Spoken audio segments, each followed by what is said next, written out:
Good evening and welcome to Delaware Speedway Racing on Rogers TV, proudly presented by Ray Cullen Chevrolet. Chris Soares, Kate Creel joining me this week on a gorgeous Friday night from the half mile in Delaware, Ontario. We have Jeremy McGrady down trackside, and Kate, stock night tonight. Yeah, it's stock night tonight, but not only that, it's also King of the Hill. So we'll do bone stocks, V8 stocks, super stocks, and then we'll go spectator racing. That's right, King of the Hill, where people bring the cars that they drove to the track onto the track and race one-on-one, and the winner moves on and the loser's gone. Let's check in with the third member of our team, Mr. Jeremy McGrady. Jeremy, good evening. Good evening, and yeah, it's going to be a great night for racing. We thought maybe that Mother Nature was going to maybe make another play like it did last Friday, but it's turned out to be a gorgeous night here for racing. Should be able to get everything in, so it's going to be a great night here, obviously, with the bone stocks, the V8s, and the super stocks all running here tonight. Looking forward to another great night here at the racetrack, guys. I'll send it back up to you. Absolutely. Speaking of the bone stocks, V8 stocks, and super stocks, let's go to the standings here. Kate, we'll lead off with the bone stocks so far to date here in 2024. And it's Jeremiah Rabideau. Matt Langford has made a little bit of a push as of late. The leader's trying to get away from the rest of the field. Justin Culver rounding out the top three. Yeah, Justin Culver, we like to call him the B main bandit. He's looking to jump into that A main right away and maybe make up some of those 18 points. Great car count for the bone stocks, a great car count for V8 stocks as we hit those standings on your screen right now. I think we counted the 13 or 14 in practice. Doug Stewart in that blue deuce, top of the charts, 7-point lead over the Watson Motorsports. That's a bunch of drivers driving the 45 this year. Jordan Morris, Ferguson, Patrick rounding out the top 5 in the V8 stocks. Yeah, Jordan Morris also has a lot of fans here in the stands tonight, so he's looking to put on a show. And we'll go to the super stocks. They'll be our last feature of the night. Carson Nagy leads Trevor Culver just by 4 points. The front two trying to get away from the rest of the field. Zardo, Dyson, McCullough rounding out the top 5. Great division this year. It's a great division. Nagy and Culver look super fast in practice, but Ferreira's got a new car in that number 9. Yeah, we're hoping Jeremy can talk with Andrew Ferreira. Brand new car, brand new body, brand new paint job. And we hope to catch up with him at some point tonight. We're going to lead off with the bone stocks at 10 laps per heat race. I think we might have 3 or 4 heat races from the bone stock division. Then 10 laps of heat racing for the V8 stocks. Same for the super stocks. And then we'll have a B main of 15 laps for the bone stocks. We'll have a short intermission, and then we'll go feature racing. The bone stocks for 25 laps, V8 stocks for 25, super stocks for 35. And then, as Kate mentioned, the spectator King of the Hill race to cap off a gorgeous night here at Delaware Speedway. Thanks for joining us here, and thank you to all of our volunteers behind the cameras here tonight. Chris and Scott in the truck getting ready for a good show. We're going to lead it off with the bone stocks. It's the 92H of Ryan Houston. He'll be the control car inside in that red, black, and white machine to look to the flag stand. And we're racing on a Friday night at Delaware. Bone stock heat race number 1. The 51 is Tom Hughes. They'll go 3 wide right away into turn number 1. And it's going to be the 51 to Tom Hughes. They're looking to get a lead. They'll go drag racing down the backstretch. The 97 Jesse Hertz will quickly up to third. Yeah, and it looks like the 50 of Joey Langdon is on the inside and fading fast. Cars looking here, there, and everywhere to try and get around them. They'll complete 1 lap here out of a 10, and the leader is the 93R of Race Meyer now at the front of the lineup here. The 51 is Tom Hughes, quickly being attacked by the 007 Joe Lawrence on the outside. And it seems like Joe Lawrence has a different number of bone stock every time he's out, Kate. Now it's the 007 tonight. Yeah, I think Joe is just running points for whoever needs points being run for. You see the 28 on the roof of that car, so it looks like maybe whoever's running normally the 007 wasn't able to make it tonight, and that would be Jack Van Herk. So it looks like Joe Lawrence is in that car looking to help somebody out with some points. So the leader is the 93. Now I got Brady Oudman on my, we got a caution. We got 2 cars around the high in turn number 2, race fans, and that'll bring us to our opening caution. I had Brady Oudman on my scoring and monitor. That was recently changed in the 93, but there is the 95. Bringing out the caution. I don't have a 95 on my timing and scoring. I thought there was 2 cars involved. I believe the second car pulled away. So we're under caution here, and I think just 1 completed green flag lap. Still 9 laps on the board. And it looks like the hood's coming up on the 95 machine.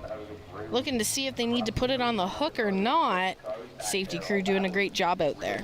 Yeah, they do a fantastic job here. We don't even have a 95 on the program that was given out to spectators this evening as well. So Ghost Rider in the 95 are part of our first caution.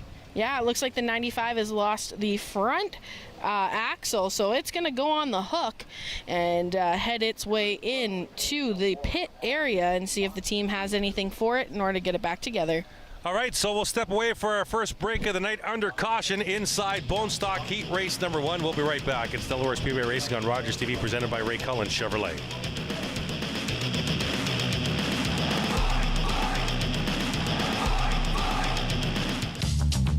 This program is brought to you by Ignite TV. Now you're in command. Visit Rogers.com for more details.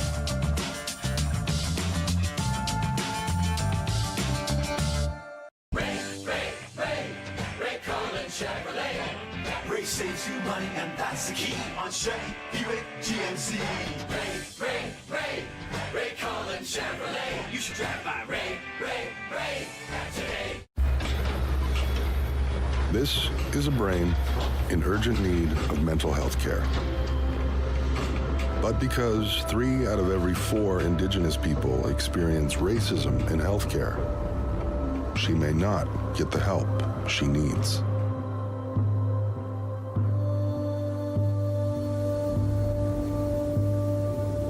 Become an ally. Rise above racism in healthcare.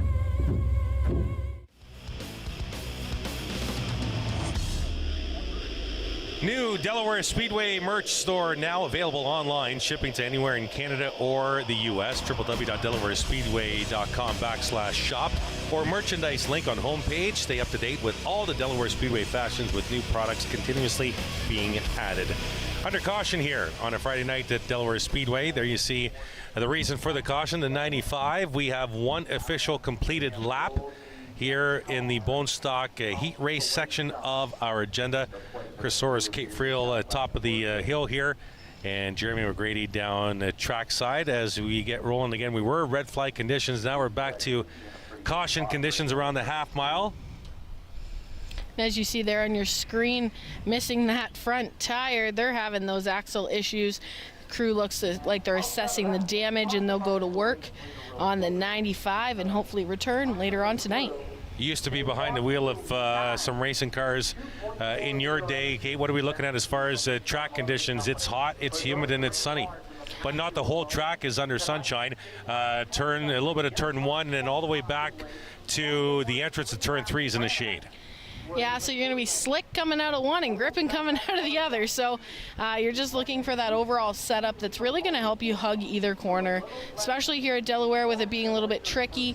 It is that weird sort of oval. One corner you have a quicker turning radius than the other. So teams are definitely going to have to go to work and figure out this track tonight. We haven't really had a lot of these nights where we've actually run recently where we've had the shade and the heat. We've been running through a lot of not so great weather the last little bit. June was kind of rough, but team's definitely going to have their work cut out for them today. During practice, we were watching as some of the cars just look a little bit loose, and there's certain drivers that like their car that way. They like it to almost be loose, on the verge of out of control, if we're going back to Days of Thunder, and they're running some great lap times. But it all depends on what the driver's comfortable with. Every driver's a little bit different.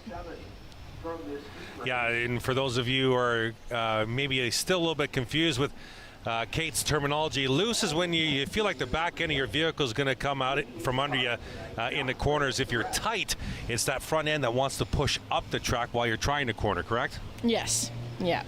So still pacing under caution here, and they're looking like they're resetting the scoreboard too. We did have what appeared to be 1 lap completed under caution. There you see our start-finish line camera. We'll give you a little bit more of that at speed as the night progresses. Scott Mackey is our flag man this evening here at the half mile. Bone stocks, V8 stocks, super stocks, and King of the Hill, all on tap tonight here at Delaware Speedway. And you can check out the full schedule. Ticket price is all you need to know at DelawareSpeedway.com. And we'll see if we're going to go white this time. But I know we're going to stay under caution for at least one more lap.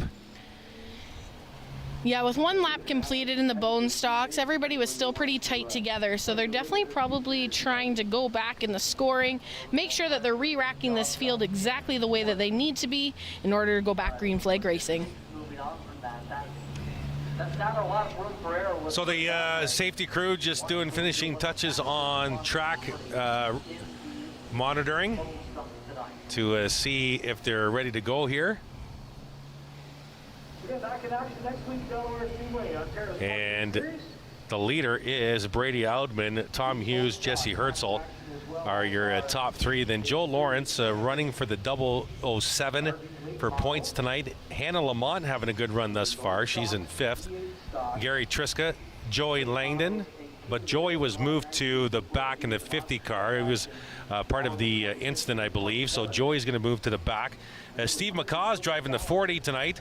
Sarah Wheel is in 8th. John Clausen in 9th. Chad Prue right now rounding out the top 10, still parading under caution. And there you see our flag man tonight, Mr. Scott Mackey. He's worked here quite a few years. I don't know how many, but it's been quite a long time. We actually had Scott on Rogers last year. He took our viewers through what each flag meant. It was a pretty nice segment actually last year.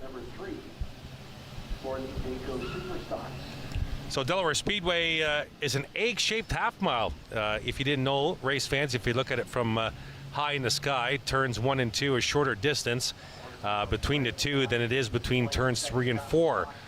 Drivers tend to carry more speed through turns 3 and 4. It's all about handling, Kate, in turns 1 and 2 and getting a good launch off of turn 2 down the back, right?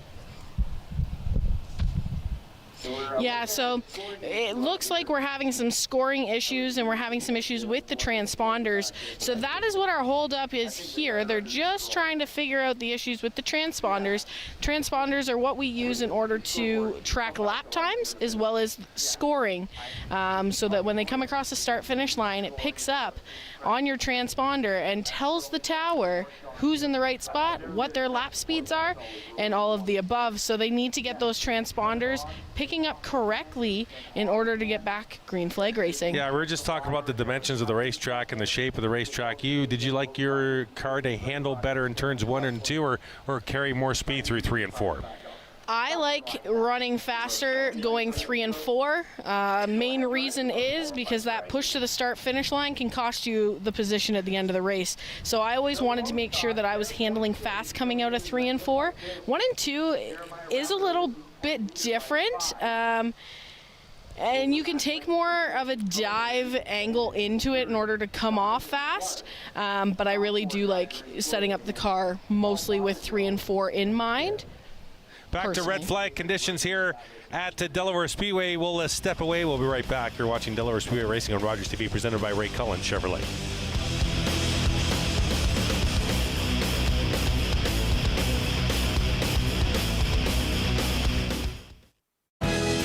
Don't get caught unprepared this summer. White's Rental is your one-stop shop for lawnmower tune-ups and repairs. You can visit us at our new location, 785 Little Simcoe Street.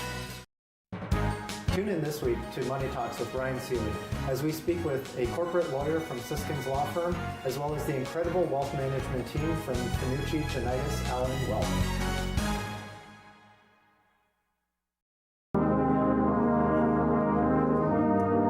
That's our idol this morning. Have a think about that. Does our impatience impede our faith? We're not getting the result that we want in the timely manner that we think we deserve it in? Does our lack of faith lead us to seeking something more than God, something that we can physically hold on to?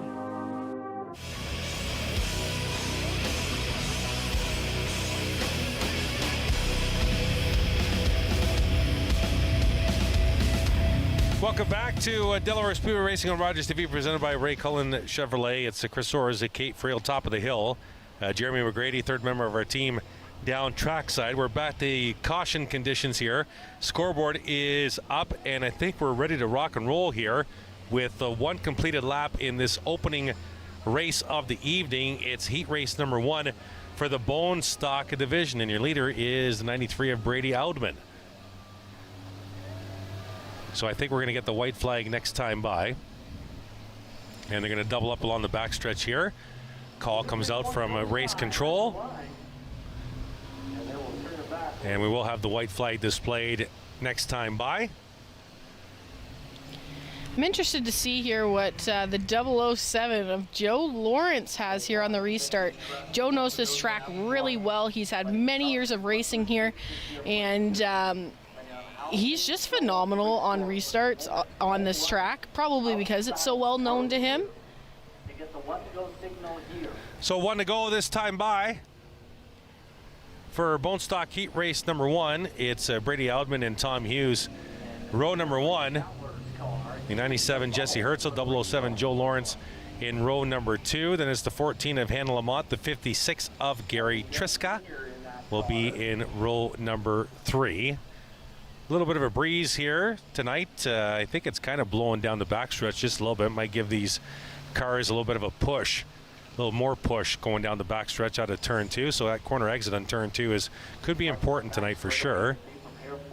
As is coming into the wind in exit of corner 4, you want to make sure that you're handling pretty good in case you get a little bit of a breeze right on your front bumper.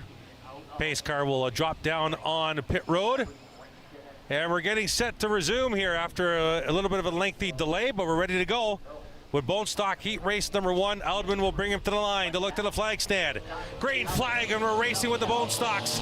And a good jump by Aldman. The 97 of Herzl trying to follow him through. And they'll funnel in turn number 1 up the hill in turn 2 and down the back. There you see the 007 of Joe Lawrence. Little bumper tag on the 51 down the back. He got caught and getting passed by the 56 of Triska. Here's the 14 of Lamont. Lots of traffic there. The 40 of Steve McCaw's there as well. But it's Aldman way out in front. Aldman's way out in front, but look out for the 007. He's looking to follow whoever's fastest on this line. It happens to be Gary Triska. He's on the outside of the 97 right now. Triska in second spot, followed by Lawrence, and then the 97 is Jesse Herzl. Lawrence looks to the outside of Triska. Battle for second side by side.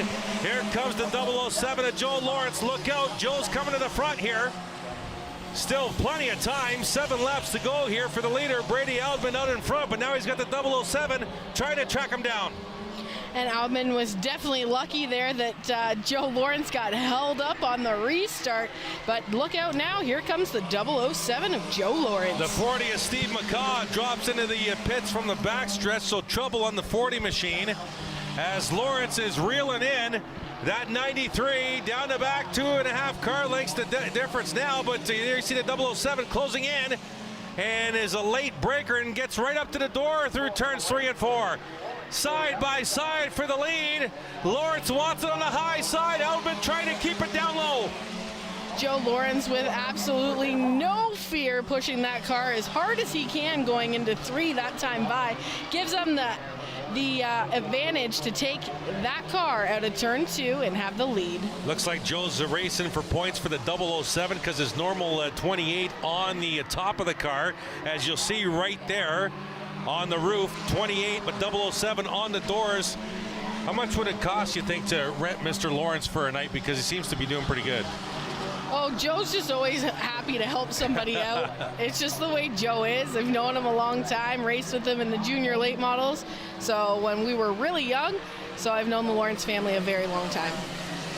3 to go this time by 007, Joe Lawrence out front. It's Aldman in second, Triska remains in third. Then it's Herzl and Hannah Lamont having a great run in the 14. She's in 5th. John Clausen up to 6th now in the 24. They're coming up on some slow traffic. It's going to be the 50 of Joey Langdon, and I believe, is that the 22P of Miss Penny?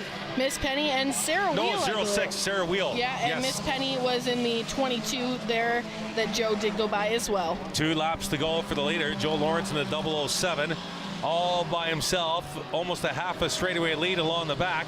Triska trying to reel in Aldman for a second spot, but the front 3, front 4, all well separated.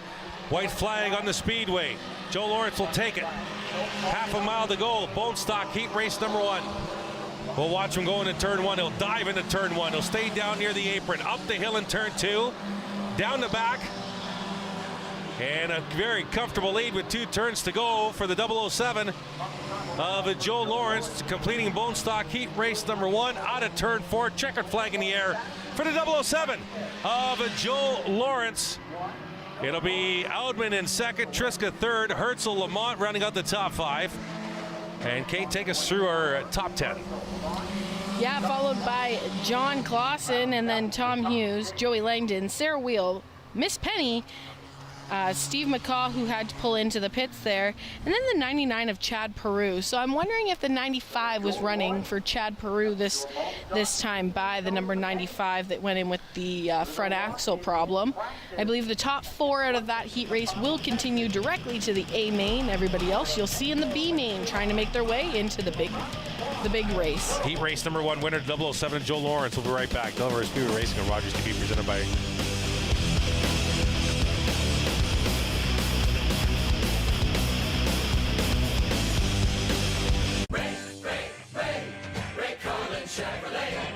Ray saves you money, and that's the key on Chevy, Buick, GMC. Ray Collins Chevrolet. You should drive by Ray today. Are you a content creator looking to expand your audience and make your voice heard in your community? Rogers TV wants to provide you with a platform to share your hobbies, interests, and stories for free. Visit us to find out more. This is a brain in urgent need of mental health care. But because 3 out of every 4 Indigenous people experience racism in healthcare, she may not get the help she needs.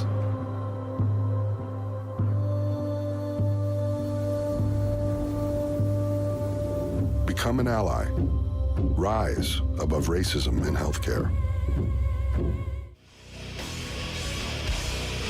23. Welcome back at Delaware Speedway Racing on Rogers TV, presented by Ray Cullen Chevrolet, getting set for bone stock heat race number 2. It's Trent Vanderwist in the black 54, the control car inside row number 1. Tori Robinson outside row 1. Jesse Howard and Cassie Howard in row number 2. That should be a neat battle. And Craig Cole and Kyle McMillan, row number 3, getting set 10 laps. Bone stock heat race number 2. They'll look to the line. Green flag. And we're racing. Great jump by Vanderwist in the 54. He'll have the lead to himself as they enter turn 1, and the rest of the field all jumbled up through turns 1 and 2. The 27 of Robinson up to second. The 23 of Jesse Howard losing positions. Cassie Howard up to third, followed by the 88 of Craig Cole. Yeah, and then it's the 3 of Wally Wilson, which is actually, you'll see it, it'll be the 23 on the track.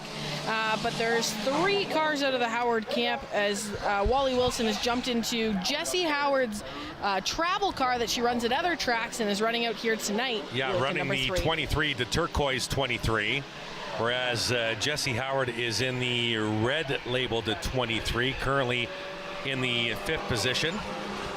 As the leaders takes another lap, there's the race for 3rd.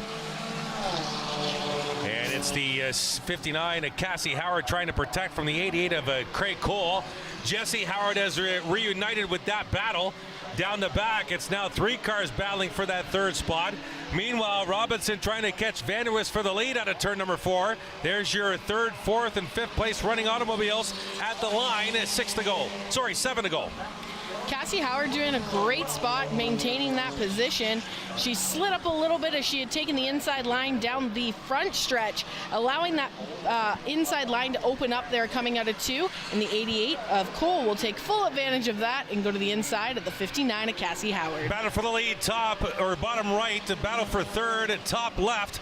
And Craig Cole has that third position now side by side. Howard versus Howard into turn number 1, top left of your screen. It's Jesse in the 23 and Cassie in the 59. And it looks like little sister overtakes big sister, and the 23 is out to the races there, and the 59 of Cassie Howard falling off the pace a little bit, letting the 55 of Derek Musker go by on the outside. So halfway done, 5 in the books, 5 to go here for Bone Stock Heat race number 1 or 2 on a hot sunny night at the half mile in Delaware, Ontario. Your leader is Trent Vanderwist in the 54. Followed about to 6 car lengths back by the 27 of Tori Robinson. Those 2 cars comfortably about a half a straightaway ahead of Craig Cole, who currently runs in the 3rd position. And I believe it's 6 that go from this heat race to the A main. So unfortunately, with the 15 passing the 59 of Cassie Howard, it may have bumped her into that B main.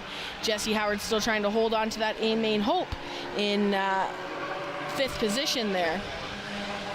So 3 laps to go at the line for the leader, the 54 of Vanderwist. Robinson remains in 2nd. Cole hasn't been able to track them down much at all. But speaking of tracking down, it's Derek Musker has tracked down Craig Cole in the turn number 3. And great battle for a 3rd spot, top of your screen. As they just went out of your screen out of turn number 4, a half a straightaway behind the leaders. Battle for 3rd spot and a battle for 5th. Dakota Luoma has caught Jessie Howard. There's your battle for 3rd. It's Cole in the 88, Musker in the 55 down the back, and there's your battle for 5th. It's Howard in the 23, Luoma in the 16. Those are the 2 battles right now on the racetrack. White flag this time by. White flag this time by, but there's battles all over the track for position. Everybody looking to secure themselves into that A main. And we got a caution. Caution on the speedway. And I don't see anything unless there's something in turn 1. Kate, I don't see anything on the track. A caution flew just after the leaders took the white. Yeah, I saw Scott Mackey with the white in his hand, and he was just blocking us from the yellow flag. We look around the track. We can't see anything here, but it might be over just in turn 1, up a little bit high, and if so, that is just out of our vantage point from where we're sitting. Yeah, it sounds like might have been the 333 of Kyle McMillan might have had an issue. So they're going to reset the scoreboard to 2 laps to go here. And there you see McMillan in the 333 as they'll restack the field here for a 2-lap shootout. Little green-white checker in a heat race is never a bad thing to see here at Delaware Speedway. So we're getting set here. I think the no white flag just yet. Lights are still on the Delaware Speedway pace vehicle, as you can see. And there's your leader, the 54, Trent Vanderwist. Tori Robinson in the 27. They'll double up on the backstretch. It's going to be interesting to see, Kate, what Musker does here. He'll restart outside row number 2 in that 55, and he was coming. Yeah, I wonder if he's just going to dart to that high side, kind of what I thought Joe Lawrence would have done, but he kind of got stuck on the restart. So I'm very interested to see what he does. I'm also interested to see if this has opened the door for some of those guys that were kind of behind the 8 ball there off the first start in Rob Wilson. We'll see if he's able to make a jump here into the top 6 and go straight to the A main, or who we're going to see in that B main trying to fight for that spot. But we are 1 to go, and this time around we'll be back green flag racing, which will be awesome on this nice sunny night at Delaware Speedway. That's right. Still looking at pit road, another bone stock heat race to go. So it looks like we're going to have 3 for the bone stocks. Still V8 stocks to come, super stocks, and King of the Hill. Heat races, intermission, feature races, and then King of the Hill. That's the lineup tonight. Vanderwist will bring him to the line. Robinson outside row 1. It's Cole and Musker row number 2. And Jessie Howard and Luoma in row number 3. 2-lap shootout. Great flag, we're racing. Already 3 wide at the line, and a penalty might be coming to the 23. Is that Wilson in the 23 turquoise? It is. It's Wally Wilson in the... He got a pointed flag from Scott Mackey. Battle for the lead. Musker around Cole. Now he'll dive to make it 3 wide. Will he stay there? He's going to stay there. 3 wide through turns to 3 and 4. And Vanderwist will hold on to the lead with a lap to go. Robinson on the outside. Here comes the 55 of Musker. In that bright yellow bumper up the second spot. As Robinson's losing spots. Cole up to third. Luoma to fourth. Battle for the lead down the back. Musker will dive to the inside of Vanderwist. He'll try and protect. 1 quarter to go. Checker flag waiting. Who's going to take it? Vanderwist on the outside. Musker on the inside. At the line. Oh, it's a dead heat. And it's Vanderwist on timing and scoring by 28 100ths of a second to take Bonestock heat race number 2. Well, that green-white checker definitely added some pizzazz to that finish. We did see that rolled up black flag. So if it's rolled up, it's a warning. If it's flying loose, it's a penalty. So looks like starter Scott Mackey did not like going 3 wide at the line on the inside. Yeah, that was the Wilson machine, right? And funny enough, it's to the owners of the same camp, right? Yeah. Look at this. They don't know who's won yet. They have no in-car radios in the Bonestock division. We have the 54. And he's just going to stake his claim. Yeah, Musker thinks he won, but he didn't. Timing and scoring has the 54 by 28 100ths of a second. And I think the fireman's gonna ask them to go. Yep, Musker's out. And your winner, the 54, Trent Vanderwist. Wow, 28 100ths of a second, Kate. Yeah, and even let him go to get told by the track officials that it wasn't him. It was Trent. That was a great finish, and there may be penalization. We've heard to the 23 of Wally Wilson.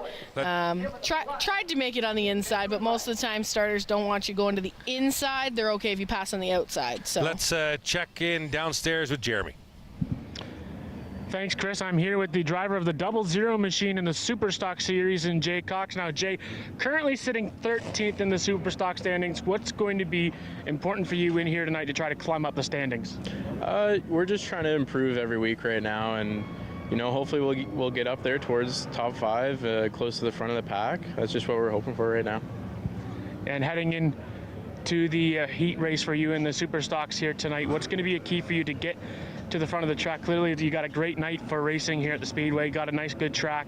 What's going to be the key? I think the initial start is going to be a huge factor. Getting a good jump really determines the rest of the race. Thank you for your time, Jay. We'll send it back upstairs. Let's go to the replay here. Thank you for the interview, Jeremy. Kate? From this angle, it looks like Musker. But timing and scoring had the 54 by 28 100ths. But from this angle... to me, it does look like Musker. So, yeah, that's tough. Yeah, that's... Or is it just that nice yellow line that's throwing us off on the front of Musker? As they said, what was it, Darrell Waltrip and Larry McReynolds on that Talladega race where Junior pushed Johnson to the win 4 wide when they had the tandem racing. Oh, he got him by an inch. And then Larry McReynolds said, 2 1,000ths of a second, and Waltrip comes in, okay, 1/8 of an inch. That's what it looked like there, 28 100ths of a second. As we get set for heat number 3, we're going to have 4 heats, race fans, for the Bonestocks. 4 heats. And we'll get going here out of turn 4. Green flag. We're racing with the Bonestocks. It's Daniel Mayu. He got beat quickly. Randy Martin in the 52R and didn't like the start here. I think they're going to pull him back. We're still green. No, they're going to let him go. 4 wide down the back. Martin got railroaded on both sides by multiple vehicles, and it's the 74 of Stan Cook at the front of this field, and he'll lead lap number 1. Taylor Everest kind of stuck that in on the inside coming out of 4.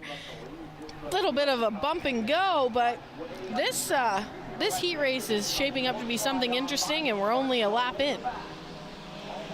Here's the lead group. Stan Cook out front in that white 74, followed closely by Race Meyer in the 93R. It's Sterling Roberts in the 15, Nathan Rea in the 26, up to 4th, dropping Daniel Mayu to the 5th spot. The front 7 or 8 still tightly bunched. Now the front 3 trying to get away here as they work lap number 3. As they come out of turn 4, it looks like Stan Cook is just protecting the inside coming out of the corner so that Meyer can't get in, and it has to go to the outside if he wants to go around him. Coming out of turn 2, it looks like Meyer's going nice and high to the wall, trying to set up maybe something here going into turn 3 and 4. As they work turns 3 and 4, it's Cook out front, Meyer second, Roberts, Rea, your top 4. And they've split themselves out, but here comes Joe Cooks in that Wonder Bread number 12, trying to catch that lead foursome. And Stan Cook will lead that lead foursome down the back. Kicks all by himself now in 5th.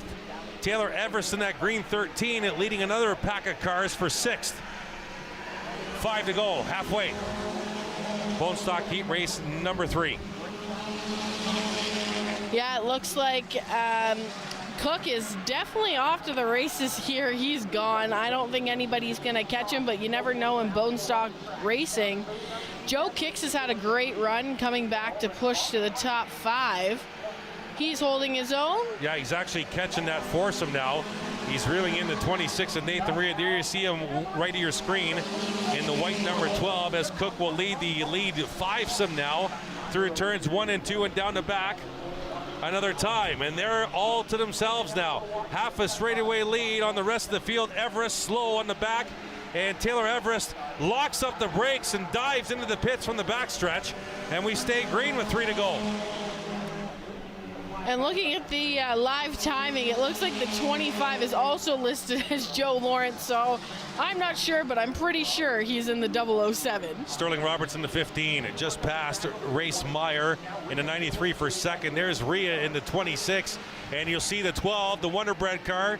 That's Joe Kicks right there as well, allowing Stan Cook to kind of get away a little bit here.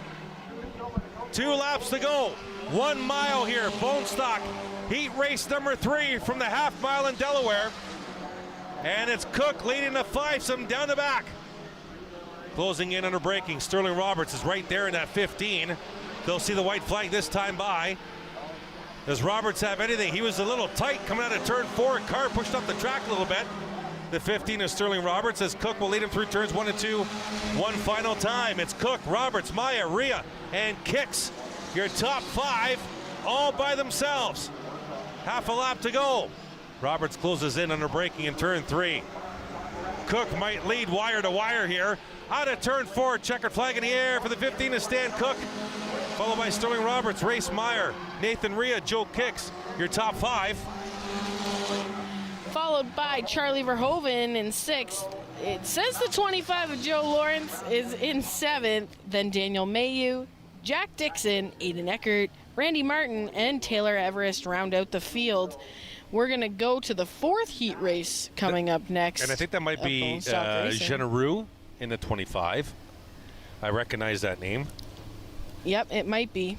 It might be Adam Genereux. That's who it's originally listed to. Maybe Joe drove for him last week. Right. Stan Cook, your Bone Stock Heat Race number 3 winner. And stopping in at Victory Lane for a quick little photograph there as Heat Race number 4 rolls out onto the Speedway.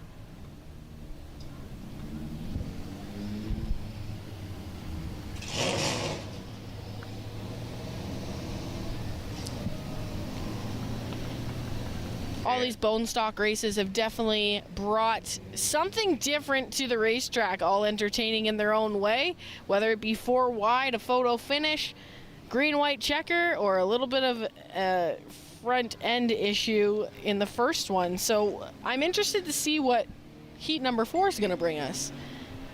Yeah. These should be the fastest guys. These guys should be up front in the points. I see the 78 pull out there of Justin Culver. Yeah, this will be the average fastest heat race for sure. The top 2 in points at the back of this field, the 5 of Jeremiah Rabideau and the 0-3 of Matty Langford.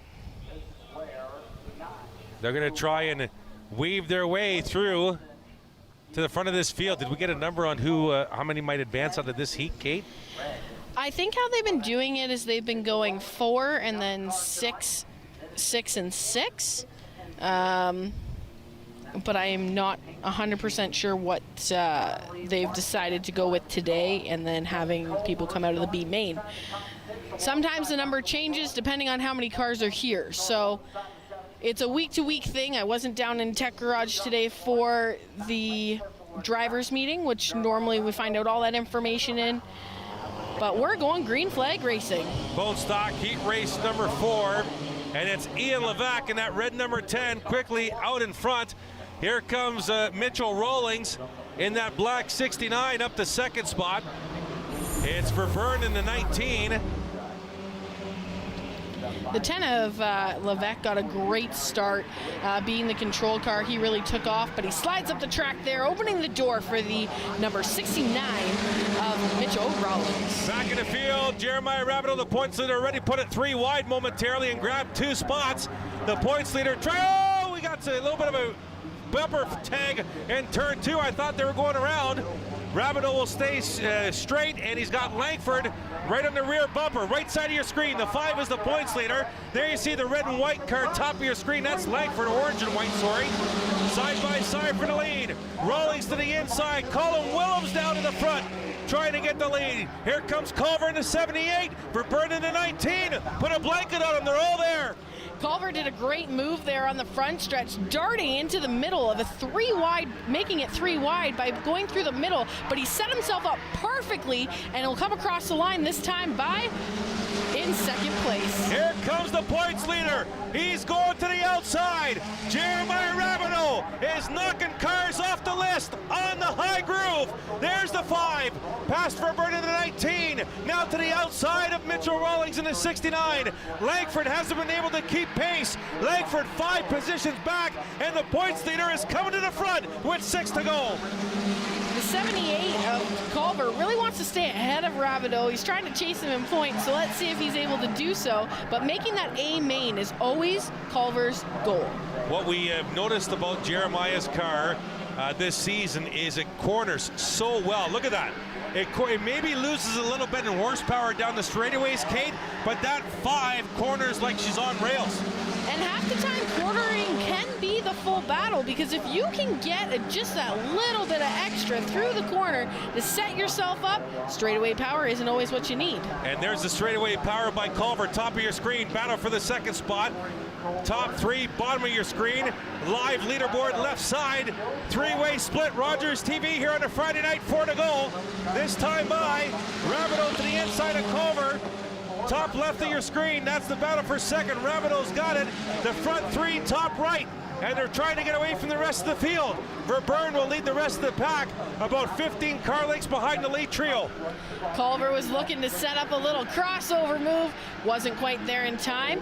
Very different driving styles I find between the Culver brothers. You'll see Trevor Culver later on in the super stocks, a little bit more aggressive, as Justin is a little bit more conservative, I would say, when it comes to where to put the nose of the car, which is just very interesting because it kind of mirrors the different racing styles between my brother actually and myself.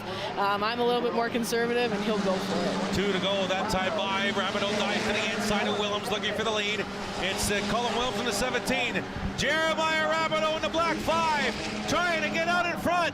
Here comes Willems back on the outside. They're ahead of Culver by about 6 car lengths. Rabideau will complete the pass. With 1 lap to go, the points leader has gone from the back to the front. He'll lead with half a mile to go. Willems falls into the second spot. Culver's there in third. Langford's up to 4th now. So good rebound by the 0-3 on Langford, but it's Rabideau up front in Bone Stock heat race number 4. Willems trying to do anything he can with the 5, but it's not going to be enough. Out of turn 4, coast to coast like butter on toast. Rabideau will win Bone Stock Heat Race number 4. Rabideau's car was just on rails the whole race. We watched the car come front to back in that one. So every heat race had something a little bit different, and I'm really interested to see what the B main and the A main is going to bring us here in Bone Stock Racing. Willems, Culver, Langford, Fothergill, your top 5. Followed by Verburn, Clark, Rawlings, Levesque, Klassen, and Jennifer Hatch. We'll go to the V8 stocks on the other side of the break. It's Delaware Speedway Racing on Rogers TV, presented by Ray Cullen Chevrolet.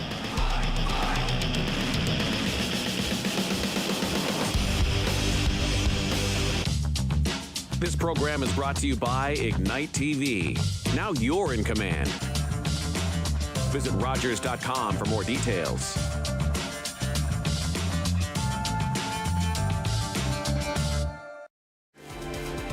Hi, I'm Dr. Mario Elia, host of Keeping London Healthy here on Rogers TV. Join us Wednesdays at 6:30 where we discuss health topics relevant to you and bringing on experts in the field to give you the best, most up-to-date information.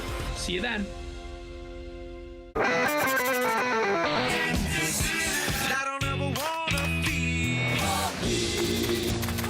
Playing whatever. Jack 102.3. This is not a drill. This is happening. Get ready because a new season of The Old Man is coming soon to FX. Do you recognize me now? Need a catch up?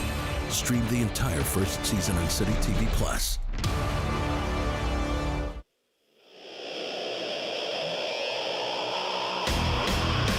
Welcome back to Delaware Speedway Racing on Rogers TV, presented by Ray Cullen Chevrolet. And attention racing enthusiasts, Delaware Speedway has just launched its brand new online merch store. Whether you're a die-hard fan or a casual observer, this is your chance to gear up in style. We are shipping to anywhere in Canada or the U.S. DelawareSpeedway.com/shop has all the information that you need. V8 stocks on the track. They've had a rule for the last couple of years. We'll turn to Kate Friel to take us through our V8 stock breakout rule. Kate, what is that? So the cars must keep themselves out of a 21.1 second situation. You go faster than that, you got a stop and go penalty back by the scoreboard on the backstretch. Stop, let everybody go, and then return to racing. So it definitely keeps these cars nice and tight together. Also seeing everybody push it just to the edge. It's very exciting for us up here, especially to call the race, watching for the breakout times. Yeah. So I'll be watching for breakout times while Chris calls the race, and I will chime in if there's a breakout time. And what we've noticed is because you start the race, Kate, from a caution pace position, so everybody goes full out on that first lap because you can. You'll never break out on that opening lap because you start from a slow speed. It's from lap number 2 on where there might be breakouts. And when Kate says faster than 21.1, that's under 21.1. So if it's a 21 flat, you've broken out. If you're 21.2, you're good because you're slower than 21.1. So yeah, that's how we interpret that. Also, you'll see in the next heat race, I find there's a lot of drivers, Clutterbuck, Morris, for instance, that really do push it on that first lap and give it all they have, especially watching them start behind a few drivers. You'll watch them go to the outside. It gets real exciting. So great car count for the V8 stocks. Kara Martin in the 53. Is this her V8 stock debut? She's been running bone stocks for the season. She ran at Gren Ben for the last few years.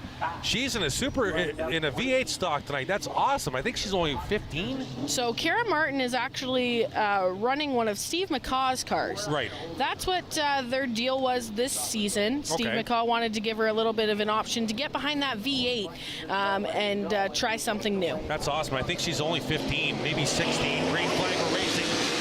V8 stocks. Bill Daniels leads them into turn 1 in the 21 car. Shane Dixon's in the 57. The cast car kind of look-alike stock car in the 57. Had the lead out of turn 2. Here comes Daniels back on the inside. The front 6 all together. Daniels will lead. The first lap should be good for everybody. Daniels will lead lap number 1. And it's Lucas Orr up to second. Dixon, Evison in 4th. Caden Patrick in 5th. They're all good. Now we find out. lap number 2 and on. And it'll be Daniels leading him through turns 3 and 4. Orr's up to second now in that Lightning McQueen lookalike, and we'll get Kate to check the line here. Everybody's good. Fastest one on the track so far is Lucas Orr with a 21.5. And that Lucas Orr machine in the second spot. Going to the high side of Daniels for the lead here. Patrick up to third. Daniels trying to fight him off. Out of turn 4. 3 laps in the books. Everybody's good. What's the key here, Kate? Do you want to have a good first half of the lap, or do you want to save some time and gun it for that second half of the lap? It depends. You're also trying to pace yourself with everybody else, knowing that everybody else is pushing it too. So you don't want to overdo it, go over that breakout time. So I think you pick a corner that you're best in, run it the best you can, and then kind of gauge it from there at the start-finish line. Daniels, Orr, Patrick, your front 3. Adam Everson in 4th. Cody Colburn in 5th. Front 5 all together. At the line. 5 to go. They're well, like 3-4 tenths of a second outside the breakout, which is pretty good. Pretty standard as far as they're running the same type of lap time, so they know exactly what to do. And the 57 was around, but he'll keep going. That's Shane Dixon. Daniels will lead the lap. 4 laps to go. And the leaders work the backstretch. Daniels in the 21, Orr in the 95, Patrick in the 86. On the right side of your screen, that's the 51 of Adam Everson. Almost 3 wide out of turn number 4. Closest to breakout was Everson of anybody, and that's still 14/100ths of a second off. 3 everybody pushing it, but everybody playing it conservative too at this point. 2 laps to go this time by for the leader, Bill Daniels in that 21. Forward to the outside. Everybody's still really good. They're doing a great job. There's the 86 of Patrick. Contact with the Orr machine in that left rear. Orr squirrely on the back. They'll stack him up. And Cody Colburn got to the back end of the Everson machine. White flag displayed. And Orr's around in turn number 4. The 95 is around. Will he force a caution here? Scott Mackey having a look. Still green. Caution will fly. And if the 94 gets rolling right now, Scott Mackey's not going to be happy. And it looks like Jacob can't get going here. Oh, sorry, Lucas, my apologies. Lucas Orr, here's the replay. Take us through the replay here. Contact with the 95 and the 86, Kate. Yeah, they're bumping and banging, coming out of the corner. It looks like Caden Patrick was just sliding up the track there. Tries to check up, though, to avoid really taking Lucas Orr out of the race. Here you see Colburn in good the back on all of of those too. drivers, kind of backing off and just making sure that everybody finishes the race. But it looks like the 95 of Orr was still super loose and kind of fishtailing it, trying to get a hold of that car entering the corner, which I think eventually is what sent him around. Yeah, all 4 tires still to be up on the 95. So we'll restack them here with 2 to go. For the most part, I see a lot of respect in this class. I'm actually very humbled by the fact that the drivers are just giving that inch to each other, making sure that this is just fun, good racing. You see the incident happen and they all check up. They bang into each other a little bit, but they're all checking up to make sure that nobody's getting hurt and everybody's collecting themselves. So I do give props to the drivers on that aspect of that race. They've done a great job so far, and they'll figure it out after. Looks like Lucas Orr is going to be sent to the back here. So the 95 at the back of this field. 1 to go here before we let him loose for a 1 miler. 2 laps here at Delaware Speedway. It'll be Daniels and Patrick now on the front row. Everson and Colburn, row number 2. Then it's Dixon and Martin, and then Orr. Daniels will bring him to the line. They can go full out here on this opening lap with the 2 to go, because they're starting at a pace speed. Green flag, we're racing. Oh, Orr dove to the inside. and Scott Mackey might not like that. He was shaking his head, talking with race officials, or dove to the inside right away before the start-finish line. We'll see what happens. Contact, big wreck. It's Coburn and Avison, and Orr will escape on the high side. And caution on the speedway. And this heat race still not done yet, but heavy damage on the Cody Coburn machine and the Evison machine, Adam Evison. Wow, that was some hard contact. Let's go to the back replay here. through Kate, this. what do we got here? So it looks like everybody's hard racing going in. Yeah, looking at the 51 and the 91, second row. Right in the center of your screen. Oh, Cody came down trying to get to the inside of Patrick. Did you see that? He tried to make it 3 wide. Yeah, the 91 definitely came down looking to the inside of Caden Patrick. Unfortunately, there was really no room because everybody was right there, and you just see how that probably ended a couple nights. Yeah, we're going to get another look at that, I believe, from the boys in the truck. So the 86 involved too, but not damage-wise, but maybe helped with this. Daniels in the 21, Patrick outside row 1, Coburn in the 91, Evison in the 51. Now Coburn dives to the inside. Watch the 86. The 86 comes down too off the wall.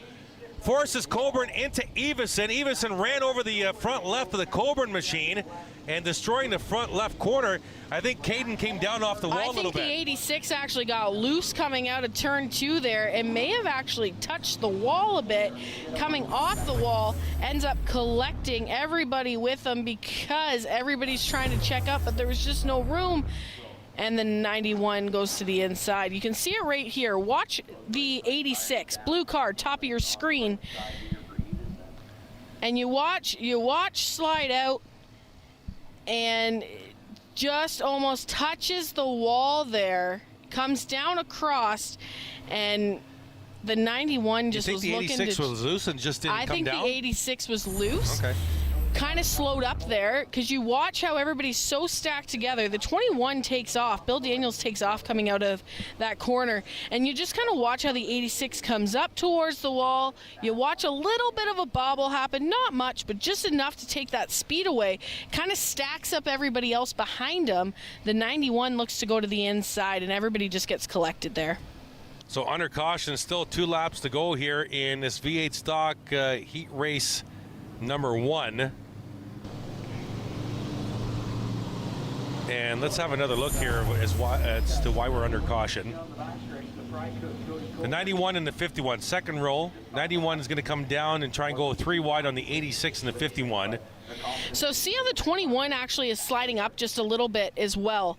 Let's go to the telestrator here. So the 21 there is sliding up into the 86, and that just is kind of collecting everybody there. You can kind of see how the 21 slides up. Bill Daniels slides up a little bit. The 86 slides up a little bit, comes off speed, and then it's just colossal from there. 1 lap to go at the line. It looked like the 51, I'm not sure if the 51 got touched, but it looks like the 51 might have come up the track. Chris, can we have just one more look at that? Because I just noticed on the very last replay, I thought the 51 came just a slight different angle here, I think we have for you race fans. The 51, so we're a little closer here. Daniels in the 21, Patrick in the blue car, Coburn 91, Evison in the 51. The 91's going to come in between here. Watch the 51. The 51 looked like he went up the track and made contact, and he still looks like he's going up the track unless he had a tire going down. Maybe Kate, the 51 had the right front cut down and the car just veered up into Cody in the 91. That's what I thought I saw on the last replay. Thank you, Chris, for that. Appreciate it. So we have half a lap here before we restart this field now with still 2 laps to go.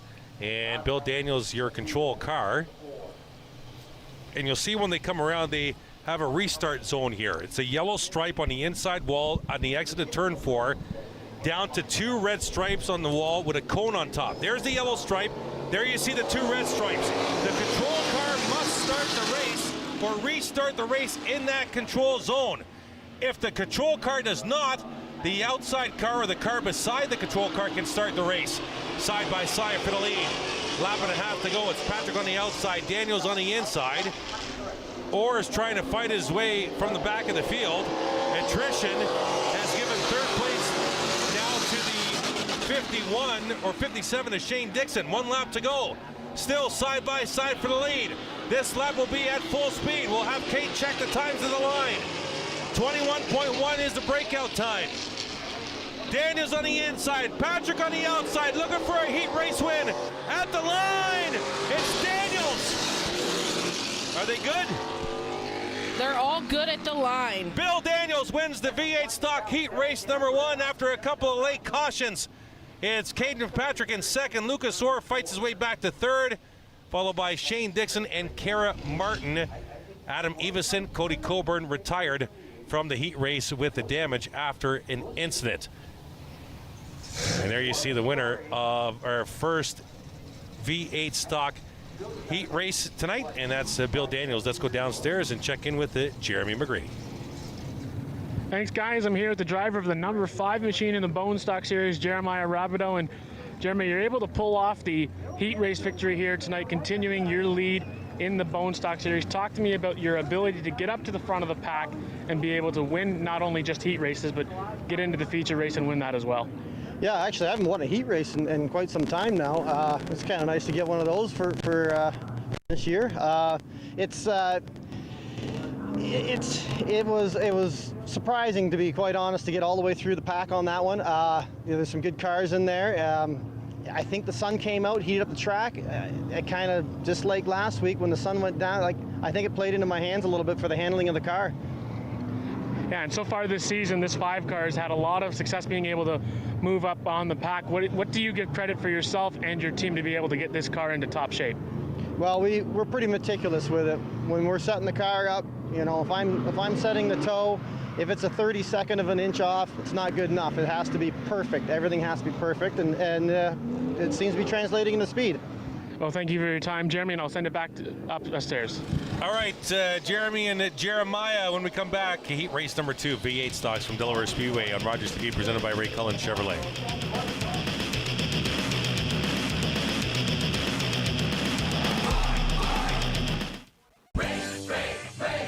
Ray Cullen Chevrolet. Ray saves you money, and that's the key on Chevy, Buick, GMC. Ray Cullen Chevrolet. You should drive by Ray today. In The Paint Box, host Jane Roy puts a spotlight on various aspects of the vibrant visual art community in the City of London. The Paint Box, Mondays at 5:30 p.m. This is a man's heart, a heart in desperate need of medical attention. But because 78% of Indigenous people experience racism in healthcare, he may not get the help he needs.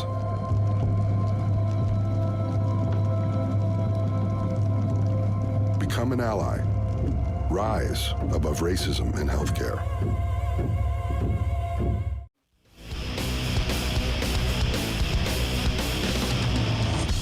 Lights off the Delaware Speedway pace car. It's the fastest average drivers now for the V8 stock. It's Chad Clutterbuck will lead him to the line for 10 laps. Green flag, we're racing with the V8 stocks. It's Dave Everson on the outside. Jeff Ferguson, the 23, gets a nice jump. They'll all go full out here in this opening lap. Watch Jordan Morris on the outside in that 73. Trying to get to the outside of the leader. They're all stacked up. Contact! Clutterbuck was in the grass, but he kept it going. And it's the benefactor is Jordan Morris, who has the lead after lap 1. There you see the points leader. The 2 of Doug Stewart and Martin back in traffic. All that contact, and Morris takes advantage. He'll lead Barry Watson in the 45. Dave Everson drops back to 3rd. And the smoke that we did see, we've looked back footage in the truck. It wasn't the 72 of Clutterbuck hitting the grass. It was the 23 rocking up the brakes. But the 72 never got in the grass, are you sure? Yes. I thought they were in the grass on the inside. Side by side for the lead. Watson to the inside of Morris down to turn 3. Everson there in the 15. Doug Stewart in the blue deuce up to 4th now. Side by side at the line to complete a lap. Let's go to the replay, bottom right here. 5 lead at the top. Contact between the 15 and the 72. Tire smoke from the 72. Left front never got in the grass, but definitely locked up the left front and lost them at least a position or two. Yeah, the 23 locked up the worst out of that, but yes, there was a little bit of lockup and a little bit of smoke on the 72 at Clutterbuck. Side by side for the lead, continues at 45 of Watson, 73 of Morris. There's the points leader. Dougie Stewart's come to the front, into the 3rd spot now. Halfway, 5 down, 5 to go on the line. These guys are good. They're not even close. They're 3/10 of a second off the breakout. They're perfectly timing their vehicles right now, Kate. The only one that's super close is actually the 810 of Messenberg at a 21.17. So Messenberg's the only one that's real close. Let's check this time by. Former series champ Kyle Messenberg in the 810 orange and black car, currently running in the 6th position. And that time by, we've got 21.2s from Watson and Morris, but Evison runs at 21.111, Chris. And that's got him up beside Stewart for 3rd, side by side for the lead. Now they're into the 21.1s. And it's the front 4 have gotten away from the rest of the field. Watson on the inside, Morris on the outside, and Stewart in the 2. Evison in the 15. It's a quartet at the front of this field with 2 to go this time by. Side by side, drag race at the line. Back to their 21.2s. These guys are doing a great job maintaining underneath, above the breakout time, technically. And that's what we have found with this division over the last couple of years since the breakout came into play, Kane. You get 2 cars side by side at the front. The rest of the field will stack up behind them until there's a winner at the end of the last lap. And now everybody getting real conservative, going down to 21.4s, making sure that you're there at the end, you're getting those heat race points, but you want to get the win too, so let's see what happens. Out of turn 4, contact the leaders, and trouble for Wyatt Stevenson, and Morris will edge him out by 43/10 of a second in V8 stock heat race number 2, and Watson getting the worst of that. Now Watson has issues with Morris here. Gonna go up and pay a little visit to the 73, have a little discussion on the backstretch, and that's it for now for that conversation. The 15 of Evison will duck down the pit road. He might have thought he won. He's coming around to the front stretch, but it's Morris that's going to win that by 43/10 of a second. Let's go down to Jeremy. Thanks, guys. I'm here with the driver of the 91 machine, Cody Coburn. And Cody, unfortunately for you, your night ended a little bit earlier than you wanted to. Take us through what happened there out on the track. Well, off the restart, the guys just didn't seem to really go. 21 and 86 were just really just not going. Everyone was bumping them. 51 was hitting Bill, and I was trying to hit Caden, and then a gap opened up, and I thought I could just move down because they got kind of squirrely off the corner, and unfortunately there was no room, and a couple brake lines broke, and a lot of front end damage here. But it's really unfortunate. My old man's sitting at the hospital in Strath there, and I'm sorry that this happened, Dad. We'll try to fix it. I don't know when we're going to get back out, but I want to thank all of our partners because we've had a really crappy season this season. With a lot of unfortunate luck, but Tin Factory, Jay's Detail Shop, Lawn Man, Future Pro Goalie School, and just it's unfortunate, and I'm hoping to be back out this season. I just don't know when, but hopefully they'll all understand, and thanks for putting on a good show tonight, guys. Yeah, well, thank you for your time, Cody, and best of luck for you the rest of the season. Send it back upstairs. Thank you, Jeremy. I know Cody very well. He works back in Strathroy, and wishing his father best health as well. Cody Coburn, driver of the 91. We're going to stay right here. The Super Stocks are on the track here for a 10-lap heat race. Yeah, I used to run. Ray Collins Chevrolet. Ray saves you money, and that's the key on Chevy Buick GMC. Ray Collins Chevrolet. You should drive by Ray today. Hello, I am Rachel Berdan, and I am this week's guest on Pollinating Purpose.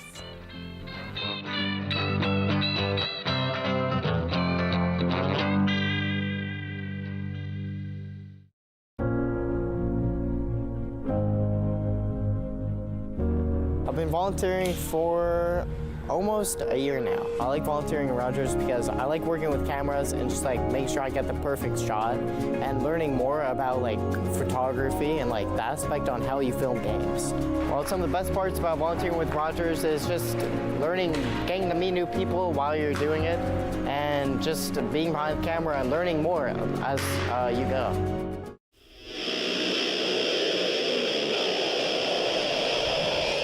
Welcome back, race fans. Apology for that tardy exit to commercial. I should know better. Delaware Speedway Racing on Rogers TV, presented by Ray Cullen Chevrolet. Thank you so much, and welcome to Ray Cullen Chevrolet and the entire staff there joining us as title sponsor for this year for the very first time. Yeah, and we're glad to have them here at Delaware Speedway with us on the Rogers TV. Super Stock heat race number 1. Green flag, we're racing. It's Cody Wilds on the outside of row number 1. We'll get the jump on Randy Kuykendall. And has to give it back. I heard from race to control, I think the 14's got to give it back. But the 8's all the way back to the back of the field. So interesting call here now by race officials. And right now, here comes the 13. It's Justin Collison trying to get to the front. Yeah, there's a little bit of contact between Wild and Collison coming out of turn 4. Very interesting how that shaped up. Wild still able to stay on the gas, but Darrell Lake is definitely jumping into the picture there, looking to the inside of the 14 of Wilds. Darrell Lake to the inside. It's Vanderwist and Cox behind them, side by side, and Collison out front. Heat race number 1 for the Super Stocks. Collison just a little loose there in turn number 1. And Lake now up to second. Lake's going to try and track down that 13. Vanderwist now to the inside of Wilds. Cox is going to try and follow him through in the 0-0 and can't do it. Front 4 nose to tail. Speed shot at the line.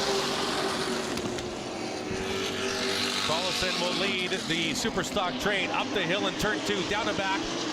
Lake and now Vanderwist has joined the party at the front. Front 3 all together. Then it's Wilds, Cox, Thompson, and Kuykendall.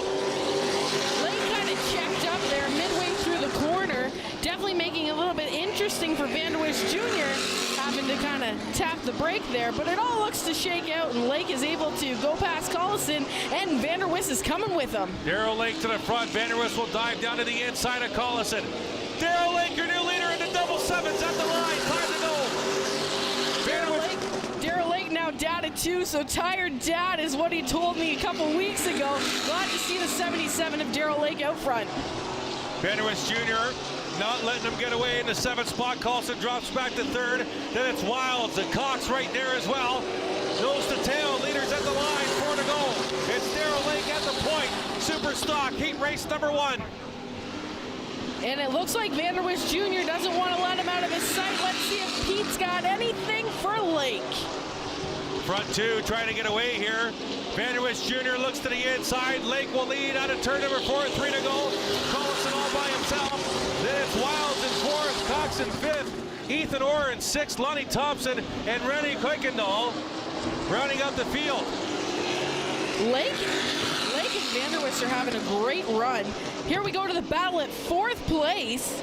The 00 of Jay Cox with Ethan Orr and Wilds just in front of them. And Thompson just behind him. Into the turns 1 and 2, and Orr will make the pass. White flag this time by for the 77 of Lake, who's got a mirror full of Vanderwist Jr. White flag on the speedway.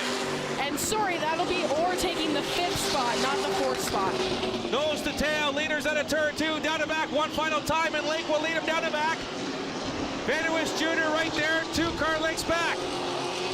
And through turns 3 and 4. Out of turn 4, checkered flag in the air for the 77 of Darrell Lake. Vanderwist Jr. will come home second, followed by Collison, Wilds, Ethan Orr, your top 5. Then it's Jay Cox, Lonnie Thompson, Randy Kuykendall, rounding out the field in Super Stock heat race number 1. When we come back from break, we'll go heat race number 2 with the Super Stocks. It's Delaware Speedway Racing on Rogers TV, presented by Ray Cullen Chevrolet.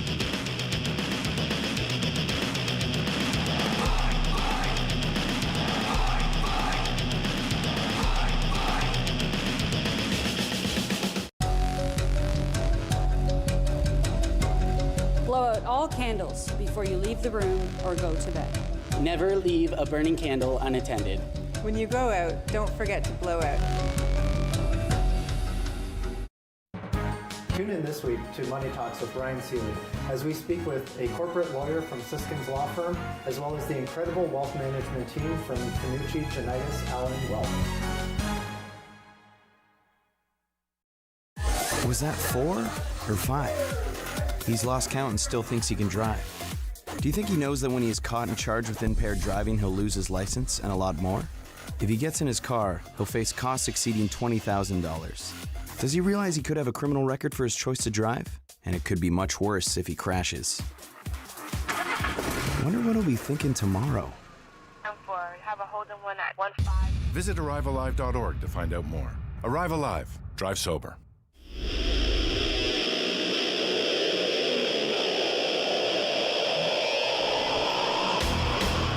Welcome back to Delaware Speedway Racing on Rogers TV, presented by Ray Cullen Chevrolet. And stay ahead of the curve with the latest Delaware Speedway fashions. From sleek tees to stylish caps, there's something for every speed aficionado. And the best part, new products are continuously being added, so you'll always be on the cutting edge.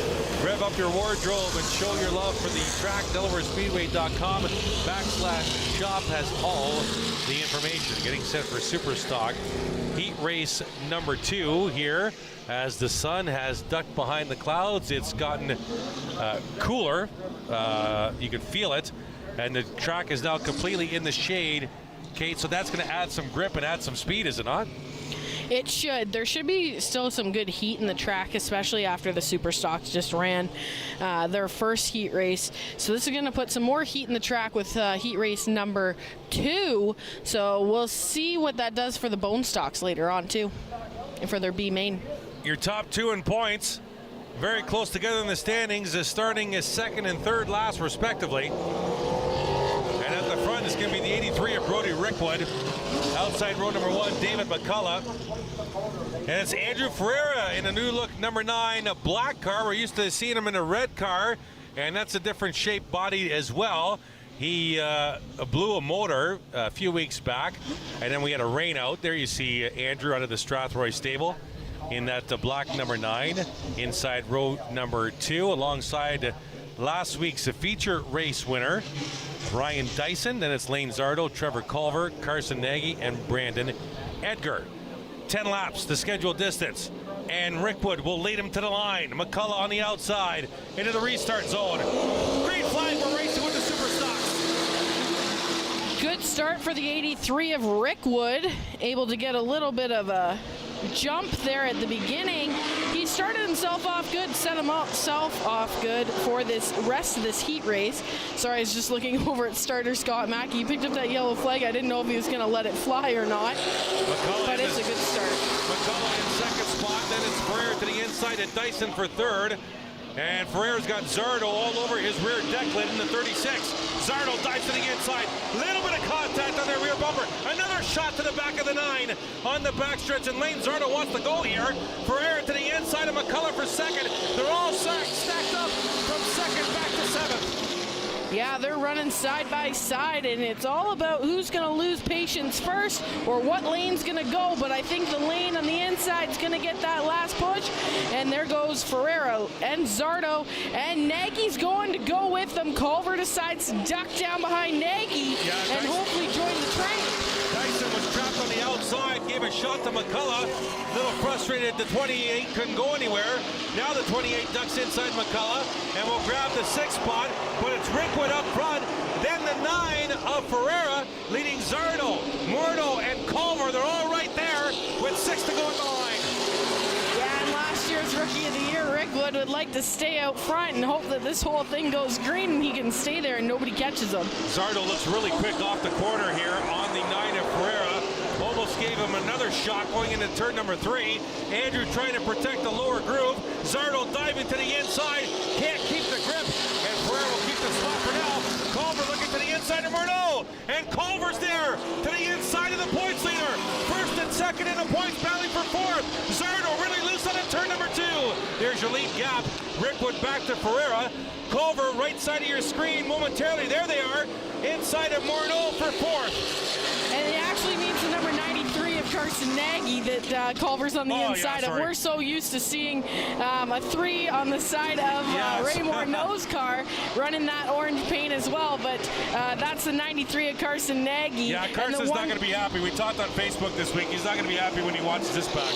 Well, he'll be happy with me. I corrected you. The one of Culver's to the inside of Zardo, able to take that spot and push himself into the 3rd spot of this heat race. Yeah, Dyson's recovered very well. Dyson's to the inside of Carson Nagy for the 5th spot back in the field. There you see the 28 to the inside of the orange car, the 93 of Carson Nagy. I haven't seen the late models in a while. That's why I had more. And plus, I talked with Ray Morneau Sr. down in the pits before the drivers' meeting tonight. Yeah, I haven't seen him in a while. So. I talked to Ray outside the gate earlier today. He was dropping off a trailer he had borrowed. Rickwood out front, out of turn 4. 1 lap to go this time by. Here's Culver trying to get to the inside of Ferreira. And contact! And Culver's around. Ferreira trying to save it. And Ferreira will save it. And Carson Nagy into the Culver machine. The top 2 in points. Good night, team strategy. We'll see what the damage is like here as we go to caution. Yeah, the 93 just kind of slid in there at the end, only kind of caught, I'm hoping, framework for that team, but we'll see it again here. This is aggression here on Culver's point, I think. He wants to get to the inside of Ferreira with 1 lap to go. And Andrew comes down, right front on the left rear, contact, very easy to tell. Culver couldn't save it, Ferreira did, and watch for the orange 93. Coming right there, he's already lost it. Oh, that's pretty hard damage on the front end of that 93. I don't think it's going to bend any framework. It may have shifted some of the front ductwork to the rad, so that should be an okay fix, hopefully for the feature time. But here's a better look at the 93's contact right now.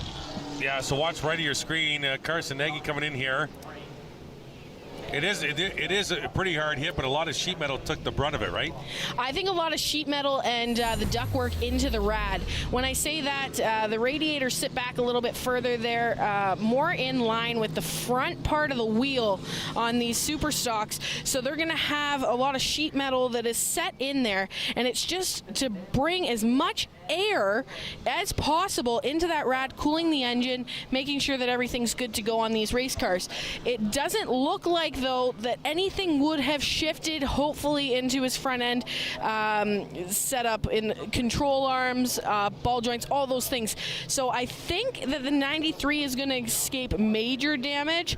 I'd be more worried that some of that may push in and maybe cut down a tire, but with 2 to go, they're going to run it and see what points that they can salvage. I talked about it earlier, though, that Justin Culver ran that a little bit more conservative, whereas Trevor tries to kind of push to get that position, and we saw it right there.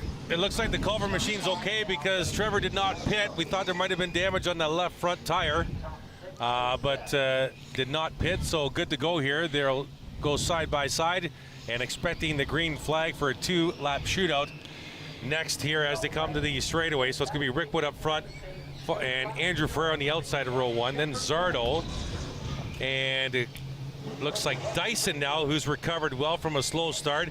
Interesting start here for the 9 of Ferreira. Zardo's been fast, Ferreira's on the outside, Zardo's on the inside. We'll see how this plays out. Rickwood will bring him on to turn 4. Green flag for racing, good jump by Ferreira as well. The front 2 side by side into turn number 1. Ferreira was right there with Rickwood off that start. Rickwood gets a great start again, and he's hoping to keep that 36 in his rear view mirror. Fingers crossed for this 83 team. They've had a kind of a rough go so far this season. Haven't really got the finishes that I think that they are capable of or deserve, and I'd like to see them walk away with this heat race win.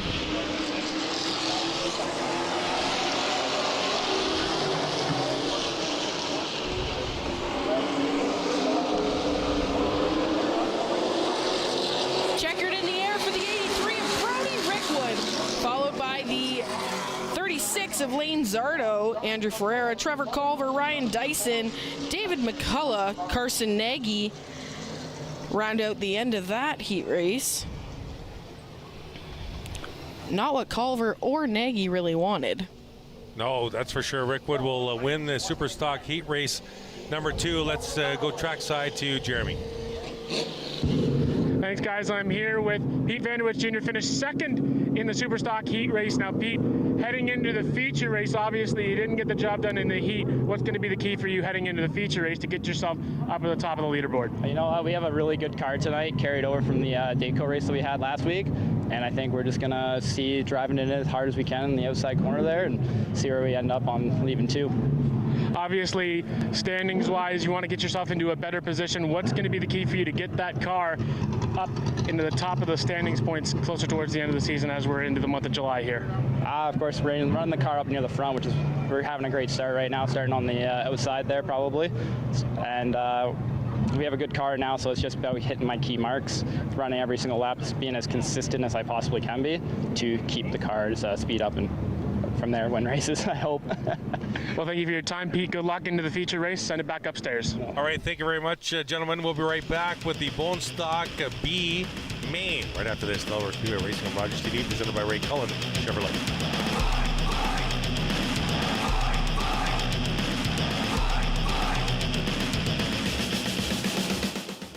For over 50 years, White's Rental has been providing local contractors and members of the DIY crowd with professional quality lawn and garden tools, aerial lifts, and construction equipment.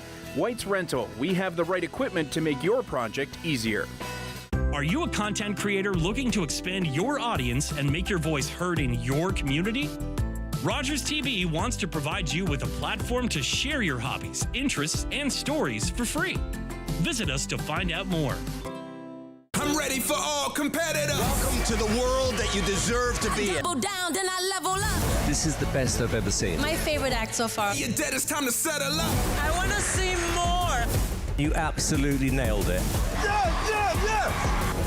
Whoa! It was incredible. The word is epic. Ready for all competitors. You've got a real shot at winning after that. America's Got Talent. All new Tuesdays, 8/7 Central on City TV.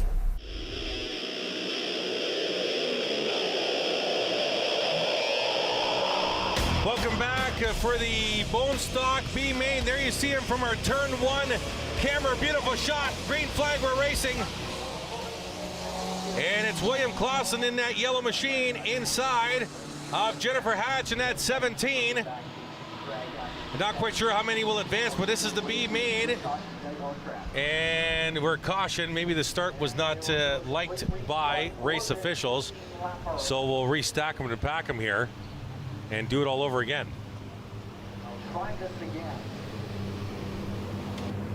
It's Clausen in the yellow 64, Hatch in the 17. That's your front row.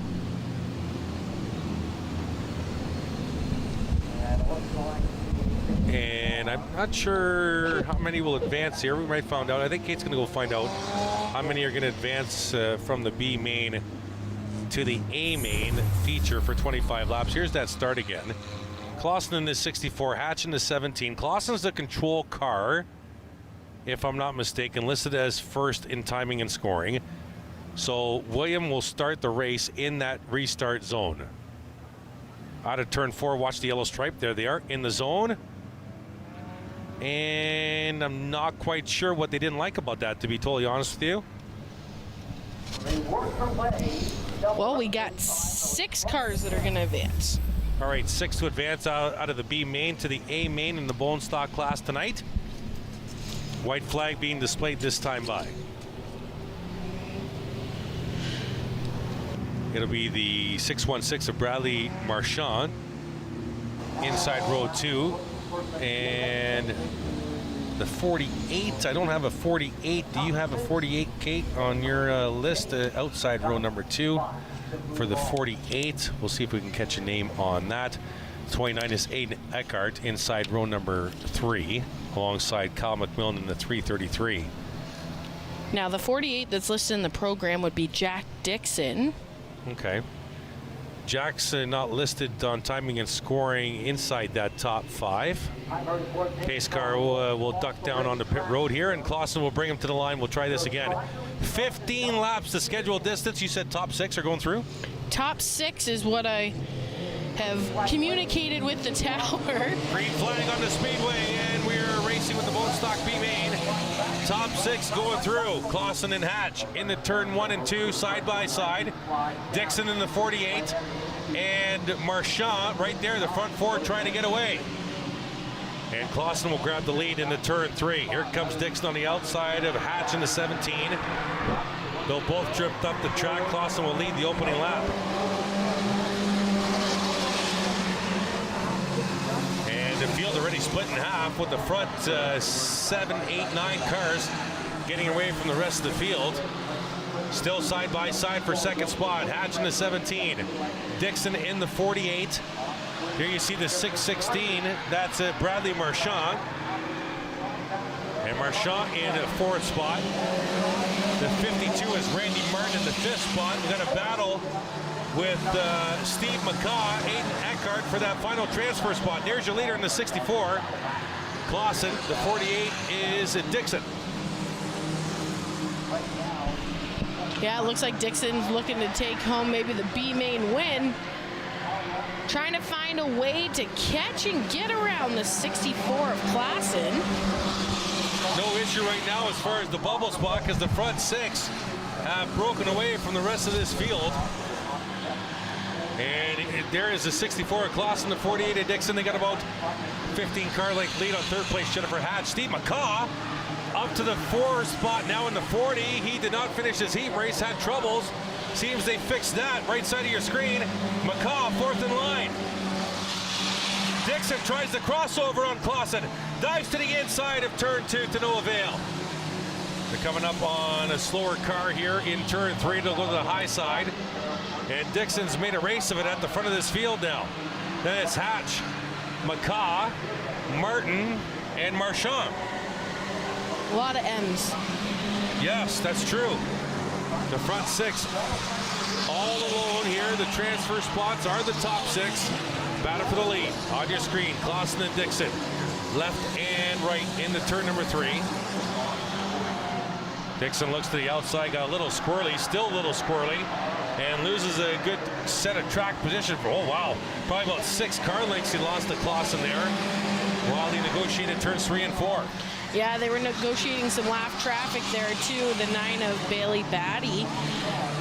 And it looks like the next one they have to hunt down is Sarah Wheel for lap traffic.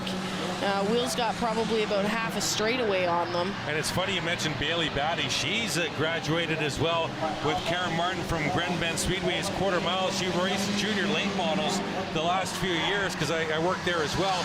And nice to see Bailey stepping up into a bone stock as well.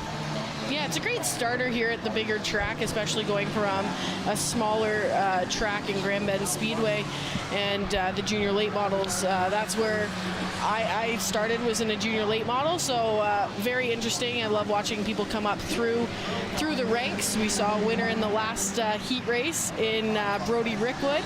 And he drove a junior late model, and I know that because he bought my junior late model to start running.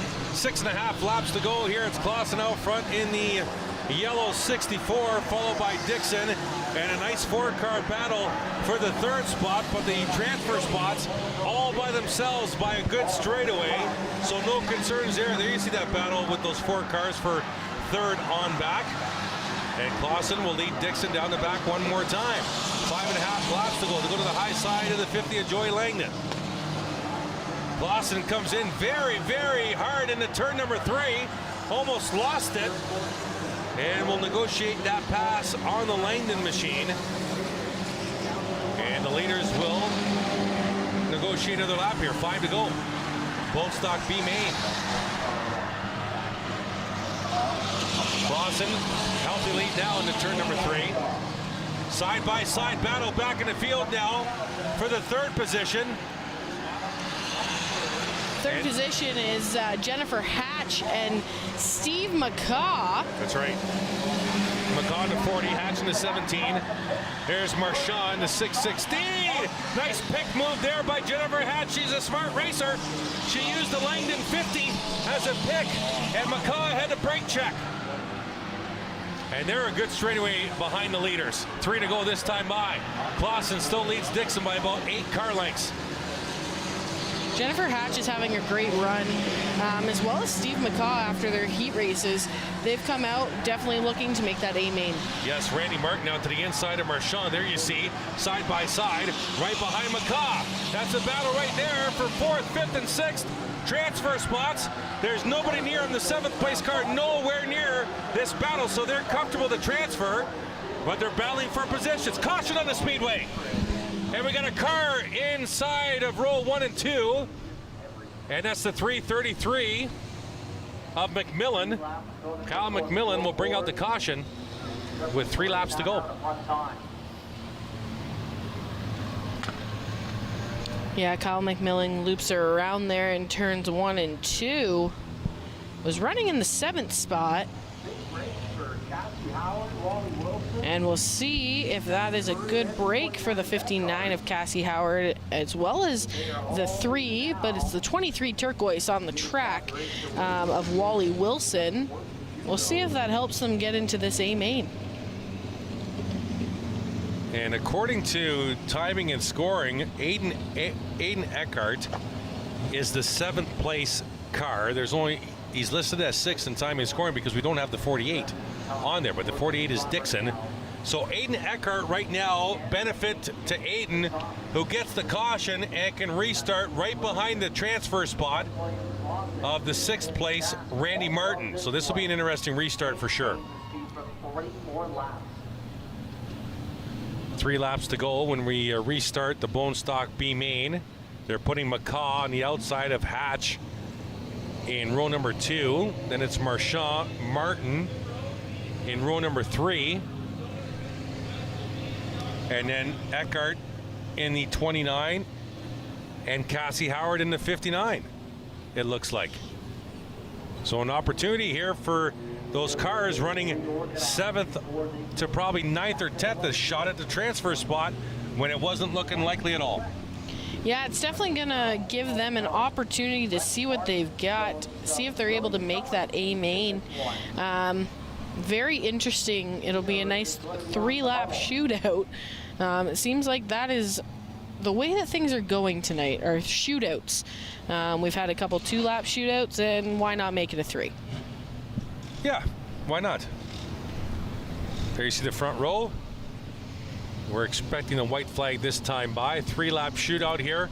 The front 6 will advance to the Bone Stock A main feature. It's going to be Clausen that'll bring them to the line a lap from now.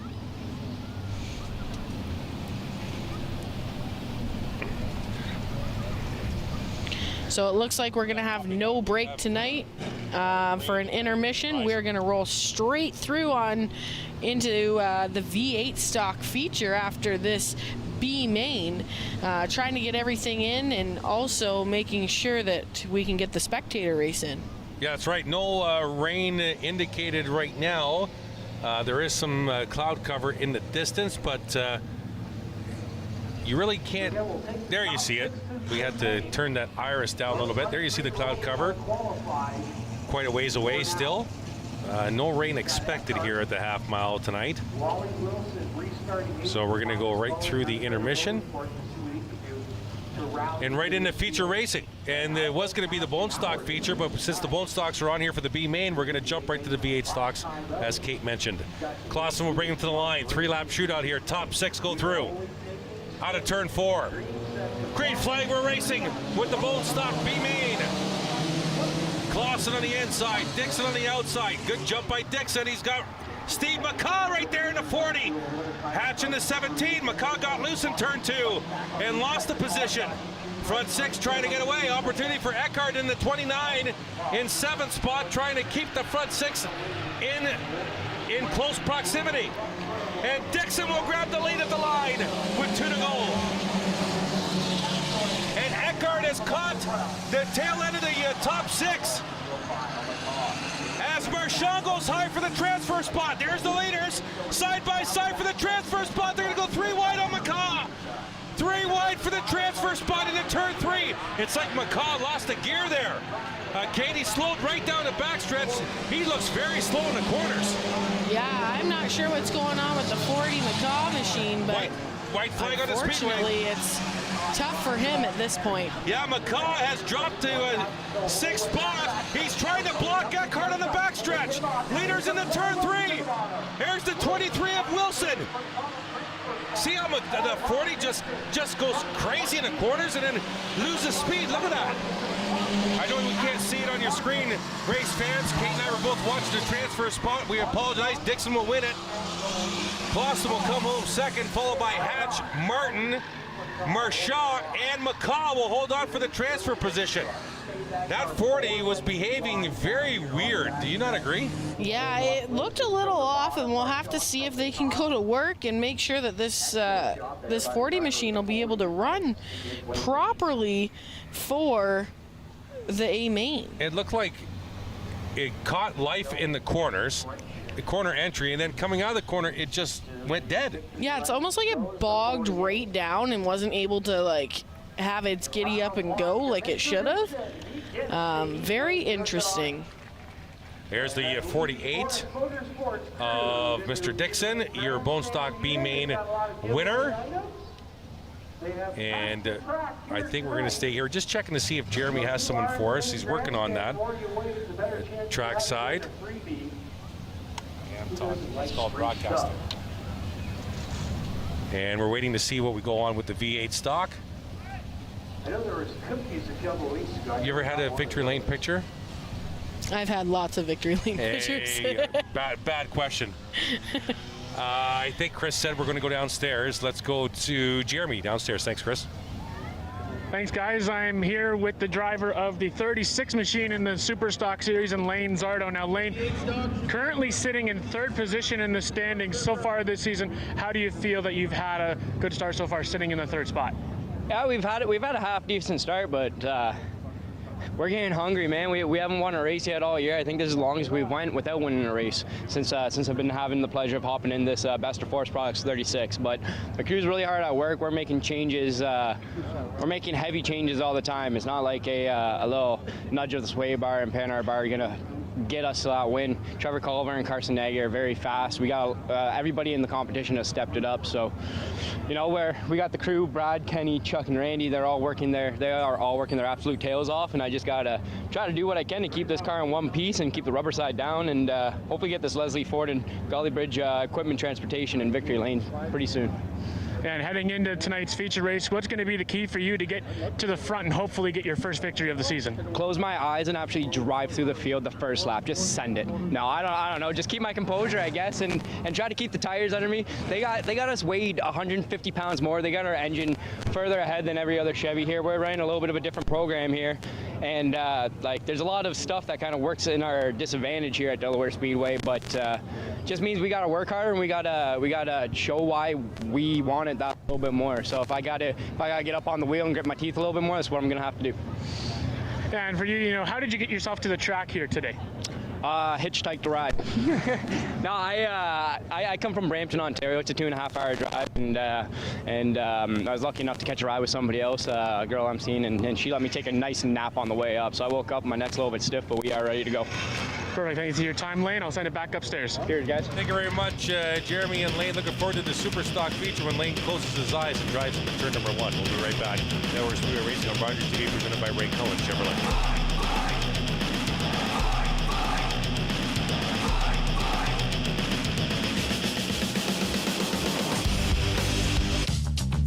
This program is brought to you by Ignite TV.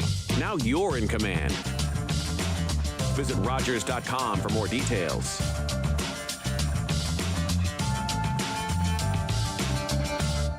Ray Cullen Chevrolet. Ray saves you money, and that's the key on Chevy, Buick, GMC.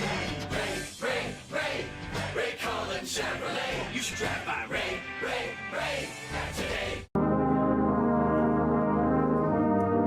What's our idol this morning? Have a think about that. Does our impatience impede our faith? We're not getting the result that we want in the timely manner that we think we deserve it in? Does our lack of faith lead us to seeking something more than God, something that we can physically hold on to?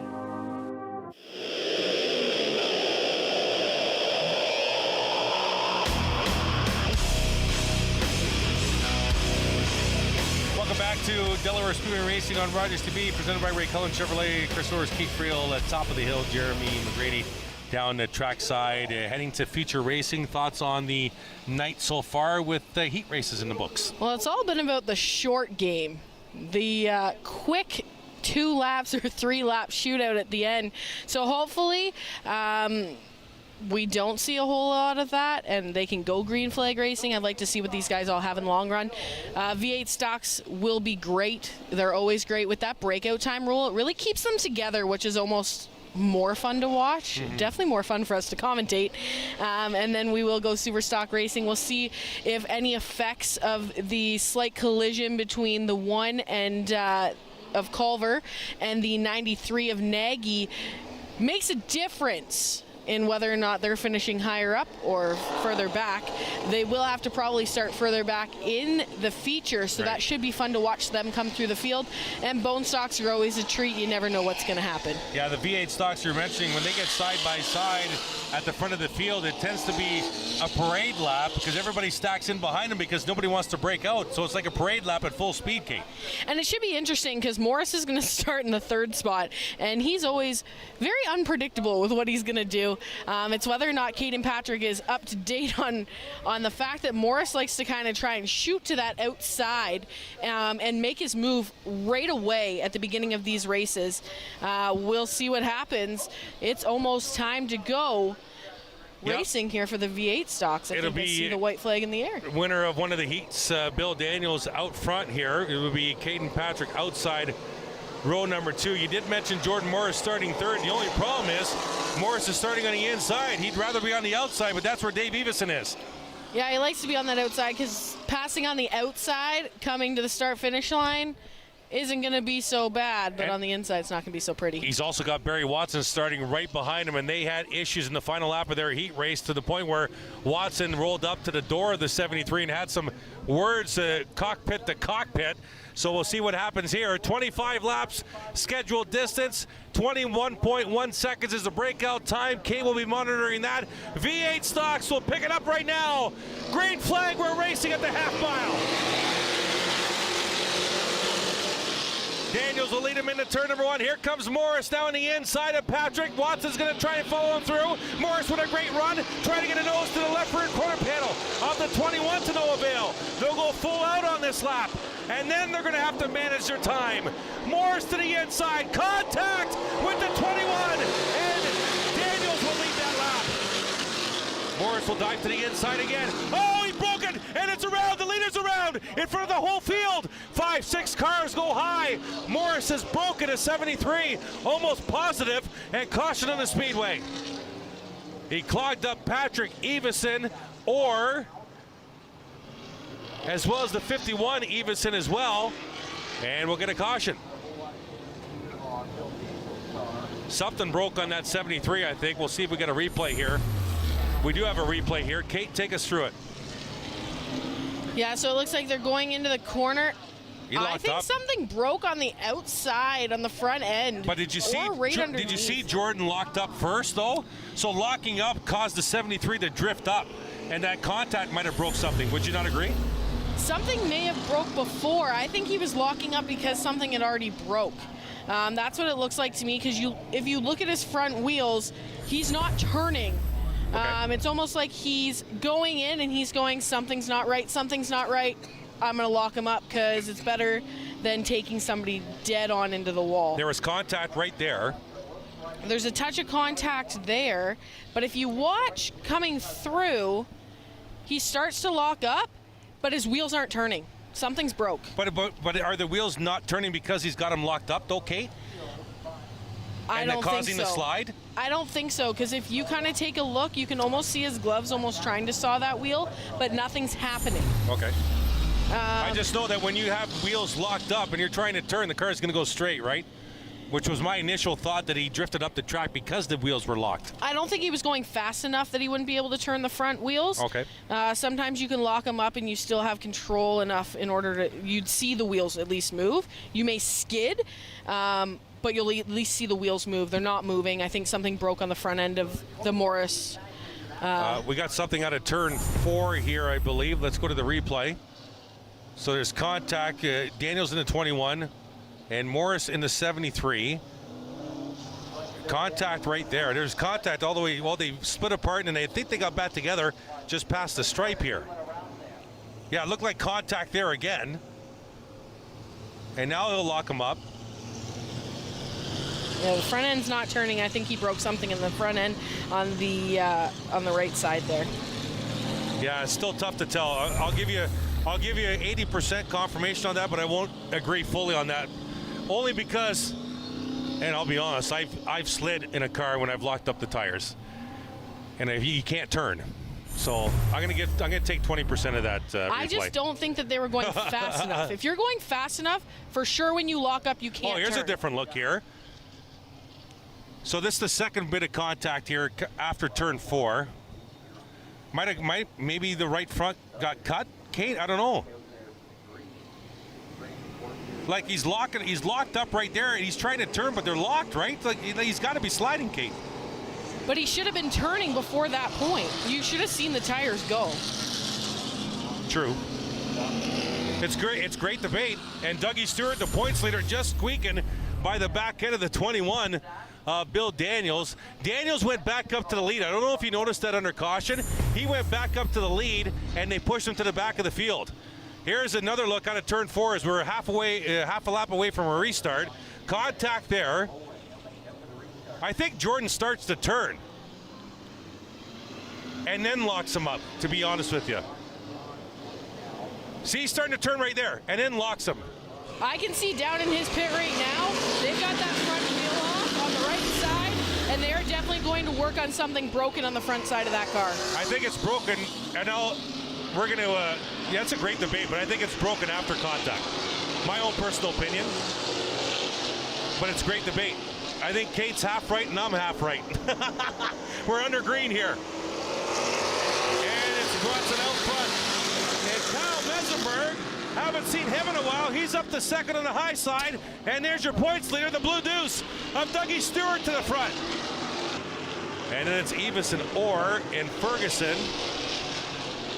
The front 6 now all clocked together for the most part. And Watson will lead that lap. Mesenberg fights back on the high side by side, 2 rows deep here at the front of this field.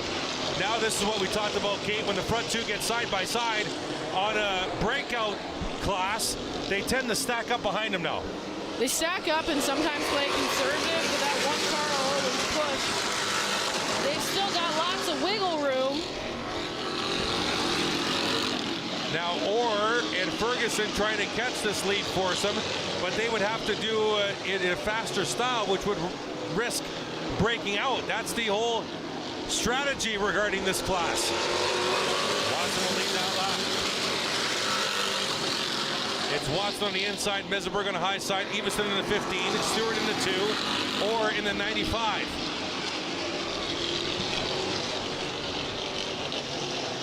Working turns 3 and 4. 6 laps complete this time by for Barry Watson. Barry Watson had some contact late in his heat race, dropped a couple spots, wasn't happy about it. Watson's last time by. Oh, Evison dove to the inside. Oh my goodness, bonsai by Evison. And he's got the lead. We'll check the time here on the 15. Oh, wow, what a move. 15 is good. Did you see that move? Bonsai, 3 wide at the last minute in turn 3. Are you kidding me? And pushes Watson back to second. New leader. It's Dave Evison in the 15. That came out of nowhere. 17 to go here. It's Evison, Watson, Stewart, Mesenberg, Orr, Ferguson, your top 6, then Clutterbuck. And he'll lead him out of turn 4, 16 to go this time by. Yeah, looking at the replay there, it did look like the 45 kind of backed out of the gas, and the 15 just stayed in it, and that's why he bonsai'd in there. And got the lead. and still has it out of turn 4. And Watson trying to fight back. Watson might be fast there. Watson's still good, Eveson's still good, but they're flirting with that breakout time. Yeah, Eveson just threw out his best lap, 21.127. And the front two trying to get away here from Doug Stewart and Mesenberg. Trying to give it what you got to take the lead, but also trying not to break out. And it looks like we have breakout times. The top two, Eveson and Watson, both broke out that lap. They're going to have a stop and go on the back stretch, and we've got ourselves a new leader. Good night team strategy. The front two are going to stop for a penalty, and it'll give the lead to the Blue Deuce and Doug Stewart. And if I was Doug Stewart's crew right now, I'd be saying, hey, you got the lead. They both broke out. Manage your lap times. And they're not going to adhere to this. And Scott Mackey's not going to like it. Both leaders broke out under 21.1. And no black flag. Halfway. 12 to go. What's going on here?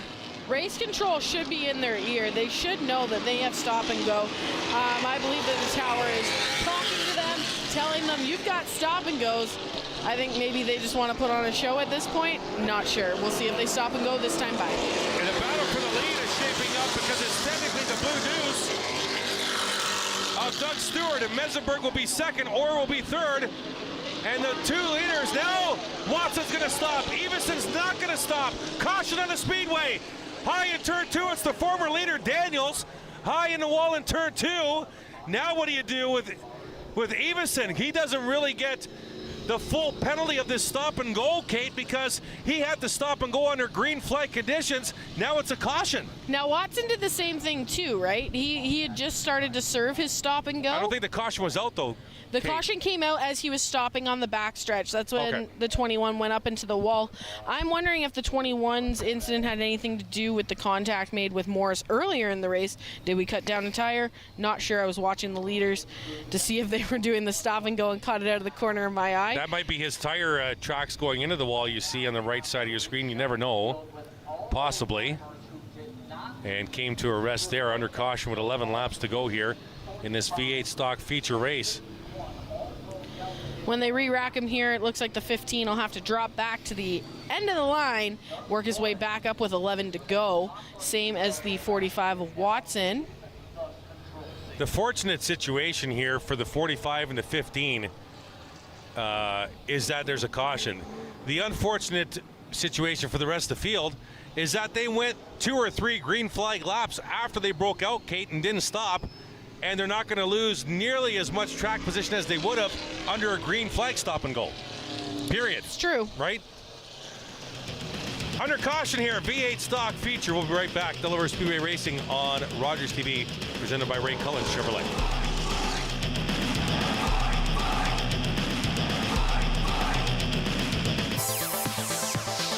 Join the high-energy, bodyweight-based workouts of the Thunder Twins. Gerald and Harold will get all shapes and sizes up and moving. Catch the Thunder Mondays at noon. Jeff from Chillin' and Grillin' with Jeff here, and we are back for another incredible season of Chillin' and Grillin' with Jeff. We're going to tour some amazing backyards. We're going to meet up with some great folks, and we're going to cook some incredible food. Join us Thursdays at 7:30 for Chillin' and Grillin' with Jeff. I did it. I need it. A hero gave it. And I am alive. As an organ donor, you can save up to 8 lives and enhance the lives of 75 others. Please go to our website. Pledge a gift of life. You'll be glad you did.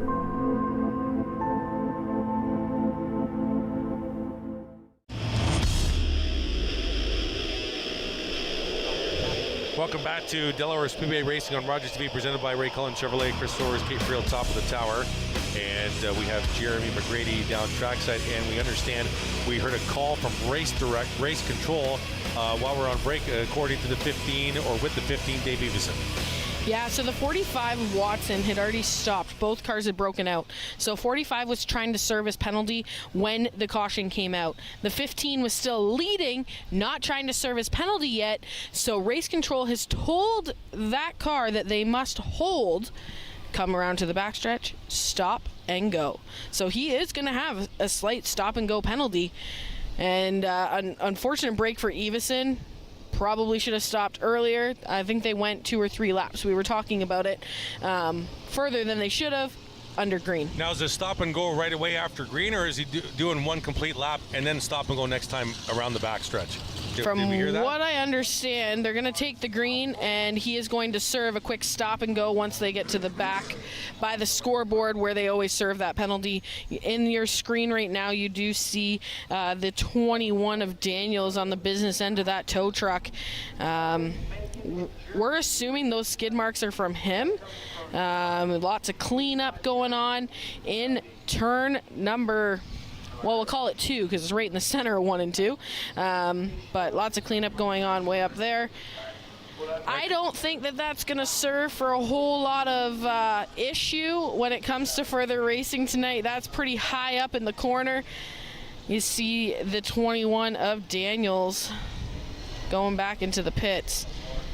Yeah, we saw the cleanup there. That tire mark on the wall could have been from the 21. We don't know. But we did see some skid marks there as well, but we don't know if that belonged to the 21's incident. 12 laps to go. They've put one more lap on the board. So 12 to go when we restart with the V8 stock. Still to come.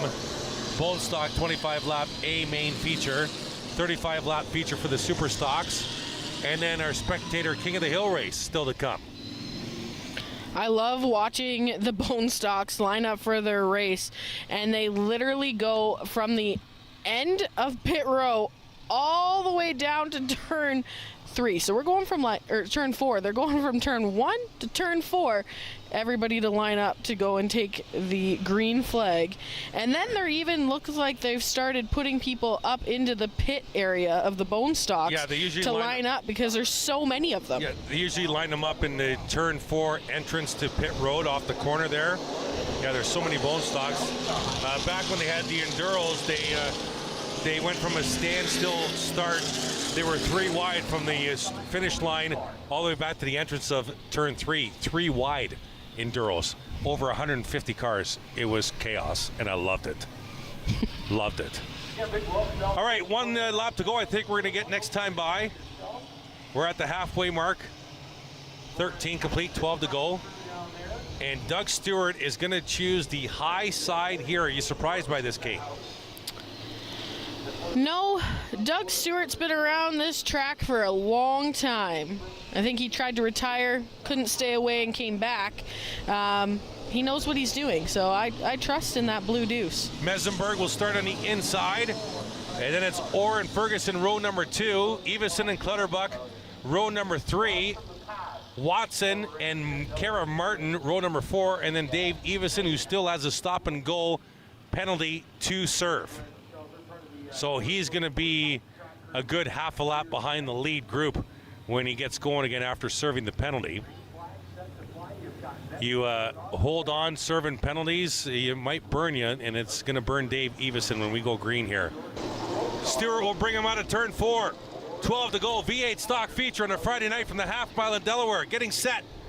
Looking to the flag stand. Green flag, we're racing. Mesenberg trying to stay with him. Stewart will lead him into turn 1. Mesenberg fighting back on the inside. Up the hill in 2, down the back. Great run by the 2 of Stewart. They can go full out.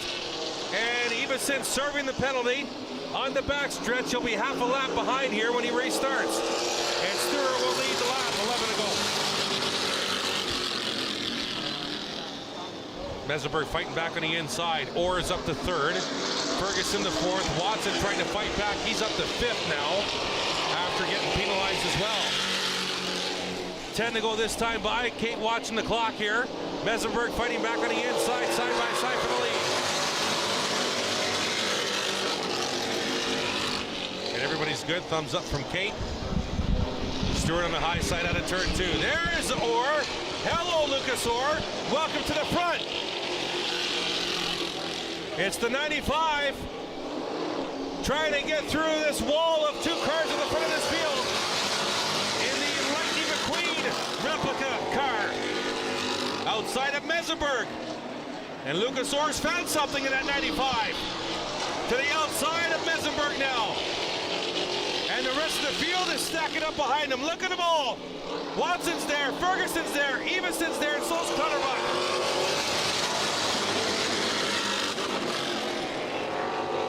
Everybody's good. Good and close.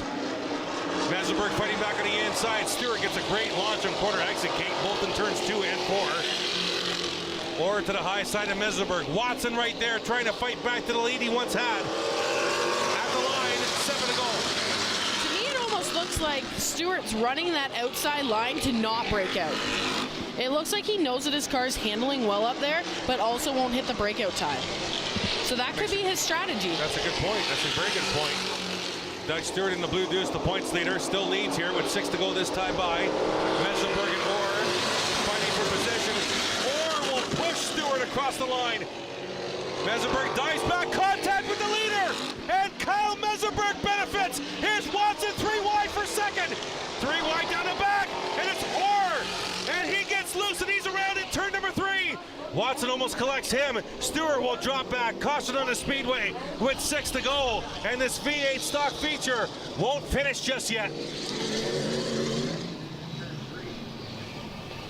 Wow. I think we've got to go all the way back to the entrance of turn 1 where it got a little aggressive. And here we go. See Orr pushing Stewart across the line. He wants to dive in that gap. See that gap? He saw the gap. He dives into the gap. He's going to have contact with Mesenberg on the left rear of the blue 2. Mesenberg advantage. Now Watson right there to take advantage of that, Kate. I think that Lucas Orr may have thought he had more room than he did. I think so. I don't think that there may have been any business of putting the car there, and unfortunately it bit him going into turn 3. Lots of sheet metal damage you see there too on the 95. Yeah, it was a real tight gap from our camera angles. I'm not down in the car, so I can't tell you if he had the room for sure. Call, but I totally agree with you that he from our camera angles, he may have thought he had the room. But we're going into the corner. The 810's on the inside. Doug Stewart's on the outside. You're not at Doug Stewart's door going into that corner. He may not have seen you. Here's the 3 wide down the back. Some sheet metal damage on the left front. Zoom in here. Stewart in the 2, Watson 45, Orr in the red car in the middle. I think he gets sheet metal damage in contact with Watson as he comes through. Watch for the nose of the red car. The Stewart machine came down, it looked like a little bit. There's the sheet metal damage, and Orr is way too hot for that corner. Way too hot. We'll lose the back end of that machine. I think that red car just became a sandwich. Yep, the Malachi Crunch, they called it back in the day. And you see the sheet metal fly off over top of Watson's car. Yeah. That's a lot of driving experience on the 45 and the 2, though, to get out of it in order to make sure you don't get collected. I agree with you. I think Orr thought that there was a hole there because I think he might have thought that he was accelerating far enough past Mesenberg that hole was expanding as he got closer to turn 1 and then decided to make that move, I think. I'm not in the car, but I think. And unfortunately, going into a corner, that hole normally disappears. It doesn't normally expand, unfortunately, as much as, I mean, I've been in the middle of that situation before, and you want to think that there's enough room, but sometimes there just isn't. Yeah, good call, for sure. Good call on that replay. White flag on the speedway. 7 to go when we take the green here. Oh, they gave Stewart the spot back. Well, they go back to the last completed lap. That's correct. And that would be his spot. So, and why did Daniels did not get his spot back on the early caution? Because he was a caution car? Because he was a part of the incident. If you're Perfect. deemed an incident vehicle, you're going to the back too. Correct. 7 to go. And Stewart will lead him to the line. Mesenberg on the inside. And it looks like they may have deemed Watson as part of that incident too, because he's back to the back. Watson starting at the back in the 45. Mesenberg to the inside of the blue deuce. Then it's the 51. How you doing? Adam Evenson. You're up at the front now. And here's Jeff Ferguson in the 23. They're up at the front trying to battle. Side by side for the lead, 6 to go. Mesenberg dives back on the inside, the Blue Deuce. Eveson in the 51, Ferguson in the 23, then it's about 10 car lengths back to Clutterbuck and the rest of the field. Mesenberg trying to stay to the inside of Stewart in the 2, 5 to go at the line. 21-3 on the leader. So we've still got wiggle room. Watson's passed a few cars. Dave Eveson, who had an earlier stop and go trying to work his way through the back of the field, but it's so hard to work your way through the back of the field with this breakout time, Kate. It's practically impossible if you let the leaders get away because you're going to break out. Yeah, and that time by, Doug Stewart's running a 21.186. So we'll see if he dials it back here at the line this time by. Through turns 3 and 4, it'll be 3 to go this time by. For the 2 of Doug Stewart, the points leader in the V8 stock class. And he did dial it back. We're back down to a 21.5, but it does look like Barry Watson is a 21.05, and he is broken out again. Who broke out again? Barry Watson. Barry Watson in the 45 is broken out again as he made his way up to 5th. There you see him, bottom of the screen right there. He'll have a stop and go. The front 4 all together with 2 to go.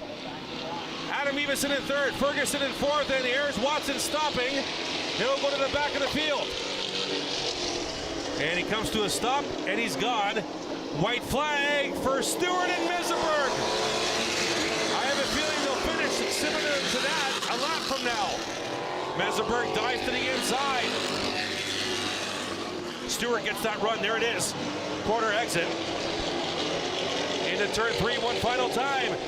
Does Mesenberg have anything for the Blue Deuce? The points leader out of turn 4. At the line, it's going to be Stewart. Followed by Mesenberg. Thumbs up from Kate. They're good. Eveson with a great finish. That's Adam Eveson. The 23, I have Jeremy Taggart in the cockpit on the timing and scoring, not Ferguson. My apologies. Dave Eveson, a nice rebound for 5th. Clutterbuck, Karen Martin. Barry Watson broke out, though, on that last lap. He did, and so did Karen Martin. No, she didn't. That was Karen Martin's fastest lap. That was her fastest lap. So Watson drops to the back of the field, breaking out for a 3rd time in that 25-lap feature. And there is the winner of the feature, the points leader, the 2 of Doug Stewart. Momentarily, we'll send it down trackside to hear from Jordan Maudsley. And Doug Stewart showing his power in this class, Kate. Yeah, Doug Stewart does a great job and ends up in victory lane. You see Jordan Morris going to shake his hand as Jordan Morris was out early in that race. There you see Doug getting set to climb out of that number 2 car, extending the points lead. The Bone Stock 25-lap feature. Next, there you see them all lined up on the other side of the wall there. They're lined up, as Kate mentioned, from turn 1 all the way back to turn 4, and in the infield they're lined up as well. There's still Bone Stocks at their trailer. Not sure if they're going to make the call for the race or not, or they're just waiting. Doug Stewart set to climb out. There he is, the winner of the V8 stock feature race tonight here at the Delaware Speedway. Acknowledges the crowd. And let's go trackside to Jordan Maudsley.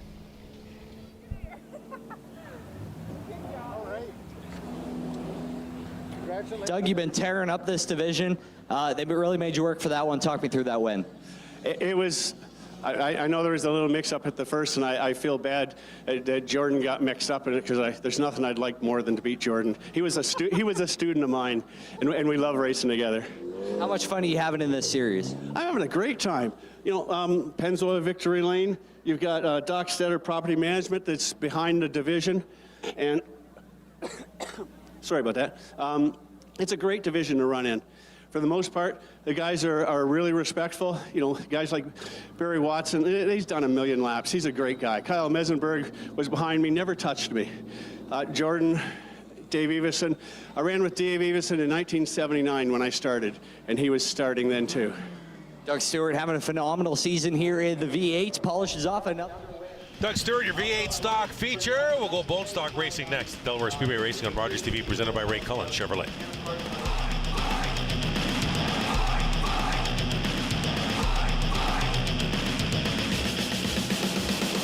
Carbon monoxide is a deadly gas you can't see, smell, or taste. Homes with fuel-burning appliances and/or attached garages must have working CO alarms installed outside all sleeping areas. Don't let the silent killer get you. Install working CO alarms today.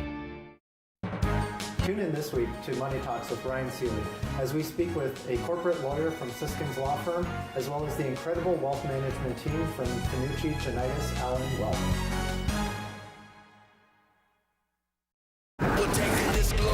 The toughest competition in sports is back. With the most international group of warriors ever. 16 mixed martial artists from 14 countries face off. I don't care how light it is. You're fighting each other for what? For a shot at UFC glory. And women's flyweight champion Alexa Grasso and former champion Valentina Shevchenko guiding them on their quest. It's the new season of The Ultimate Fighter. Yes! Unbelievable.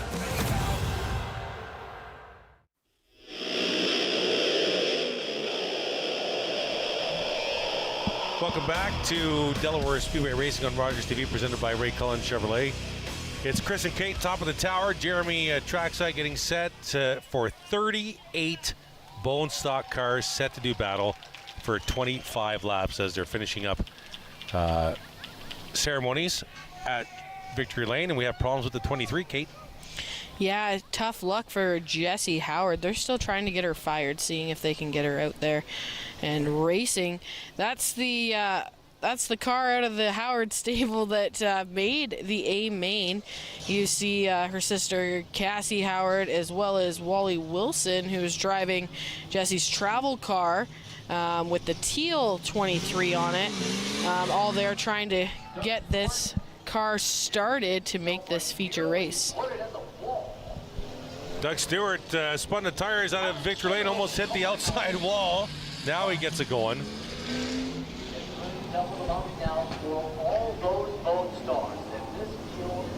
So 38 bone stocks set to go here.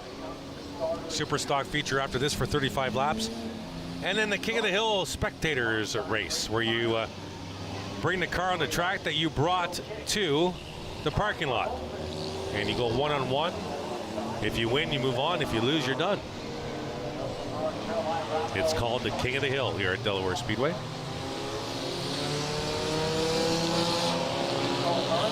So they're going to stack up the field here in the backstretch. The rest of the field catching up.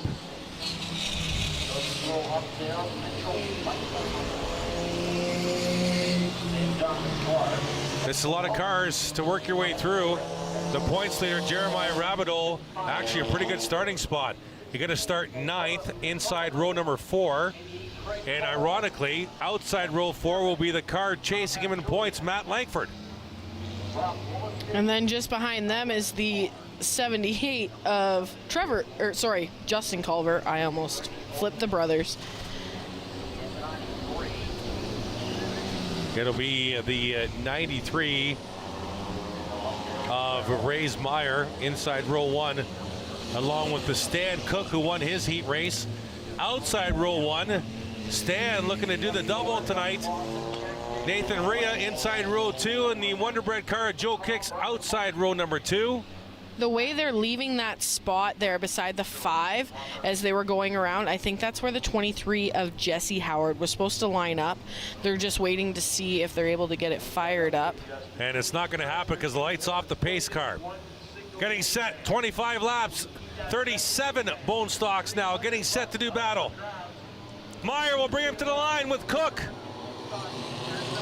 Green flag, we're racing with the bone stocks, and they'll stack up at the front of the field. Look at them all funneling into turn number 1, up the hill in turn 2 and down the back. And Meyer has the lead. Cook will fall into second.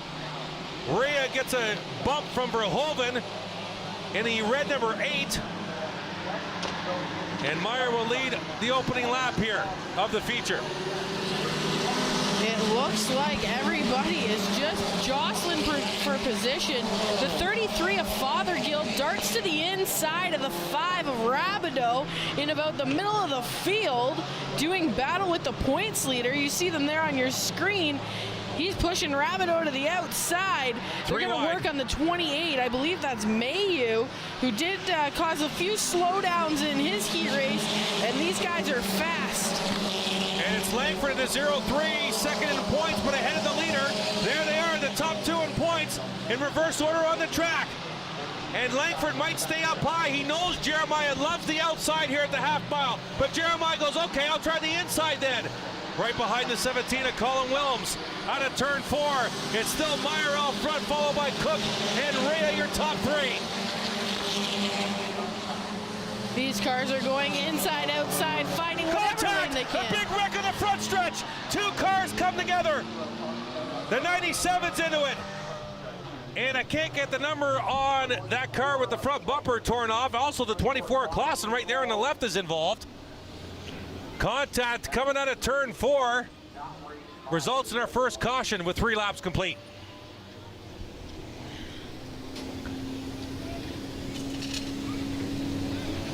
Now everybody's just going to try and weave through them here on the front stretch.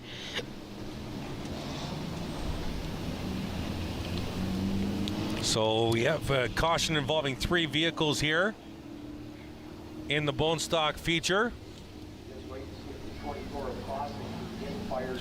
And while we're under caution, they clean up this. We'll head for a quick break. We'll be right back. Delaware Speedway Racing on Rogers TV, presented by Ray Cullen Chevrolet.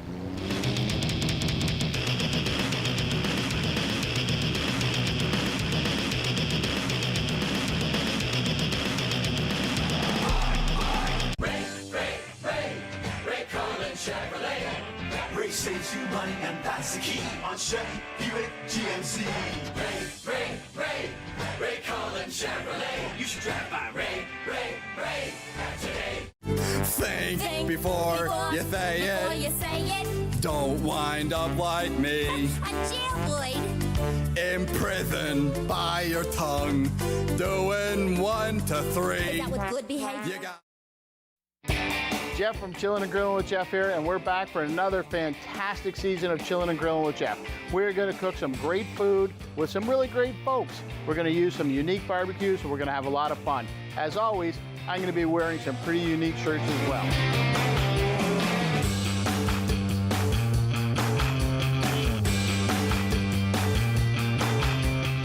Watch Chillin' and Grillin' with Jeff Thursdays at 7:30.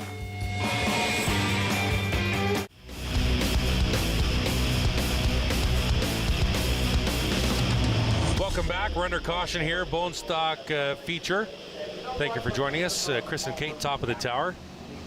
Jeremy, trackside. And they're going to add a lap because it goes back to the last completed green flag lap. So just 2 laps officially completed in this 25-lap feature. There you see one of the cars involved, the 93. Kate, no front bumper. No front bumper, but looks like going to continue to try and finish this race. So we'll see how Brady Odman does through the rest of this race. Yeah, Brady led a couple of laps in his heat race earlier this evening. So interesting, not just in the front of the field, but in the 8th and 9th spot is Langford and Rabideau. Langford needs to finish ahead of Rabideau more than just 1 spot, trying to do so, but it was interesting how he was protecting the outside because he knows that the 5 car loves the outside. The 5 car loves the outside, but I feel like the 5 car handles just about anywhere on this racetrack. Rabideau's shown how stout that car has been week after week. Consistent finishes for that car, I think he'll get the championship. Early prediction from Kate Friel. I said if he has consistent finishes.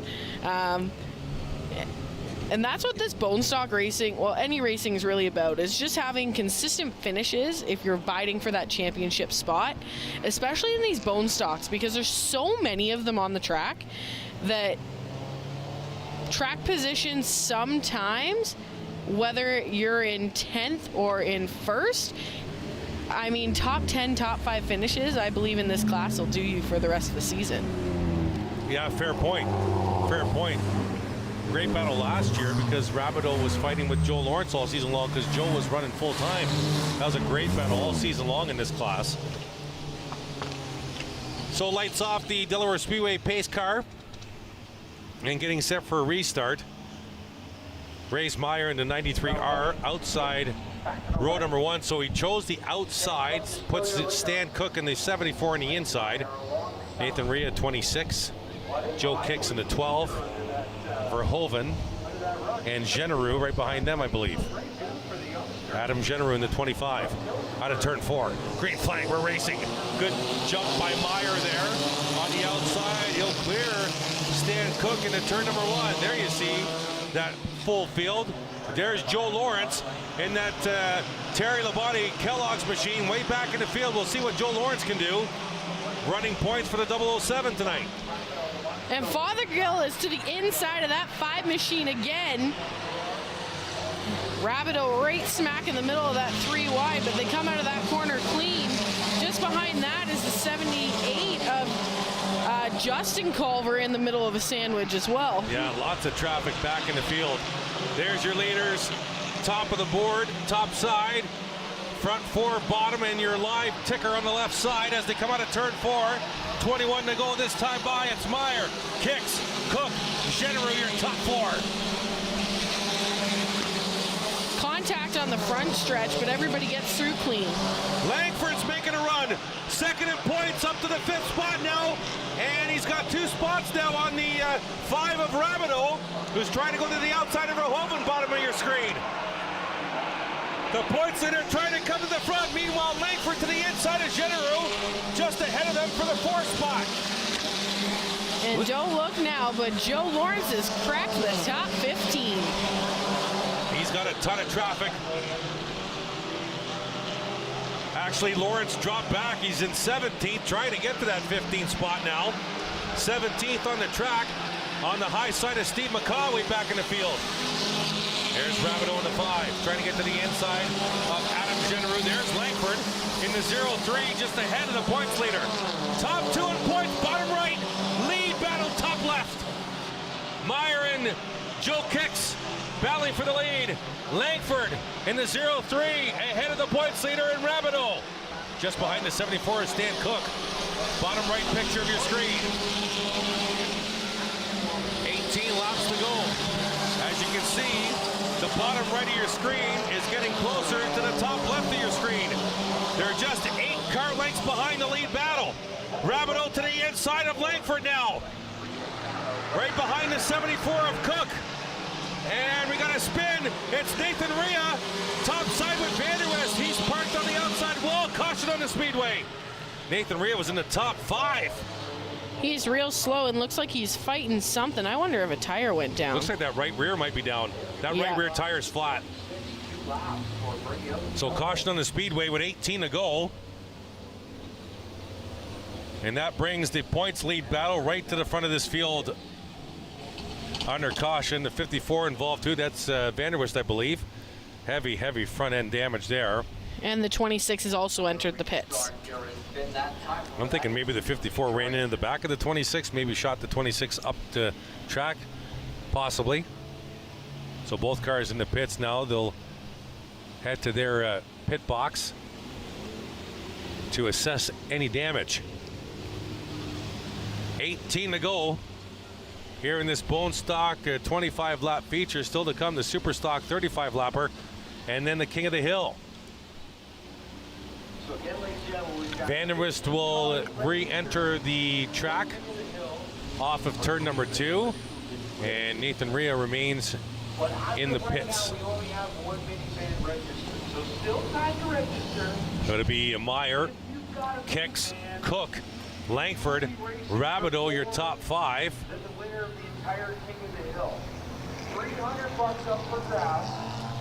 Under caution here, bone stock feature, caution number 2. We'll be right back. Delaware Speedway Racing on Rogers TV, presented by Ray Cullen Chevrolet.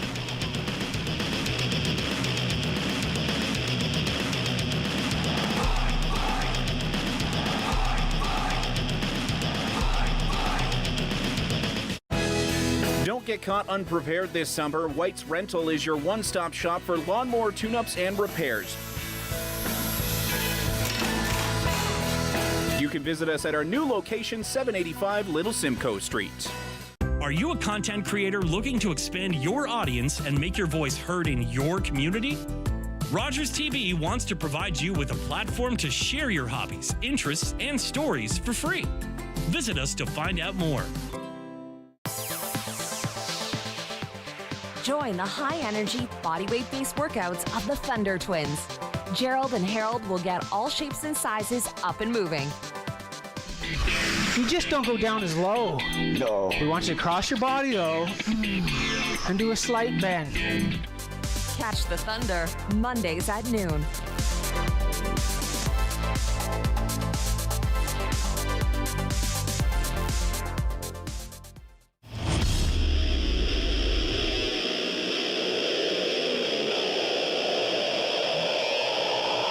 Welcome back. Chris Soares, Kate Friel, top of the tower. Jeremy McGrady down trackside. Lights off the Delaware Speedway pace vehicle set to go here. 18 laps to go when we go green. And again, Meyer, Kate takes the top of the track on the restart, putting Joe Kicks in that 12 Wonder Bread machine to the bottom. Out of turn 4, looking for the restart. Green flag, and we're racing. And Cook dropped down to the inside. Rabideau comes through the middle. And there's a problem with Stan Cook maybe in the 74. There's Langford in the 03 and Rabideau. Wow, that stacked up everybody behind him. Definitely hurt Justin Culver there on the restart, as well as the 33 of Fothergill. Everybody got real loose.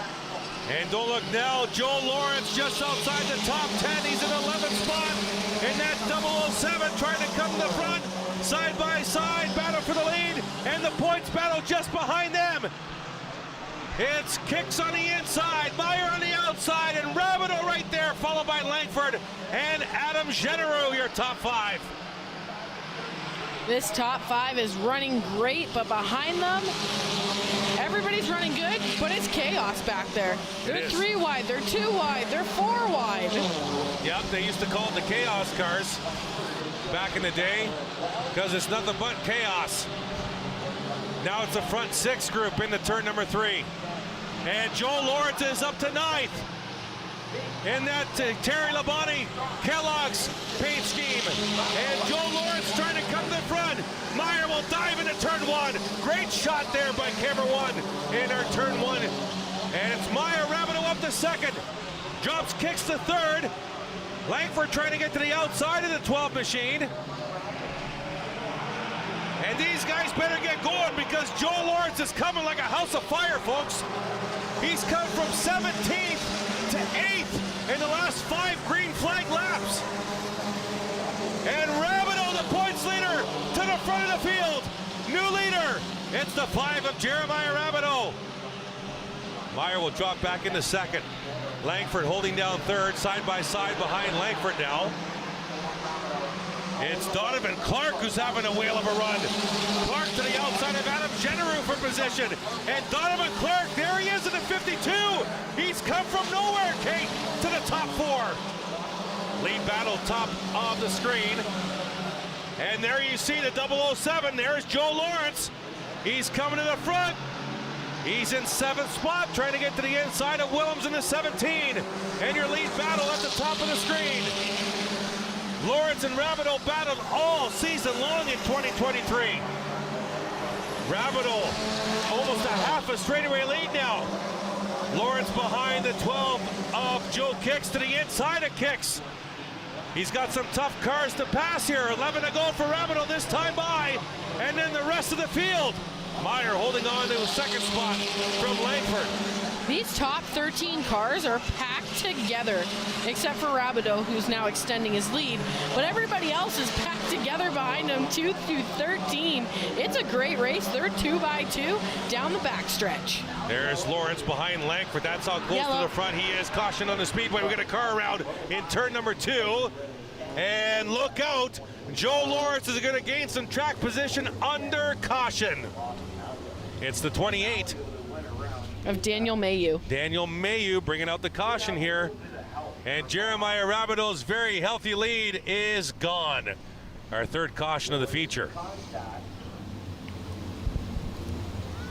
Joe Lawrence looks like he's listed in 7th. So we'll see how that shakes up. There you see Joe Lawrence in the 007 under caution for the third time in the Bone Stock feature. We'll be right back. Delaware Speedway Racing on Rogers TV, presented by Ray Cullen Chevrolet.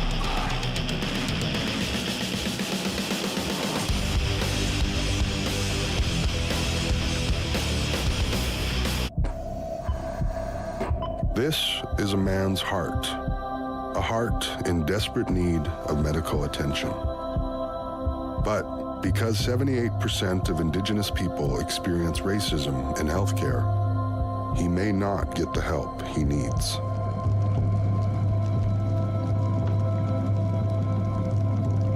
Become an ally. Rise above racism in healthcare. Welcome to Treat Yourself.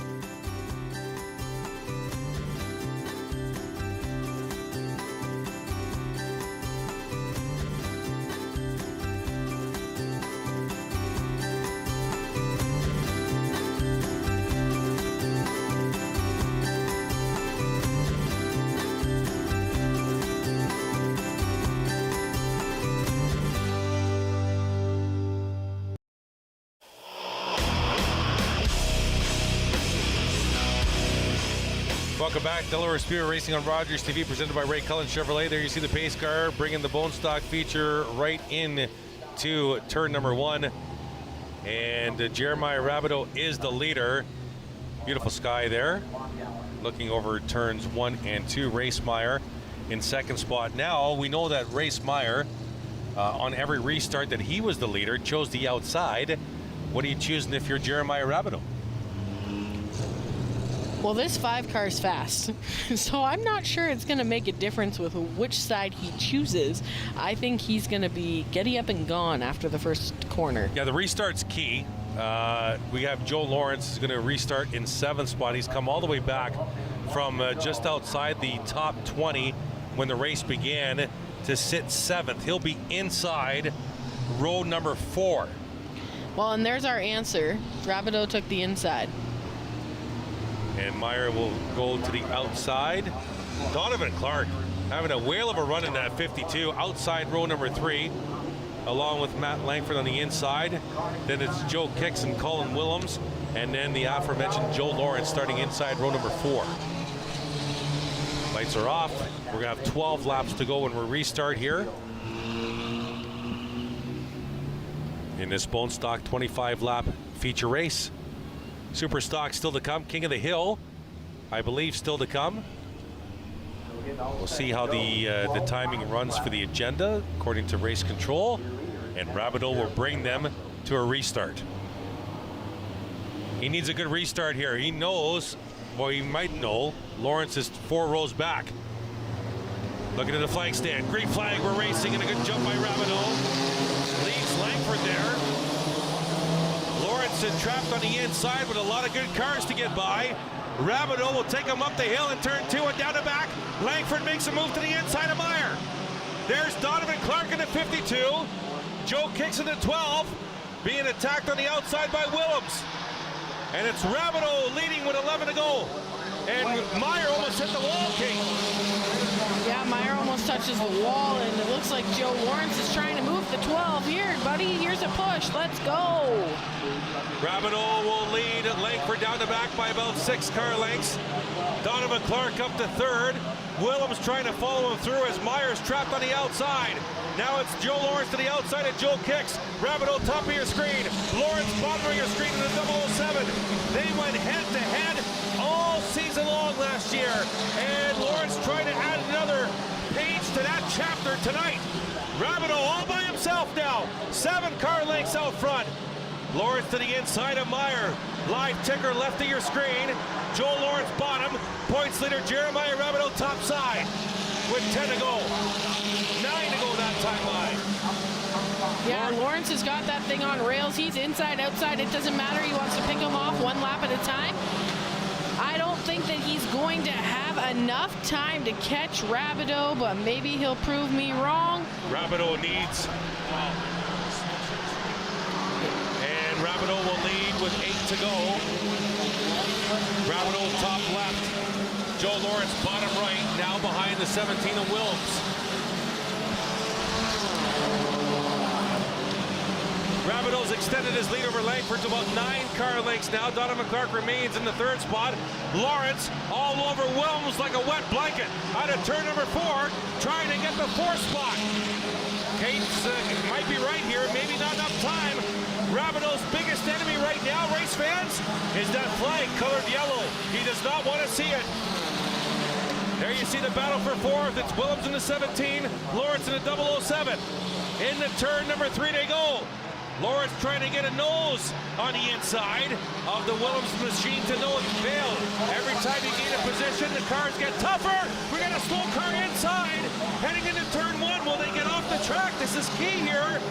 And they are going to get off the track. Will remain green with 5.5 laps to go.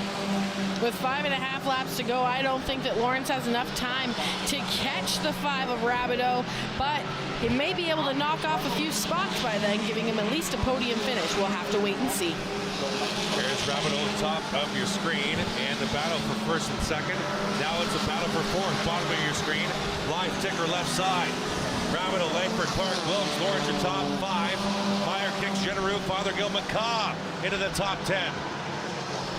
Culver just outside that top 10, the V-Main Bandit. 4 to go for Jeremiah Rabideau. Now we have Lawrence and Wilms top of your screen. Now back to the leader, top of your screen. It's Rabideau in the 5, all by himself. Langford's kind of trimmed that lead though, Kate. It's down to about 5 car lengths. It was 9 2 laps ago. And Lawrence still can't get by Wilms at the bottom of your screen. 3 to go. Yeah, great battle for 4th. It's fun to watch. They're racing each other real clean, trying to make sure that they both finish the race with only 3 to go. And that battle is actually reeled in the 52 of Donovan Clark. So it's a 3-car battle now for 3rd on the bottom of your screen. Rabideau trying to extend from Langford at the top of your screen. Popsicle sticks in the air, 2 to go this time by for the points leader, Jeremiah Rabideau. Joe Lawrence was just able to use that lap car as a bit of a pick and get to the inside, but it wasn't enough to get fully to the inside of Wilms. Lots of traffic coming for the leaders. Top 2 on the track are the top 2 in points. And Rabideau's re-extended to about 7 car lengths now. Goes high in turn number 4. Gets a great run. We got a battle now for 3rd. Here's Lawrence to the outside of Wilms. Top of your screen just went by. 1 lap to go here. There's the battle. It's Clark in the 52. Lawrence 007. Wilms in the 17. And the leaders are in traffic. Into turn number 3 to the high side of Clausen. Jeremiah Rabideau, the dominant car tonight, will finish it off with a feature win. Checkered flag in the air for Rabideau. Followed by Langford. Clark will hold on for 3rd. Lawrence will get 4th. And Colin Wilms will finish 5th. But it's Rabideau, the points leader, making a statement tonight at the half mile. Rabideau had a great run working through the field, able to take that 1st spot. That'll extend his points lead. But good job on Matt Langford for not giving him too much wiggle room there again this week. Yeah, it won't extend by much because Langford finished 2nd. But Rabideau will get an extra point for most laps led. He'll get a point for leading a lap, which Langford won't, so that's 2 right there. And then your finishing order is points related as well. So the lead will extend, but not by much. And there you see Jeremiah pulling into victory lane here at Delaware Speedway. Still to come, our Superstock 35-lap feature and our King of the Hill spectators race.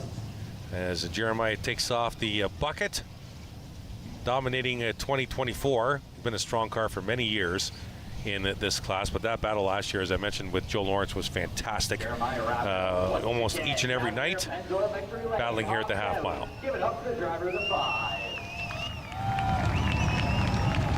Let's go down to Jordan Maudsley. Another feature win here, man. You're making this racing thing look easy. Yeah, it's kind of coming pretty easy right now. I'm getting used to seeing you, but hey, I'm going to ride this wave while it's going. It wins, you never know. They're coming right now, but they might not always come. Are they still making it heavier on you? Oh, they're going to put weight on it for sure this time. Are you getting used to it at least? Oh yeah, I love putting lead in it and having to. Yeah, it's fun. Yeah. Good problem to have, winning too much, eh? Well, exactly. I mean, can you really complain? No. And I know you got a lot of people you want to thank. Yeah, I want to thank the Lift Tow, Toyota Lift Tow. I got to thank Bulldog Motors, AJ DeBruyne, Snap-on Tools, Pennzoil Victory Lane. I want to thank my family here, Justine, Chase, and Evelyn for putting up with me, and Bill and Noah for helping me out in the pits. And nice to see Rita down, too. Jeremiah Rabineau, another impressive day here in the Lift Tow Bone All right, Stocks. Jeremiah Rabineau, your Bone Stock feature race. We'll go Super Stock Racing next. Delaware Speedway Racing on Rogers TV, presented by Ray Cullen Chevrolet.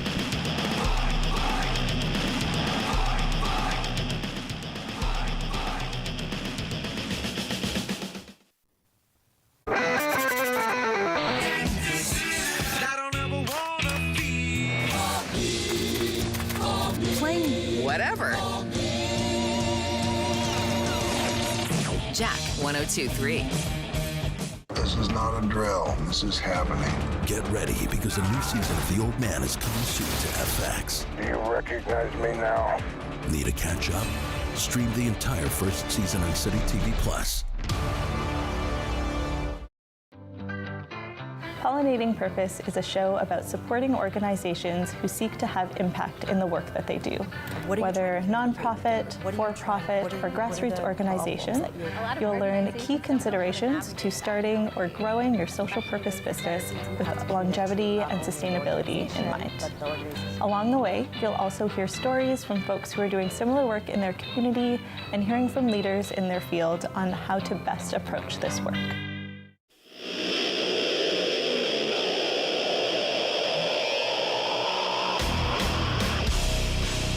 Welcome back to Delaware Speedway Racing on Rogers TV, presented by Ray Cullen Chevrolet. Resort's Kate Friel, top of the tower here. And Jeremy McGrady, I see him down there, is our third member of our team tonight. They're bringing the Super Stocks to a stop here. They're going to do drivers start your engines here with the crowd, and then we'll do a 35-lap feature with the Super Stock division. There you see the 77 at Darrell Lake will be the pole sitter. Darrell Lake with a great run in his heat race. Same with Pete Vanderwish Jr. Also had a great run. So it'll be very interesting to see those two start off the top of this race. Couple rows back, Lane Zardo's there with that extra, what was it, 150 pounds of weight, and the motor shifted a little bit further. Different package. He's running here. Driver, start your engine. Excellent job. Drivers, start your engines. There we go. They'll come to life here. And getting set for Super Stock Racing here at Delaware Speedway. There you see the field. Ready to rock and roll here. There's the 93 at Carson Nagy, involved in an incident with the 1 at Culver. And the 1 at Culver starting 2 rows ahead. That's your top 2 in points. The 93 followed by the 1. Here's Carson, just on the other side of the 39 of David McCullough. And there's the 1 of Culver behind the 9 of Andrew Ferreira. As the Super Stocks will get rolling here.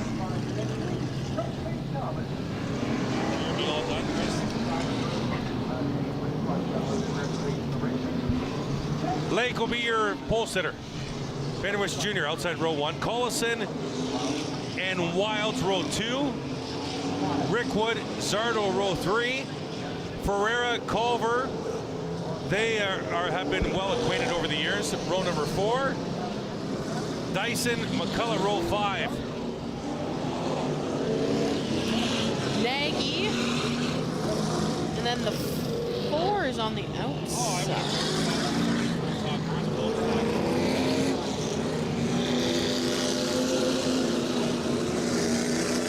Then we got the 4D of Edgar, and then Orr, Cox, and Thompson.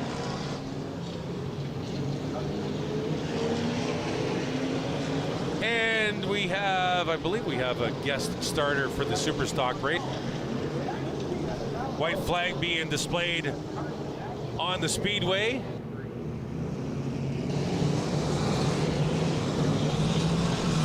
There you see a guest starter for the Superstock feature race alongside Mr. Scott Mackey, handing over the green flag.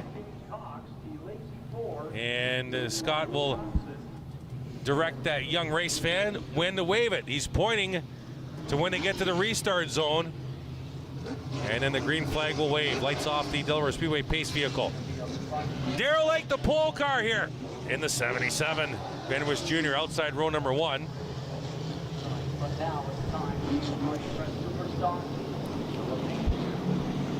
The field will come through turn 4. There you see the starter. Bottom right, getting set for the field, coming right at him. Green flag, we're racing with the Superstars. No rumble into turn number 1, side by side for the lead. It's Lake in the 77, Ben Wish Jr. in the 7, Colson in the 13, and the roar down the back. Great start by the front two, being able to get that nice little jump. Good to see the 77 and the 7 out front. There's contact though. Contact, Ben Wish Jr. into the Lake machine. And Lake will hold the lead. And the rest of the field stacked up after that. Ben Wish Jr. looks strong and healthy to start this feature and wants the lead. Zardal's coming through the field. Contact, we got a car almost around to the inside. Look out, Dyson almost hit the tire. Speed shot at the line. Ryan Dyson just missed the tire at the front of pit road and ruined the night, but he keeps it out of it. And we're still green, side by side for the lead. Vander Wish Jr. looks strong in that 7, and he's got the lead with 32 to go. Pete Vander Wish having a great run. We saw sparks from the 83. We saw Dyson. There was so much commotion happening in the field that the 7 wants to leave all of that in his rear view mirror, get a good gap, and hoping for green flag at this point. There's Nagy in the 93, Dyson in the 28. Trevor Culver's making a run for the top of this leaderboard here, race fans, and he's got the pretty good advantage right now. He's 5 cars ahead of the points leader. The points leader, Nagy, marred back in traffic. Culver all over the rear deck of Zardal, top of your screen. There's Nagy in the 93 to the inside of McCullough. Nagy trying to pick him off here. And Nagy now up to the 8th spot, but Culver battling for 3rd. There's your leader, Vander Wish Jr. in the 7. Trying to extend from Lake. Leaderboard left side, leader top of your screen. McCullough, Dyson, bottom of your screen. 39 and 28 respectively. Zardal trying to fend off Culver for 3rd. There's a McCullough bottom of your screen against Dyson. Leaders come out of turn 4. There's that battle for 3rd. On your screen, Zardal in the 36, Culver in the 1. Trevor Culver trying to come to the front. Culver's trying to get that inside, but it looks like Zardal just has that edge coming out of turn 4. Here they go into turn 3 and 4 right now. A little bit of sparks out of the 1. One's hugging the inside. Great that time by. Zardal just gets that run down the front stretch, but Culver's able to capitalize on that inside groove and take over 3rd spot. Yeah, he tried to cross over. Zardal did. That didn't work. Culver up to 3rd.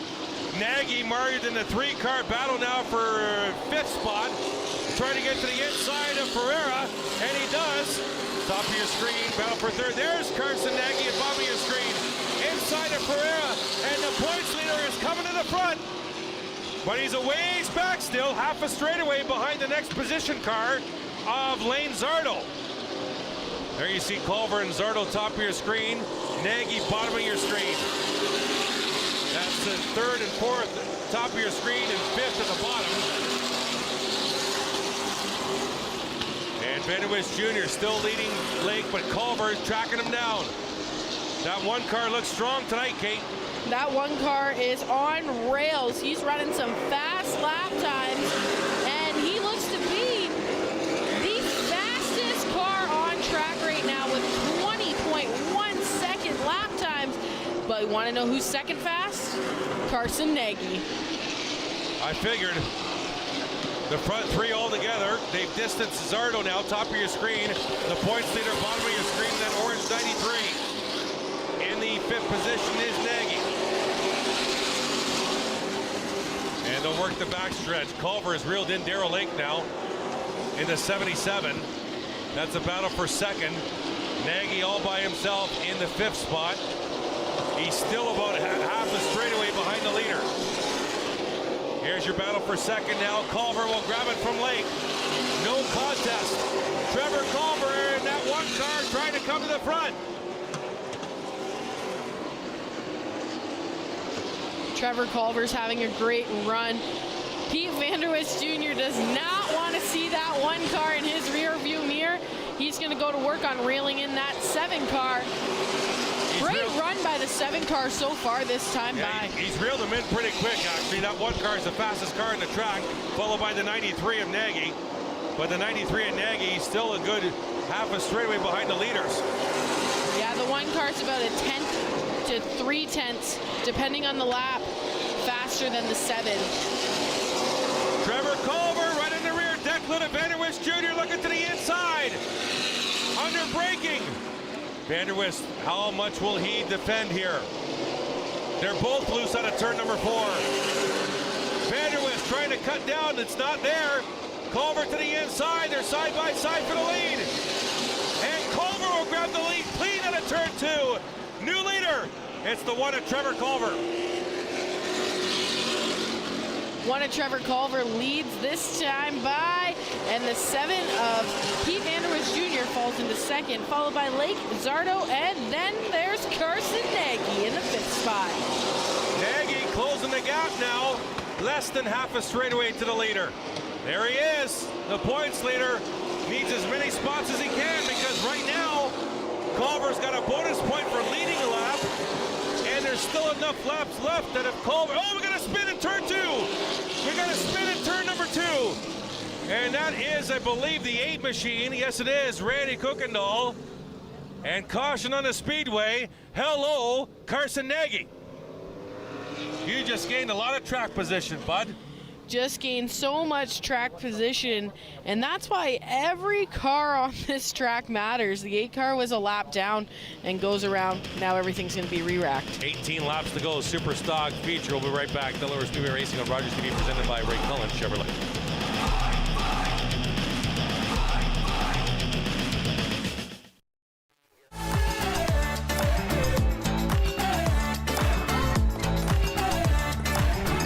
With clubs, leagues, and courts in every province and territory across Canada, squash is the sport for wall-to-wall fun, fitness, and friendship. From coast to coast to coast. Learn to play, and you'll want to do it every day. Squash. Play inside the box.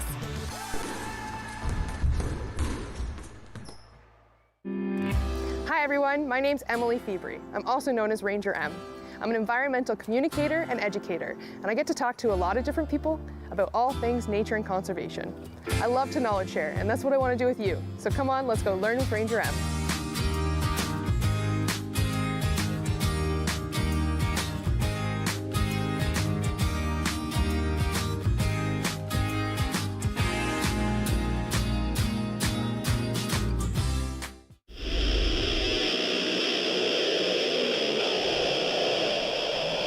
Welcome back to Delaware Speedway Racing on Rogers TV. There you see on pit road, just down halfway back. That's Jay Cox in the 00.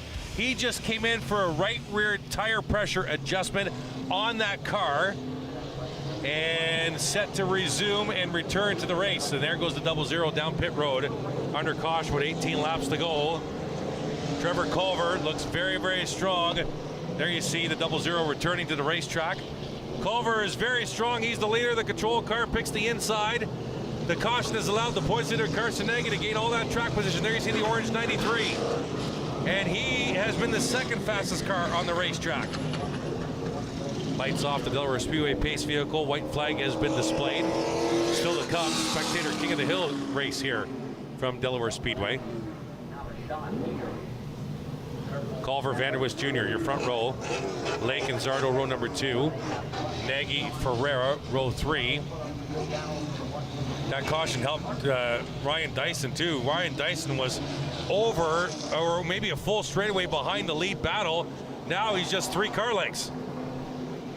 Culver will bring him to a restart here. 18 to go. Super stock feature. green flag, and we're racing again. Oh no, I think Lane Zardo missed a shift on that start. Looked like he bogged down a lot, starting that outside line behind him a little bit slow. Culver grabs the lead. Benowitz Jr. to second. Zardo pressuring Lake on the outside for third. There's the 93 of Nagy. Dyson to the inside of Ferrer for position. 17 to go.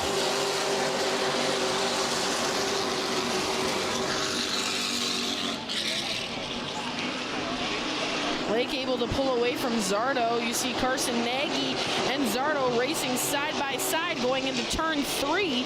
There's your Zardo ticker. on the outside, but it looks like Nagy's going to take that spot. Ticker left side. Battle for the lead, top of your screen.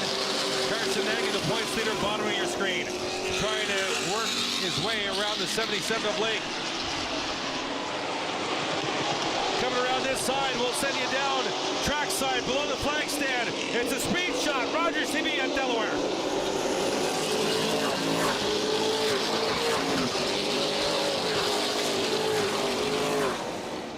$15 to go for your leader, the one to Trevor Culver ahead of Vanderwist Jr. in the 7. The front two have gotten away from Darrell Lake. Lake being tracked down by the 93 of Nagy. Then it's Zardo and Dyson now up to the 6th spot. Man, did that cost never help Ryan Dyson. Now finds himself in the 6th position. And he was over half a straightaway behind in 9th before the caution. Ryan Dyson has some good lap times. Just tough starting spot, I think, for Dyson. But he's been able to turn this around, and he's in the top 6. Leaders coming into turn number 1. They'll dive into the corner. And up the hill in turn number 2 and down the back. Nagy hasn't really been able to track the 77 down. Darrell Lake's got a pretty good hot rod tonight, too. Yeah, Darrell Lake's having a great run in that 77 machine. He is on the rails. He's got a heat race win. He definitely wants to finish at the top 3 tonight. That would cap off a great night for that 77 team. The 7 looks real loose coming out of turn 2. Do you think the 93 of Nagy may have used up the tires a little bit? Might have used up a little bit coming through the field, but I mean, 12 laps is all, well, I guess now we're up to 14 laps they've put on these tires, so it's a little hit or miss. He's used up probably a lot of this car, but in the end, you got to conserve what you've got. True, he just came through the field pretty quickly, but it hasn't been able to track the 77 at Darrell Lake down at all. Leaders top of your screen, Nagy bottom, live ticker left side here. As Culver works the back with 9.5 laps to go. There you see the green tip nose of Zardo, bottom of your screen. Caution on the Speedway. Something's going on in that 8 car. There might be some fire in the cockpit. I see some yellow flickers with a little bit of red. Driver's trying to get out, and it looks like the safety crew's going for fire extinguishers. That's Kuykendall in that 8 machine. Backstretch just at the entrance, and the driver getting out as quickly as possible. Crew's quickly on scene. Caution on the Speedway with 10 to go. Yeah, as he started to slow down on the backstretch, I saw some flickers, and it looked like there was some fire under that car. Good on the safety crew. That was a very fast reaction time. Always making the drivers feel safe. Good job for the guys in yellow. Yeah, and probably a good job by the driver too, because all these drivers know where the safety crew vehicles are parked here at the half mile, and there is 2 vehicles parked on that backstretch entrance to pit road, and good job there stopping right there to get the quick attention of the safety crew. 10 laps to go here. Super Stock feature. We'll be right back. Delaware Speedway Racing on Rogers TV, presented by Ray Cullen Chevrolet.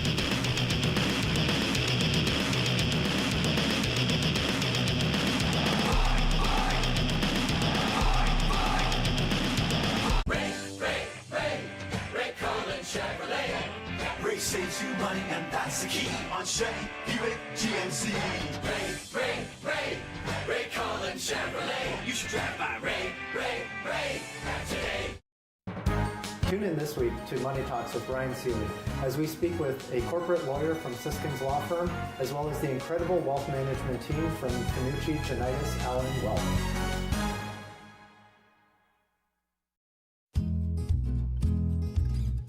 In the Paint Box, host Jane Roy puts a spotlight on various aspects of the vibrant visual art community in the City of London. Like just generally, galleries have had great relationships with their artists. They're the ones that kind of promote them. Sometimes one of the things I've really appreciated about you is you're also an encourager. The Paint Box, Mondays at 5:30 p.m.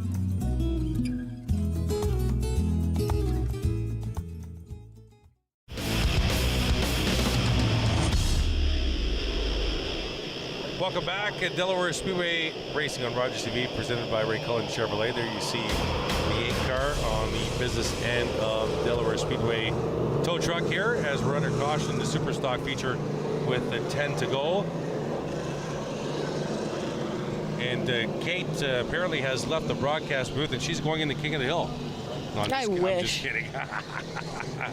Sorry, Dad, if your heart just skipped a beat, but no, I am not taking any vehicles in the King of the Hill. I am still up here. King of the Hill spectators race still to come. Ticket information, schedule information, pricing information, DelawareSpeedway.com. And what's the date today? Oh yeah, next week is what, the 12th? It is the 12th. Yes. Ontario Sportsman Series, bone stocks and late models. We haven't broadcast the late models in quite a few weeks. Well, I can't remember. Yeah, I think they had 3 weeks off. So we got them next week, 7:30 here on Rogers TV. Ontario Sportsman Series, the bone stocks and the late models here at the half mile next Friday night. DelawareSpeedway.com for all your ticket information. There you see the field all stacked up, ready to go with 10 to go here.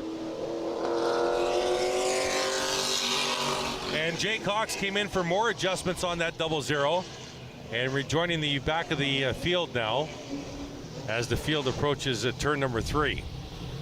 It's Culver and Vanderwist Jr. up front. Culver is the control car. 10 to go when they hit the line. Nagy now outside row number 2. This could get interesting. Green flag, we're racing with the Super Stocks. Nagy might push Vanderwist Jr. down the back. Who knows? We'll see what's left in that 93 car. Link is trying to get that second spot. Nagy in front of Zardo. Look out here. Lots of contact in the field. Nagy came right down on the nose of Zardo going into the turn 3. And that almost wrecked half the field. With 10 to go, well, with 9 to go now, everybody's looking for position. Everybody's seeing what they can get. The 7 and the 77 have had a great run so far tonight. Very impressed by those 2 drivers. Culver's extending the lead. Nagy's all over the back of the 77. Takes a peek inside and Lake shuts the door. Vanderwist Jr. holds on to the second spot. Oh, and we've got wreck lots at of turn collision. 2. Multiple cars involved. Thompson's around. McCullough's in there. Ryan Dyson. Cox. Rickwood. Wilds is in there as well. Everybody gets away except for the 4 of Thompson. And caution on the speedway. Multiple vehicles involved in this accident with 9 to go. Look at the damage. These cars coming into pit road. Or not pit road, but the pits. Heavy damage on the 28 of Ryan Dyson. Rickwood's into the pit area. So is Dyson, obviously. And a great run by the 28. Just got marred. What do we got in the replay here? Courtesy of our great crew. We've got a little bit. It's already starting to slide and already starting to happen. Just watch your speed. There goes the 39 around. Dyson. Oh, heavy hit. Rickwood into the left front of Dyson. Looks like McCullough spun on his own. There was nobody near him. And then it looked like there was a checkup, but it was all happening so fast. That Rickwood machine was running good tonight, and sad to see it end like that for that team possibly, but I think they're going to work and trying to get him at least back out there. Thompson has rejoined the race, and so has the 14 of Wilds. Not much damage to either car, but Rickwood and Dyson are in the pits. Dyson took a hard hit there too.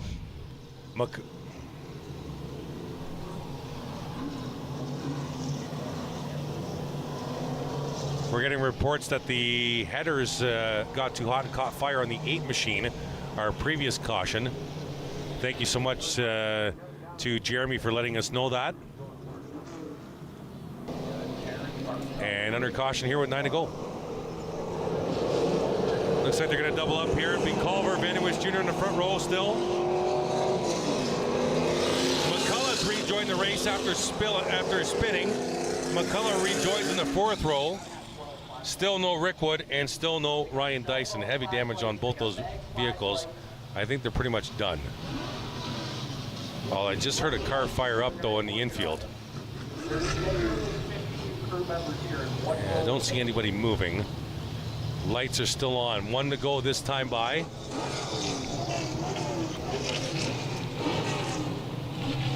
And it'll be Culver, the control car again.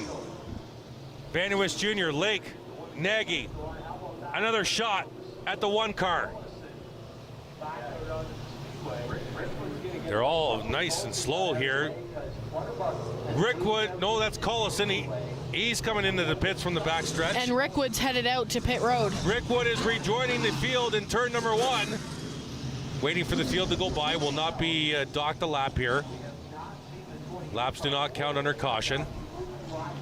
Dyson still in the pits. And the lights remain on the Delaware Speedway pace car. So Rickwood has rejoined. We have safety crew working pit road here. Going down to turn 4 for some reason. There you see the 83 of Rickwood. That side doesn't look so bad, but I'm pretty sure it's the other side that doesn't look so great. They turned the lights off on the pace car on the backstretch.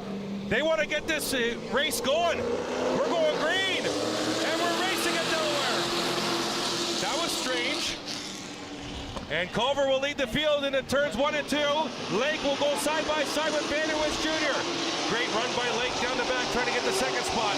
Zardo to the inside of Nagy for 4th. That's McCullough to the inside of Ferreira. And Culver has the lead with 8 to go. Great job by Pete Vanderwish Jr. holding his own on the outside. Trying to slide in hopefully to a 3rd spot, but if Carson Nagy has anything to say about it, he's going to take that away. Lake will grab 2nd spot for Vanderwish Jr. in the 7. There's Nagy in the 93. Zardo in the green machine in the 5th spot. Here comes Vanderwish Jr. He wants the spot back. Contact on the left rear of the 77. Pushes Lake up the track, and now they're side by side again. Lake just finished passing the 7. Vanderwish Jr. wants it back. Nagy right there looking for a mistake. Meanwhile, Trevor Culver's gone with 6 to go this time by. 7 of Vanderwish was definitely telling Lake down the front stretch the last time by that he was Nagy's there. Around! Oh, he saved it! What a save by the points leader, but he lost a couple of spots, a couple of key spots, and he's back to 6th. The Dyson machine's making its way down pit road. Doesn't look pretty, but trying to regain the field and hopefully get some more laps in and keep his points alive. Nagy might have got touched by Zardo going into turn 1. Let's go to the replay. Bottom right of your screen, live action, top left. Nagy might have got hit by the 36. Yeah, he did. Zardo plowed into the back of Nagy in the 93 and turned him loose, and he almost lost it. McCullough got by as well. Back to live action. Under 4 laps to go for the leader, Culver along the backstretch. Almost half a straightaway lead over Vanderwish Jr. Lake is in 3rd, Zardo 4th, McCullough 5th, Nagy 6th, or 7th, Ferreira 8th. 3 to go. And Dyson's returned to the track, and that's it. He's going to come back in. That's enough. Too much damage on the front of that 28. Yeah, that nose is dragging. That's definitely going to cause a problem going into the corners. There's your gap, 1st to 2nd. Coming out of turn 4.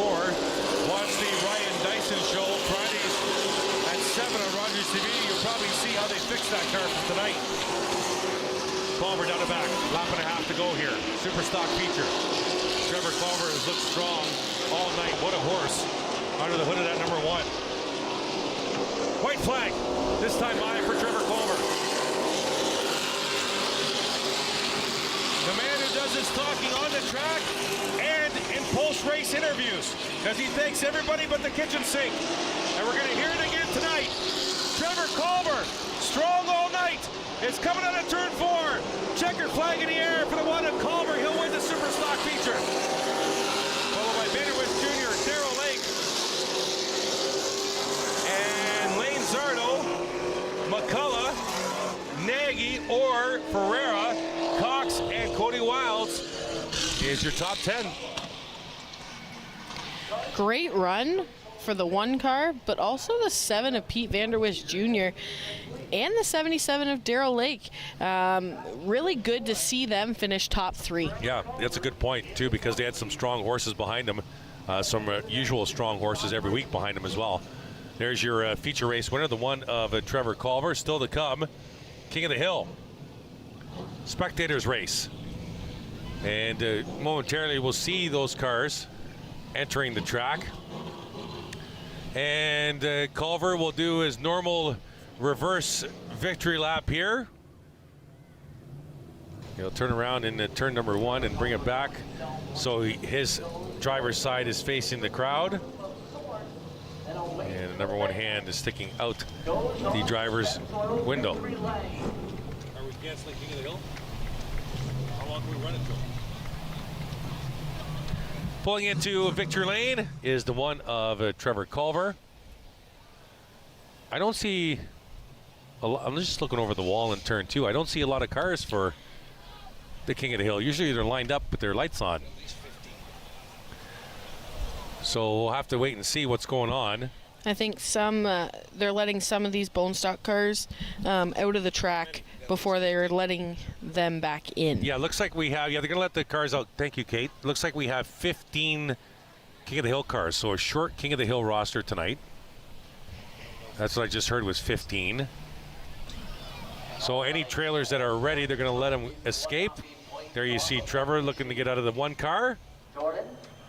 There's your super stock feature race winner, Trevor Culver, in the 1. He knocked over the finger, just about knocked over the trophy, but he and one of the best post-race interviews in Delaware Speedway is coming up now. We'll go down trackside to Jordan Mosley. Trevor, an excellent run there. You're having a good season here. Walk me through that one. Yeah, that was awesome. First off, I hope you can hear me. Pete Vanderwish Jr., awesome run out there, buddy. That was awesome to race up there with you. I feel like there's a couple Pete Vanderwish fans up there I could hear. That was pretty awesome to race with him. Just everyone I raced with throughout that race, there's a lot of really clean racing.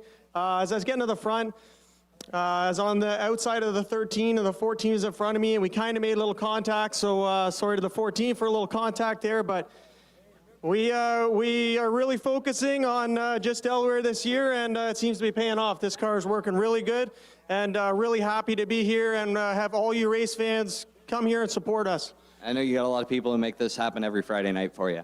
Yeah, absolutely. I've got an army of people behind me between the sponsors and the crew and my family. So I'll start off with thanking my crew.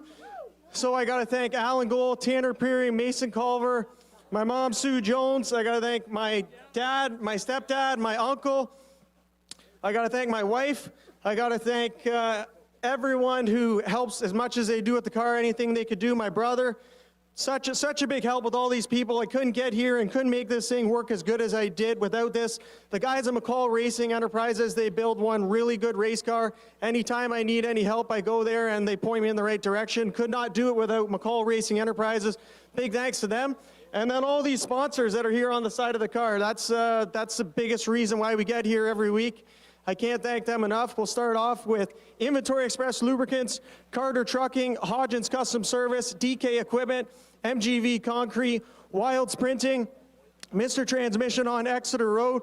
We've got a new sponsor this week, Quadro Communications. This car was just about as fast as Quadro Internet is, so big thanks to them for coming on board. Got to thank Fix Auto, London Northwest, Donley's Pizzeria and Tap House in Lucan. If you want a good bite to eat, they're the spot to go. Got to thank Melrose Garage, Culver Towing, Dave Culver Auto Care, Hallmark Memorials, Novus Glass, London Northwest, Mark Kennedy Trucking, Outback Tire Shack, G&L Automotive, Lux Homes and Ahmed Wakas, Scotiabank and Ali Hassan. Glad he could make it. He had a bit of a trip to get here. Glad this, I'm pretty sure I got everyone. Let's just take a quick look. I don't cheat often, but I will now. Great to thank all those people, and thank you, Mother Nature, for hanging in there and giving us a nice sunny racetrack today. And thanks all you fans for coming out. You guys are maybe on the fence, but you love racing, and we love having you here. Thanks. Culver does it again here in the Inventory Express Super Stocks. Another victory for the Trevor driver of the Culver, one your car. Super Stock feature race winner, 4 minutes 33 seconds interview time, and he didn't thank myself or Kate. We'll be right back. Delaware Speedway Racing on Rogers TV, presented by Ray Cullen Chevrolet.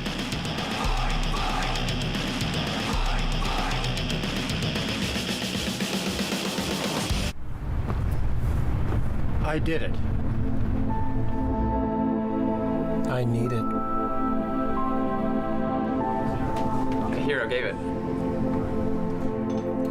And I am alive. As an organ donor, you can save up to 8 lives and enhance the lives of 75 others. Please go to our website. Pledge a gift of life. You'll be glad you did.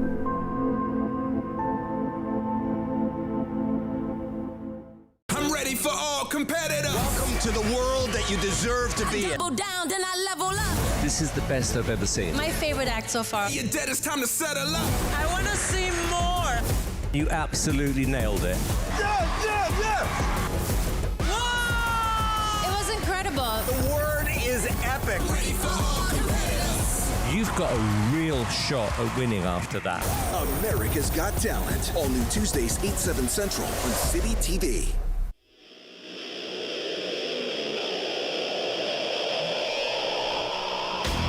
Welcome back at Delaware Speedway Racing on Rogers TV, presented by Ray Cullen Chevrolet. Kudos, though, to Trevor Culver for remembering all those sponsors and people he needed to thank.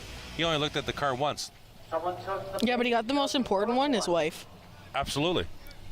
Absolutely. There you see some of our King of the Hill contestants. We have, looks like 2, 4, 6, 8, 10, 12, 13. 13 with the 58 minivan coming down. Oh, 14 with a pickup truck now coming in. 14. So this will be quick for the King of the Hill, but we got to clear the front stretch. Right now, the Culver football team is out there. Lots of people helped put this team in this race car on the track. Kudos to that. Look at that car. That's a nice car. Orange and black. Those are my 2 favorite colors. Oh, look at those. Oh, classic Mustang, second row. There's money on the line for the minivan competition, but I don't see any minivans. I see one minivan. There's 3. Oh, there's 3 2 minivans. at the front. There's 2 and one's coming to join him 58. right now.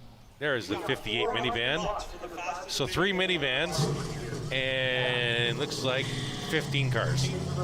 And it sounds like $400 is on the line for the fastest minivan. This is where I wish I owned a minivan. Yeah, Then I might have left you.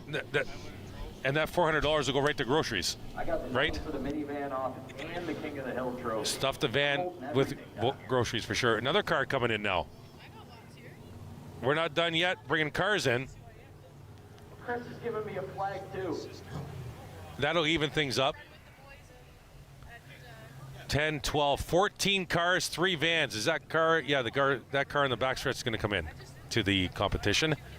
2, 4, 6, 8, 10, 12, 14 cars, 3 vans. So looks like we're set to go with that.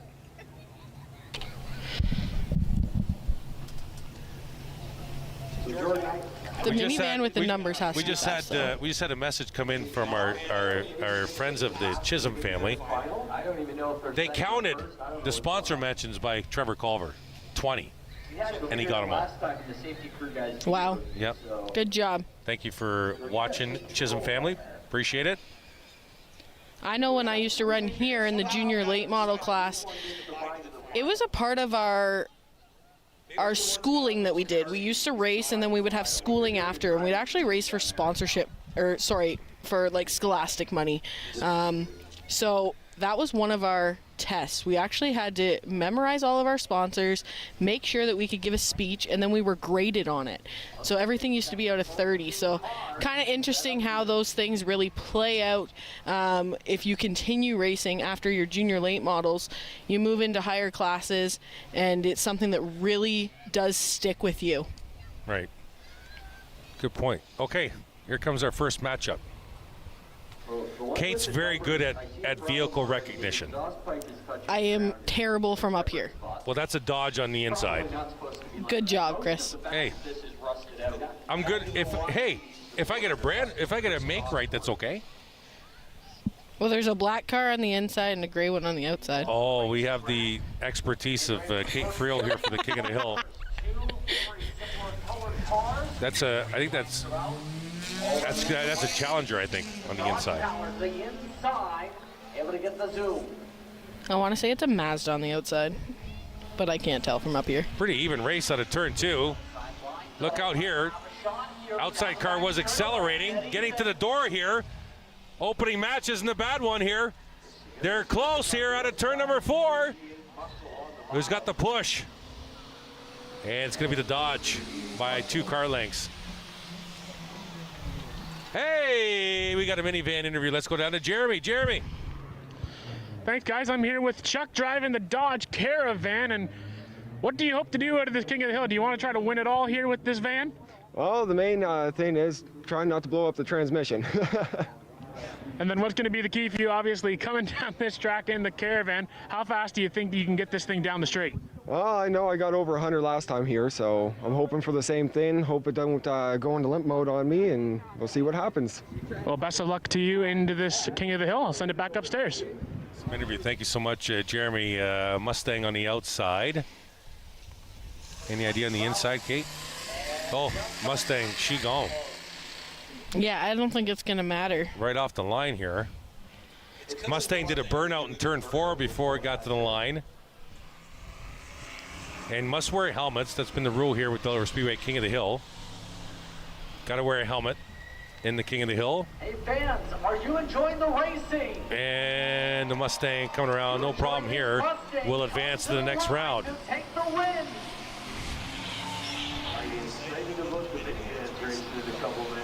This next matchup, they were speeding down the backstretch pretty evenly. This could be a good one. This next matchup, there you see the Mustang through to the next round. You can do the King of the Hill, folks. Just bring the car that you brought to the track on to the track. This is going to be a good matchup here. Our next pairing is an interesting combination, it looks like. What do we got here? I have no idea what we got here. The red Grand Caravan in the middle. I know this is going to be a good one. We never picked our winners. You want to pick anybody? Yeah, the green machine down there. I'm going to pick the orange and black. I think it's a Camaro. This might be a good matchup here. We'll see who corners better. Silver Bullet on the outside.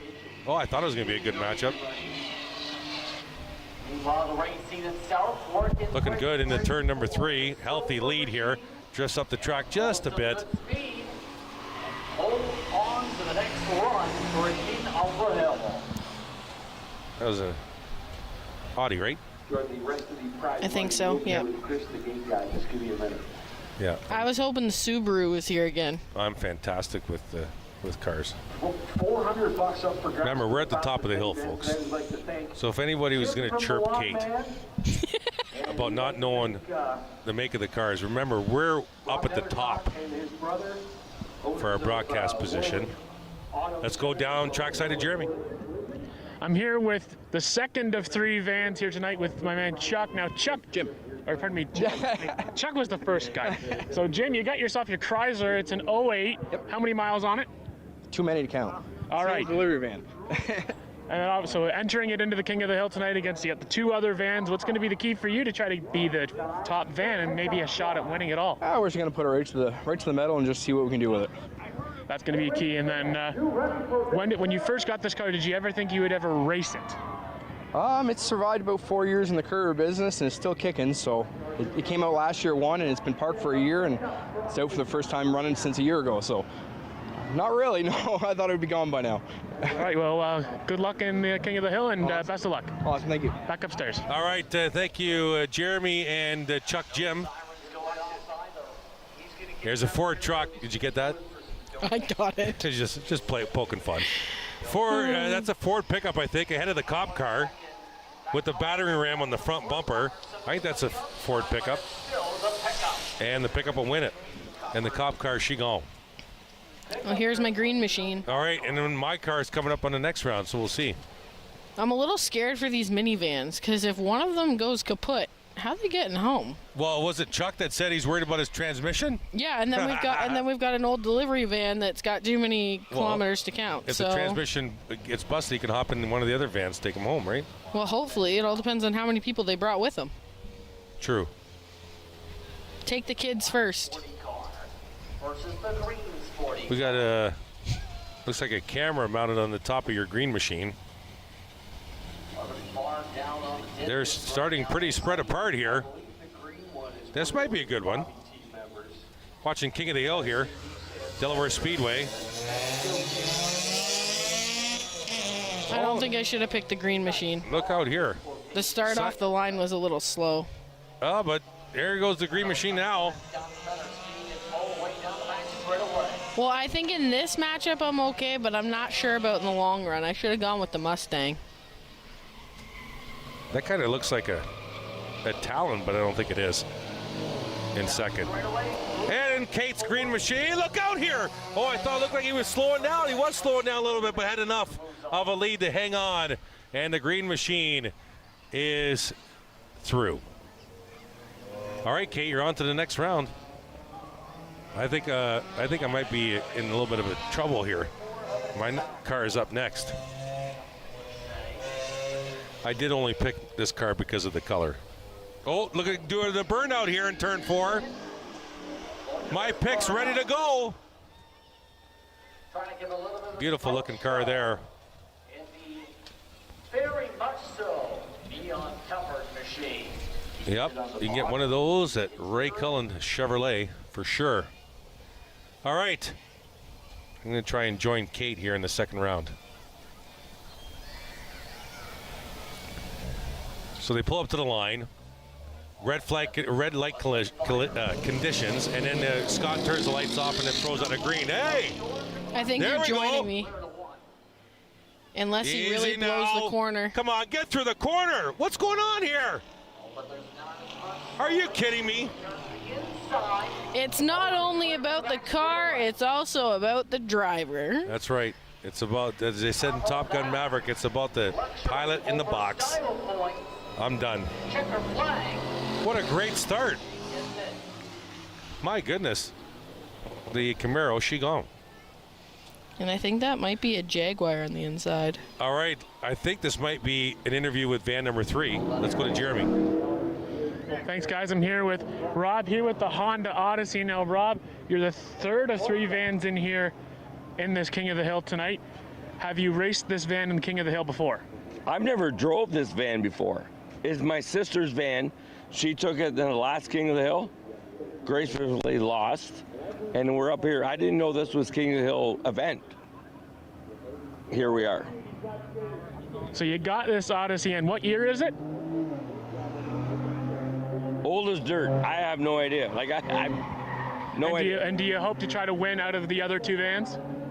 I'd like to win one round. I never want to win. Just one win so you're not embarrassed. Well, best of luck to you. Thank you. We'll send it back upstairs. Here's that race. We'll talk about that van driver in a second. No competition here on this next race. Pickup truck will lose. Folks, did you recognize that driver? That's Rob Sharp, a former flagman here at Delaware Speedway, current race director for the Top Stock Car Series in Canada. And he's been the race director for a few years now. Great to see Rob here. I can't believe we're going to see Rob behind the wheel of a minivan, though, Kate. Yeah, and it's his sister Carrie's minivan. Carrie came out last King of the Hill and was coming in to see some people on the inside. They thought she was with King of the Hill, so that's why she was the other van. No way. Yes. And they kind of joked about it because Carrie's about my height, and I'm not very tall. I'm under 5 feet. Sometimes I stand on a box beside these guys, so I look a little bit taller, but I'm under 5 feet, so when Carrie was driving, she is a little petite woman, and they're like, it looks like a kid's driving. Well, she started laughing because it was her. We've known them a long time. All right, next matchup coming to the line here. And are we into, oh, this is the second round already.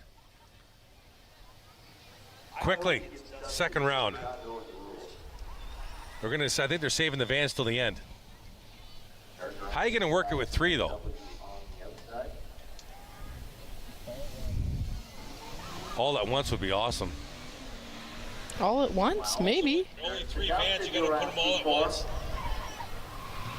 Or maybe they'll do like All at once would be awesome. everybody will go head to head once, and then What, round robin for minivans, really? maybe. Just set There's them all 3. $400 on the line. Put all 3 on the track and turn them loose. That's Well, it. it sounds like they're all old, so maybe they'd be down. Turn them loose. I know Rob Sharp would love that. All bright, full on for the checkers. Here's your winner of the first match of the second round. Well, there we go, the vans. We got a vans coming. So, if I remember the names correctly, we should have Rob Sharp in the dark van, and was it Jim in the red van? No, and that's Chuck. Chuck in the red van and Jim Jim's in in the the- gray 58. Yep. All right, so Rob Sharp in the dark van. He's been around this half mile a few times, folks, I'll tell you. And here comes Chuck. Former Delaware Speedway flagman on the outside and current race director for the Stock Car Series, top Stock Car Series in Canada. I think he's making fun of his sister because last time, remember, she had the 4-ways on?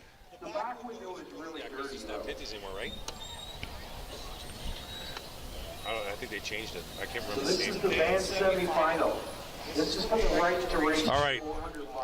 They're calling this the They're calling Vans. this the semifinal. Okay, semifinal. We got Rob on the outside, and is this Chuck? This is Chuck. Chuck on the inside. Rob, what are you doing? What is going on I here? think he's playing here. He's got the hazards on. He's not. Well, he gave him too much. He gave him too much. He gave him too much. Yep. Rob, what are you doing? He said he only wanted to make sure he won one. He's Oh coming my, into turn he's 3 coming pretty in hot, though. Rob, when you watch this back, I gotta say it again. What are you doing? And Chuck is through. Chuck beats Rob in the van semifinal. Send them right around. This is it. The minivan final. $400 on the line. How does Jim get in the final and only have to race once? That's not right. No, the loser is facing this one. Oh, the loser. Okay, the loser is going to face Jim. So Rob's got another race here. That's right. That should be the way it is. This one. And Rob's going to start on the outside again against Jim in the 58 van. And there's Chuck, who missed the exit. Yeah, I'm going. That's probably not a good spot to stop. No, and the transmission still looks good. All right. Well, there's a few different formats we could run. So this is semifinal number 2. At some point, somebody's going to come after me for some money. Yeah, Come on, Rob. so the guy on the inside, Rob on the outside and Jim on the inside. and there's other parts of that car that are hanging Yep. Yep. Jim's away fine. Rob's just touring. I think it just takes a few minutes for that van to giddy up and go here. They're going pretty good down the back for a van. Rob's going to close in on her braking. Oh! A lot of smoke out of the Jim machine. And Jim's going to hold on and go to the final. Stay off the wall, Rob. Okay. Or you owe your sister a new set of wheels. Yeah.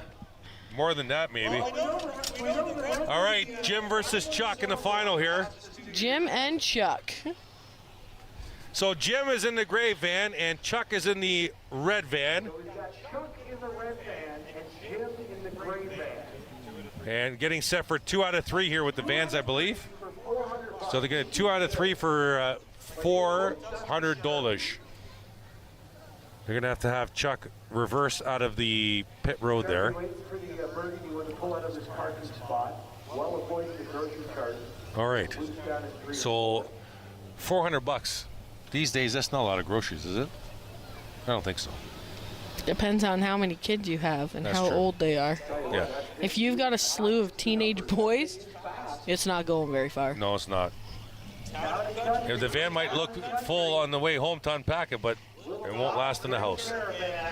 All right, so we got Chuck in the red van, Jim in the 58 van, best 2 out of 3. Okay, here we go. Getting set at the line here. And we're waiting for, there they go. Good start by Chuck. Chuck on the outside here. Jim trying to get back. Look out here. Almost hit the wall. Look out here. Side by side. Battle of the minivans at Delaware Speedway. It's Jim on the inside. Chuck on the outside. Here comes Chuck fighting back on the outside. Into turn number 3. And Jim will go in first. Will he drift up here? Chuck trying to get in behind him. Little tire smoke. And Jim's going to block the door and win leg number 1. Wow, they're really driving those vans, aren't they? What will a guy in a minivan do for $400? When a guy shows up beside you at the traffic light driving a minivan and he's wearing a helmet, look out. That's all I got to say. Replay here. King of the Hill replay. We got some sparks, I think, coming from Jim on the inside. Working, he really took that inside. He was right on the pit road at I think lane. he's bottoming out. Look at the tires, not even moving. The left rear was off the ground and the left front was locked up. And he takes leg 1 by 2 van lengths. All right, they'll reverse their lanes. Chuck needs a win to extend it here.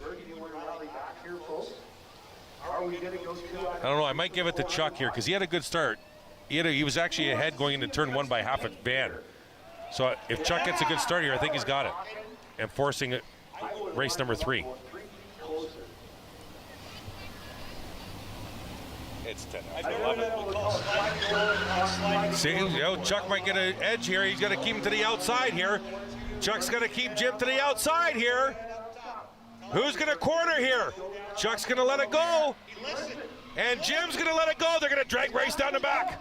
Oh, wow. Chuck's got to leave him on the outside. He's got to leave him on the outside here. He doesn't have that inside line anymore. He's going to drift up the track. Chuck's trying to get to the end here. At the line, we're going to a race 3. And Chuck holds him off by half a van. I never thought I'd be so excited to call a van race at a racetrack. It must be late. It's real late. So we're going to a 3rd race here. $400 on the line. It was kind of exciting at the end. But Jim went so hard into turn 3, he just drifted up the track. I was worried he was going to come out of 4, and that was going to be the end of the front end of that. I was waiting for a rim to pop off that tire. That's what I was waiting for. All right, they're going to their race 1 lanes now. Winner takes it all. $400 on the line. Got to move Chuck back a little bit. Chuck on the outside, Jim on the inside. Here we go. We'll clear the area. We'll look to the lights underneath the flag stand. Lights are off. Their lights are green. And Jim spun the tires again. What's Chuck have from on the outside here? Chuck's got to stay with him here. If he doesn't stay with him. He's going to look to crossover. Crossover. Crossover. Here comes Chuck down the inside. Oh, he doesn't get the run, though. He doesn't get the run. That might be the transmission. He was worried about the transmission in our interview, which was Chuck. So we'll have to wait and see. And Jim really doesn't care. $400. He'll win it at the line. The van King of the Hill. And a honk to the crowd. And a good race by these 2 van drivers for sure. And appreciate them doing an interview with Jeremy as well. All right, back to the regular King of the Hill. And we got the vintage Mustang doing a burnout in turn 4 again. Getting the tires all warmed up. He got a great start in his opening round. We'll see if he does it again. And this is the Audi, right, on the inside? I believe so. Mustang versus Audi. Here we go. There you see Jim in the van going by. Oh, nice even start here. This could be a good one, Kate.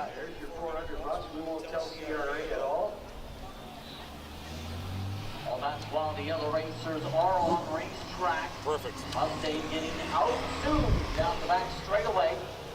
All right, the Audi with a healthy lead here. Oh, really drifts up the track in turns 3 and 4, but a healthy lead nonetheless. And the Audi is through to the next round. The Mustang, she gone. That was the first quarterfinal. And here comes Kate's pick in quarterfinal number 2 against the Ford pickup. Quarterfinal number 2 coming up. And the pickup wants the inside, I believe. So here we go. The Ford pickup and Kate's pick on the outside. You're still And alive. that vehicle on the screen is an A4 Audi.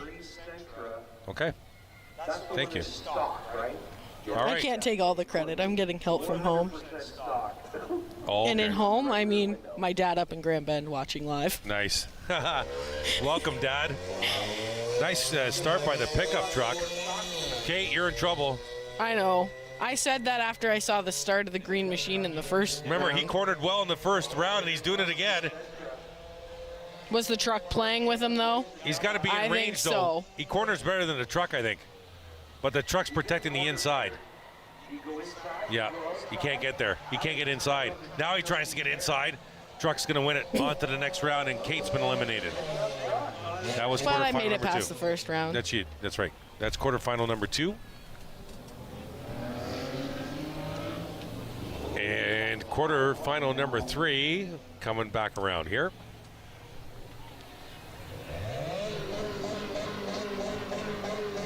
Don't forget, we'll be with you next Friday night, 7:30 start time. Ontario Sportsman Series, the bone stocks and the late models on the card.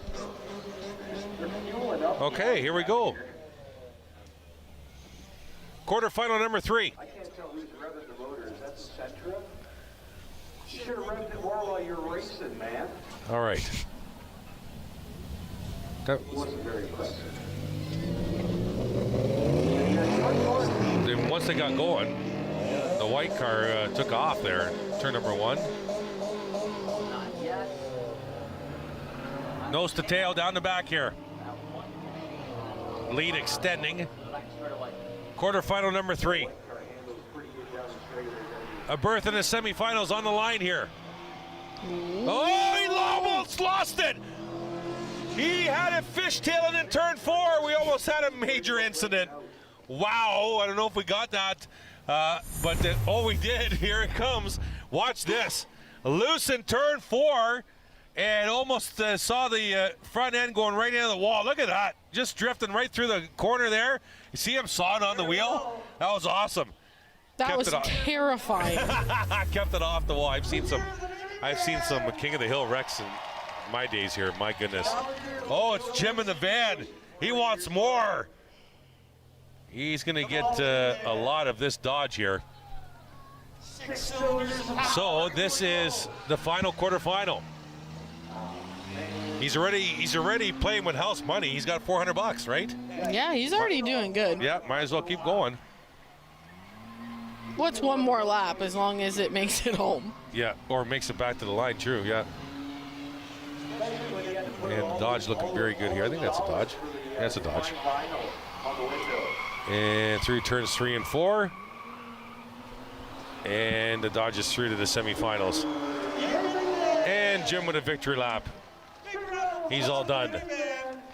All right, here we go. Semifinal number 1 coming up right here. It's the Ford pickup and the Audi. Yeah, and the Chargers through to the next round. The Chargers through to the semifinal number 2. All right, Ford pickup and Audi. Semifinal number 1. Here we go. We'll clear the track.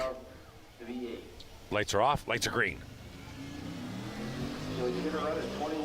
We'll see what the truck has here. Oh!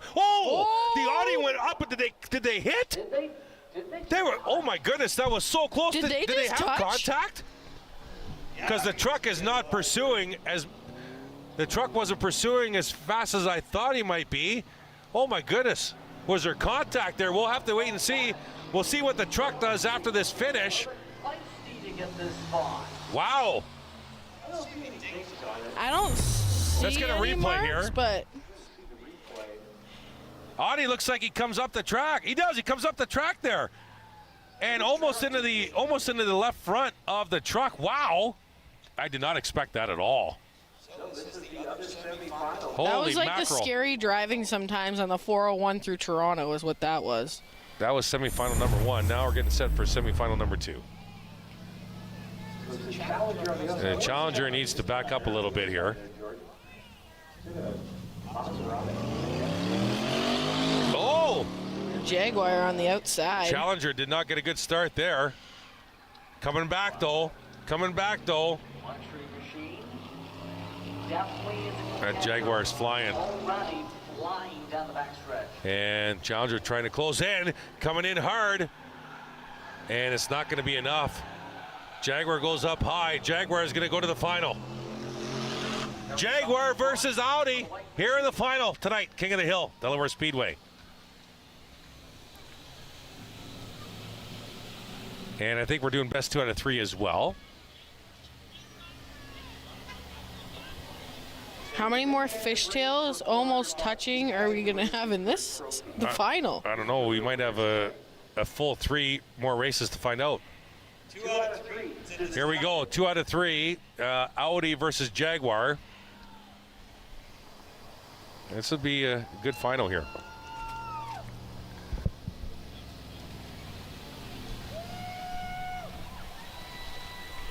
Yeah. I think it's a Maserati. Okay, where'd you get Jaguar?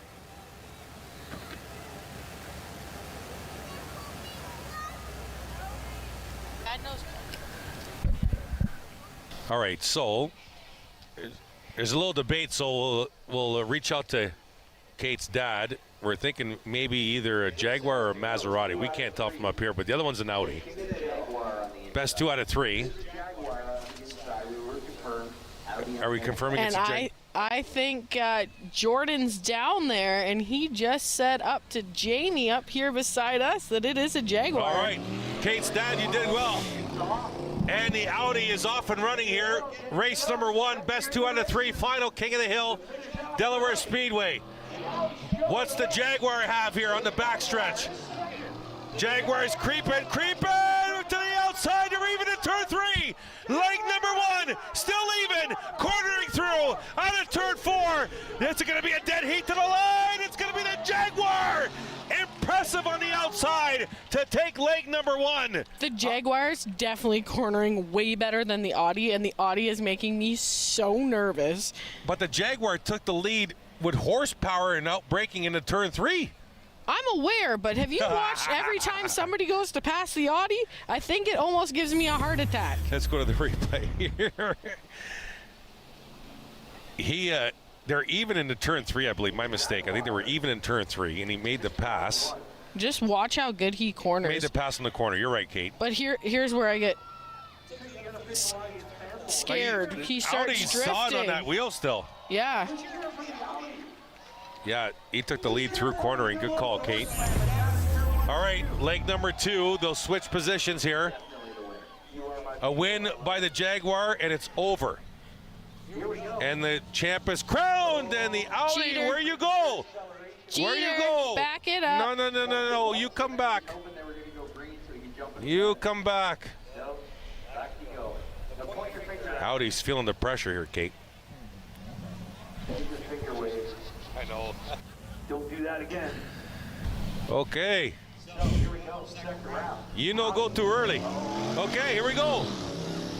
Oh, if the it's done. I'm telling you, it's done right now. The only thing to find out now is if the Audi keeps it straight. Yeah. I'd like to know who's in that Audi. They're making me real nervous. Oh, they're going to probably interview him. Jaguar wins, and it's over. And that's going to do it. The Jaguar is going to win it over the Audi in the final for King of the Hill, Delaware Speedway. We're going downstairs for interviews. Saturday will be APC and David Superstock action at Glamborough Speedway on the Alpine Board. George down on pit road, and Justin, we'd like to thank you for joining us here this evening. That's going to do it. King of the Hill. Next Friday night here at Delaware. Yeah, it's been a great night of racing here at Delaware Speedway. We had some interesting moments.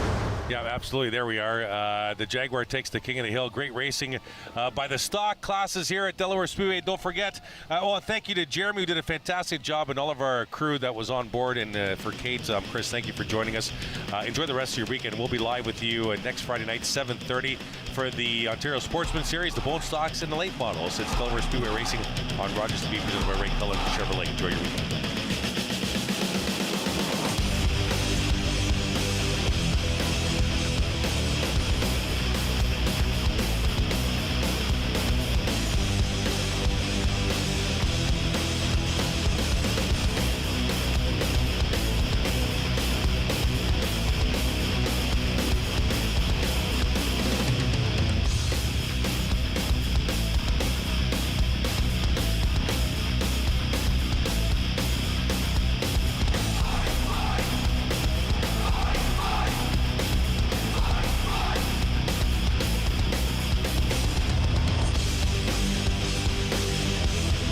Same idea. This is what happens when you hang out sometimes. You train together once in a while, and who's going to get the upper hand? Just grabbed and put to the mat. 2 count.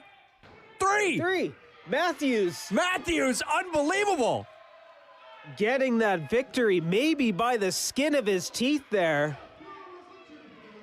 Excited fans here in Tillsonburg.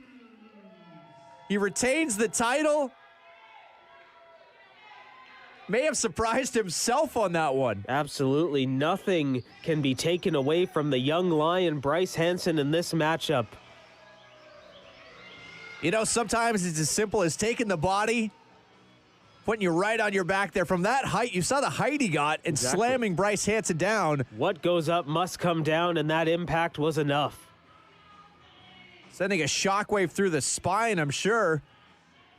And Hansen. Sign of respect from both men.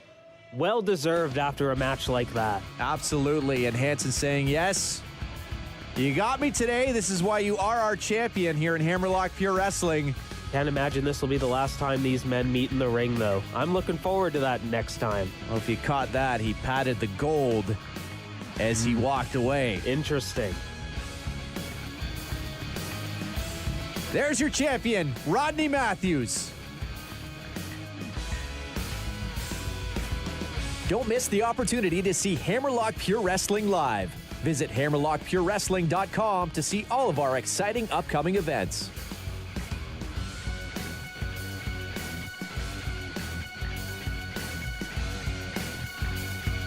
You're watching Hammerlock Pure Wrestling on Rogers TV. To stay up to date with all things Hammerlock, visit hammerlockpurewrestling.com.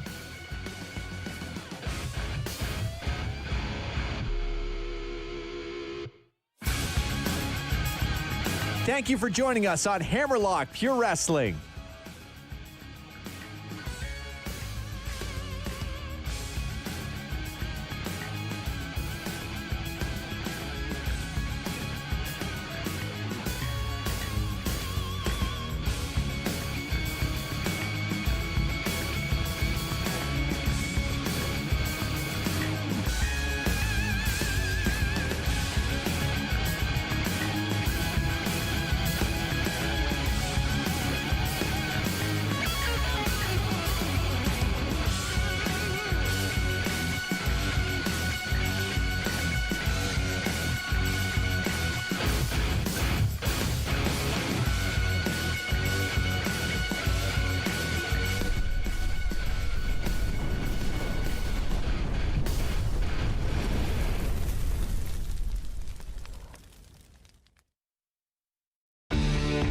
Connect with us by visiting our website or email us at comments@rogerstv.com.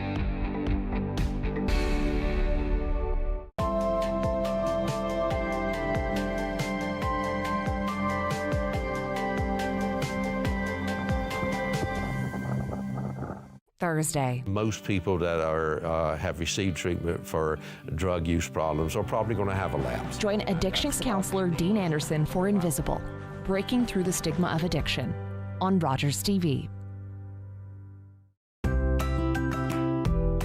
This is Rogers TV. I don't care what the law is. I will never be a slave. That word, I hate it. It rests on my tongue like rot. Peter, how does it feel to get paid for your work? There are rumors freedom's coming for us all. Freedom, you know that's all I want. Chloe, careful. Real men would rather see you cross the river to America than let you go free. Then I'll run. I've run before. Maybe this time for good.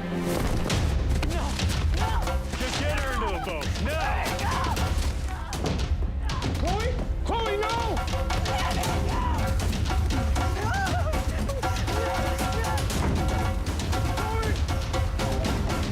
Word of Chloe Cooley's resistance led to Canada's first legislation limiting slavery. After 200 years, slavery was abolished in Canada in 1834. We're taking this global. The toughest competition in sports is back. With the most international group of warriors ever.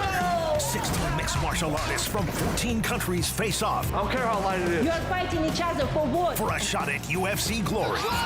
And women's flyweight champion Alexa Grasso and former champion Valentina Shevchenko guiding them on their quest. It's the new season of The Ultimate Fighter. Yes! Unbelievable.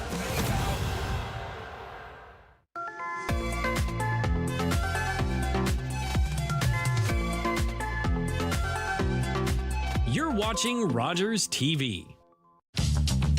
This program is brought to you by Ignite TV. Now you're in command.